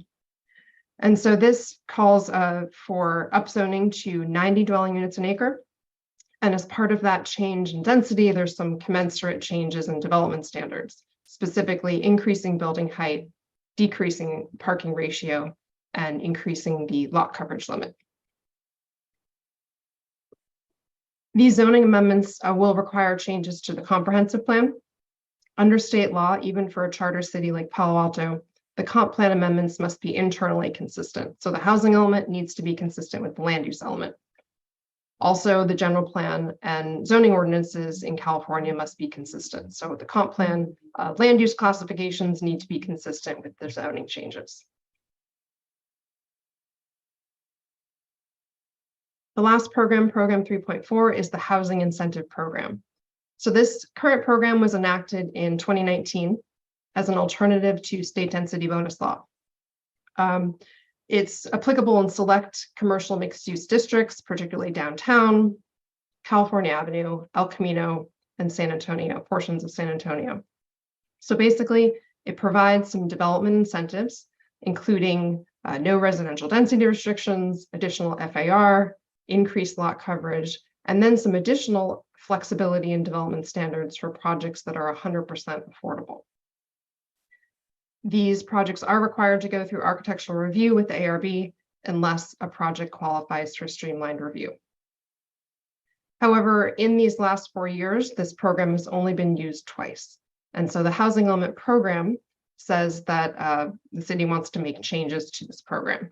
And so that includes extending it to different locations, specifically the RM zones and to that ROLM GM district within that West Bayshore area. And then also expanding the HIP to make it more attractive. And so changing development standards, increasing density allowances in order to improve the feasibility of projects. And so what the program says is that this piece should be based on a feasibility study. So the changes in response to program 1.1 are much more specified in the housing element. So that should be more straightforward. These HIP changes are based on this feasibility study. You do see a preview of this study in chapter 3 of the housing element, which starts to look at, okay, what is our base zoning getting in terms of build out on a site? What does that build out envelope look like? How many units does that yield? And if we start to modify some of these development standards, how can we prepare or create additional yield while still trying to stay within that type of envelope? And so moving forward, as we come back to your body, we'll be presenting the results of that feasibility study, which both looks at physical feasibility as well as financial feasibility of these changes. And then lastly, program 3.4 calls for changes to the retail preservation ordinance, including waiving certain requirements, as well as reducing those ground floor retail requirements elsewhere. So the approach is to prepare two separate ordinances, one for each program. The standards for housing element sites will generally modify existing base district standards. And so we intend most likely to develop a new chapter in the code that addresses housing incentives and possibly consolidate both these rezonings and upzonings to meet the RHNA, consolidate the existing housing incentive program that's written into a couple different districts or district regulations or sections of the code, as well as potentially bringing in this affordable housing incentive program, the AHIP, that already exists into one location so that it's clear what all these housing incentive possibilities are. And so last slide, this is the timeline. So here we are here. This is just a study session. This is just to present this approach, the timeline for what we're expecting. And then again, proposing two separate ordinances. So this more straightforward program 1.1, which is more specified in the housing element, where we would come back either late August or September with that ordinance for your consideration, and then move to council in the fall so that we can meet that statutory deadline. And then the second ordinance, program 3.4, regarding the HIP, where we expect to have more conversation about the, showing you the feasibility results, discussing various options for those development standards. So we would come back for a study session, meet with the ARB before going to council next winter. So that concludes my presentation. I'm happy to answer any questions. Thank you. Okay, thank you very much. Do I have clarifying questions from commissioners? Let's see, Commissioner Templeton. So this is going to come back to us once the program 3.4, the studies, feasibility studies have been completed, right? But right, so we'll come back first with the program 1.1, that adequate sites inventory, that ordinance, and then separately we'll come back with the proposed HIP amendments in a study session. Okay, but you still want our comments in advance of the feasibility studies for the HIP. You want comments on that tonight? No, because you have not received that full feasibility study. So all that's been released right now, because it's still underway, is some preliminary results, which are in the housing element in chapter 3. Okay. Do I have any comments from my colleagues? Or clarifying questions, and then I think we'll go to the public, because I think we have some public speakers.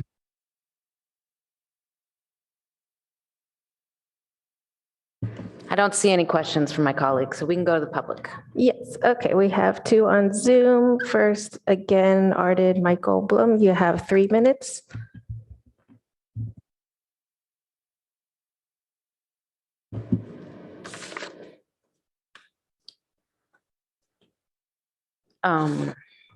It's Mr. Goldblum, is it?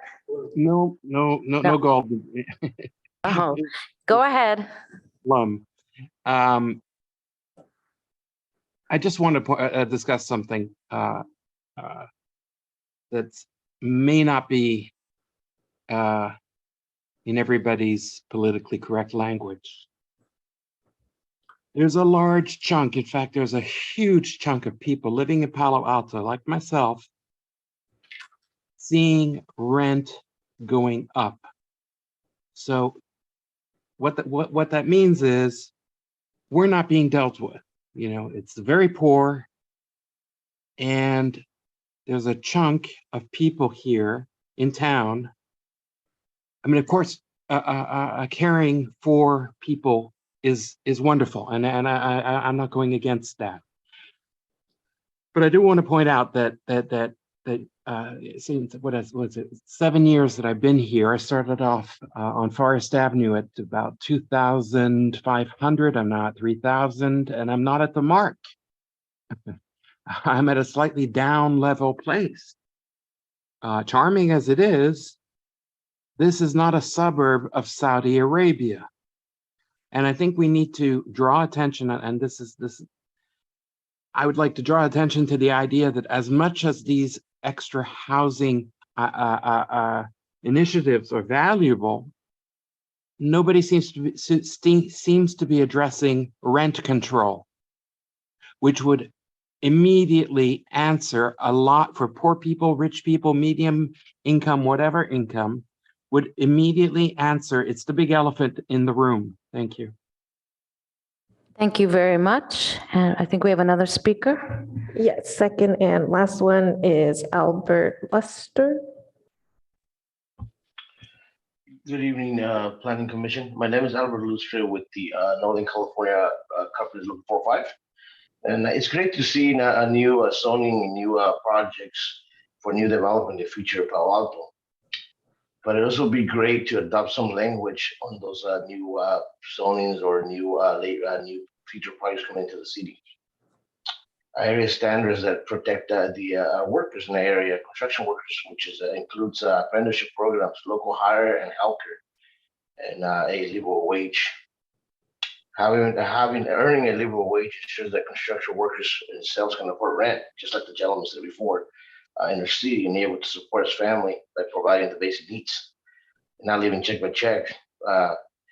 And also give not living check by check to the construction worker the opportunity to provide higher education for the kids and promote a better future for the family, and not just a dream. A livable wage prevents wage theft and fraud that happens more than often in the construction industry. Having a responsible contractor that pays healthcare ensures that construction workers have healthcare for the entire family and not become a burden to the system, since 80% of the construction workers depend on some type of government aid. Apprenticeship programs promote training education for at-risk youth, women, minorities and women to a 4-year apprenticeship. And for some of us, it's the only opportunity to be successful and to be able to earn a livable wage while getting trained at the training centers and also having a shot to the American dream. This program also provides the college credits to apprentices to continue their education and get a higher education and even a college degree. Local hire promotes quality of life and becomes a quality of life for the construction worker by being able to spend more time with his family and being involved in the community. Also benefits the environment by reducing pollution and not pushing a local workforce away from the city. I would like to ask the elected officials, are we going to adopt this some type of language as a neighborhood city of Mellow Park, Redwood City, Foster City, which include livable wage, apprenticeship, local hire and healthcare. Also, since we're talking about zoning, we might want to look at the new legislation coming up, AB 2011, SB 4, and SB 423, which are streamlined bills that are coming through the pipeline. Thank you. Have a nice day. Thank you very much for your comments. I don't think we have anyone else, do we? No, that concludes public comment. Thank you very much. So I'll bring it back to the commission. See, Commissioner Liu is ready to go. Yeah, I just have a quick question about 1.1B and what we could kind of productively scope into that, or what we could like productively give feedback or suggest like for the work plan. I mean, we keep talking about how we approve housing along San Antonio, but we have no infrastructure, parks, so on, and how regrettable that is, and how we would love to address that up front. Like, is there any scope as part of this work plan to do things like, I don't know, talk to the big landowners and see how receptive they are to like bigger developments that would donate land for a specific program, which is really just about the zoning ordinance changes. but elsewhere in the housing element, it does talk about that issue specifically. So in terms of coordinating with property owners, with developers in the area, that is already underway, because it's understood that although there's services nearby, including in Mountain View, connections to transit are important and other elements of making it more of a neighborhood. So not part of this program, but elsewhere in the housing element. Okay, thank you. Other comments? Oh, Commissioner Hackman. So I think the PTC has something else called a work plan, don't we? It's the thing we adopted earlier this year where it's what we plan to do, right? And we've done some priorities in that. Frankly, I understand. Thank you for the report, Ms. Eisberg, and I think it's very clearly laid out in the staff report and your presentation. And these are the steps we need to take. And I have really no feedback other than I look forward to the substantive steps that are coming our way later this year. But this is really a question for staff. We have a work plan, and I don't know that we already approved, and I think it goes to council. And if we change it, or if there is a need for a change, we have to maybe go to council for an amendment. And I guess my question is, do these steps that we're contemplating here, are they already in our work plan, or do we now have to start a process to change our work plan to address these things that we know are coming to us? No, our work plan was already accepted by council. Right. Yeah. Right.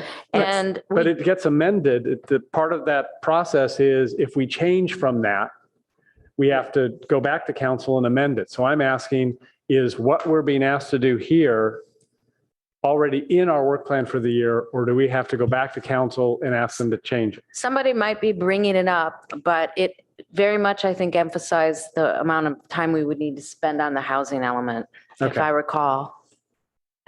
Hi, Amy French, Chief Planning Official. I'm sharing our work plan that was adopted and shared with the council and is on our screen. It's on our webpage for the Planning and Transportation Commission.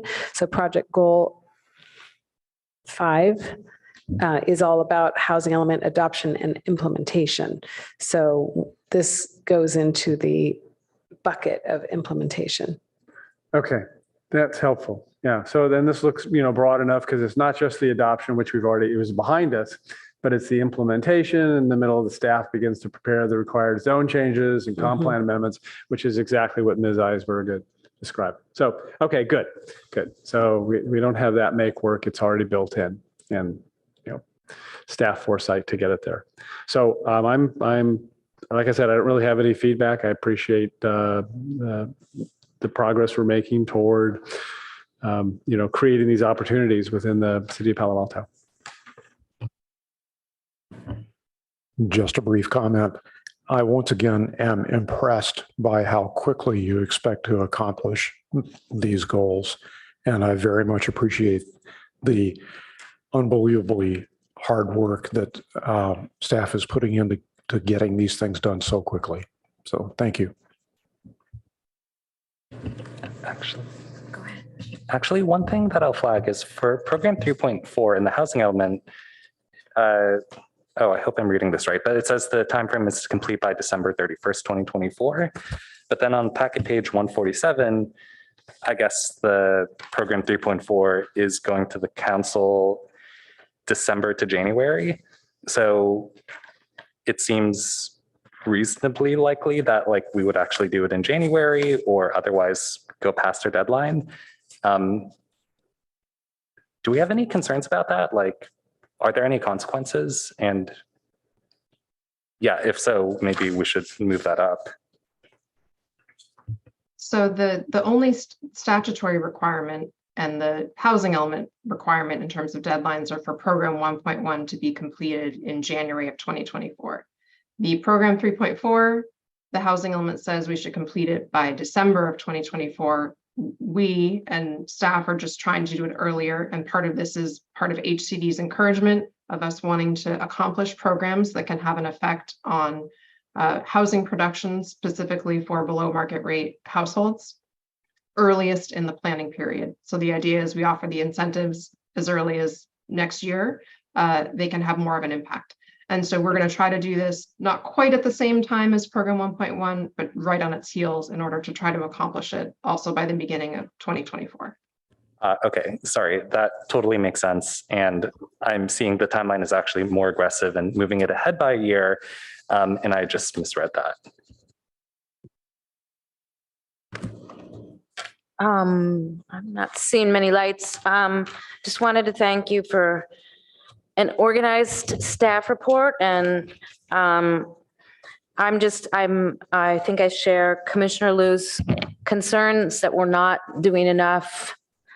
We say we're concerned about making a real neighborhood, livable neighborhood in what I call like Southeast Palo Alto, but we're not actually doing anything about that, and that those opportunities will be lost if we don't make some requirements. And then I will just say that program 1.1A, 2 and 3, which is upzoning sites within half a mile of Caltrain station to allow density equivalent to 40 to 50 units per acre. I still think that there are some places, and I don't expect to see any changes from this comment, but just to make it that there are some places within a half mile of a Caltrain station where that may not be appropriate.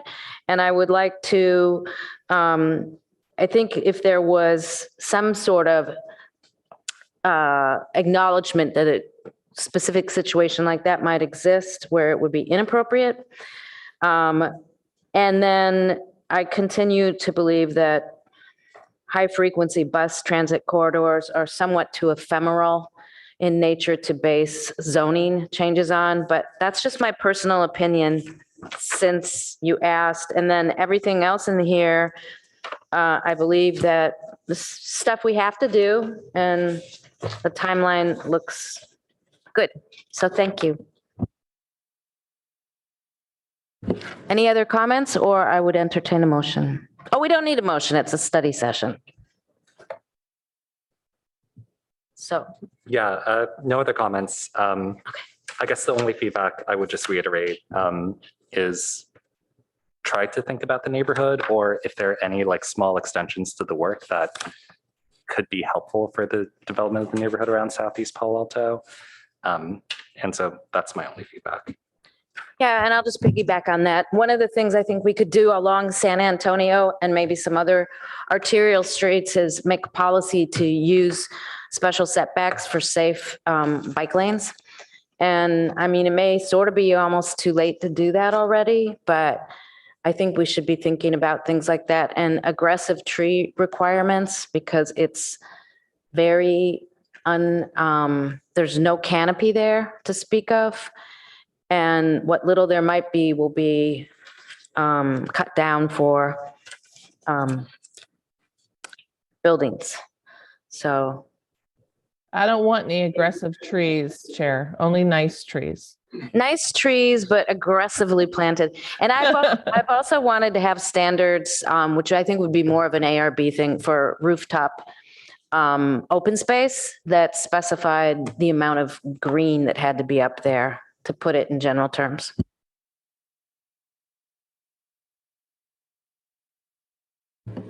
I am not seeing any other lights, so if there are no more comments, I think we can call this one closed. Okay, thank you very much, Ms. Eisberg. And we have, Commission has one set of minutes to approve, draft verbatim and summary minutes of May 31st. Okay, let's conduct the vote, please. Commissioner Liu, Yes. Commissioner Heckman, Yes. Chair Suma, Yes. Commissioner Templeton, Yes. Commissioner Aiken, Yes. motion carries 5-0. Okay, and so that concludes all of our items. If we have any commissioner comments or reports or anything of that nature, we could do that now, or we can adjourn the meeting, whatever my colleagues would prefer. Not seeing any lights or any hands, we will adjourn this meeting. Thank you very much, everyone.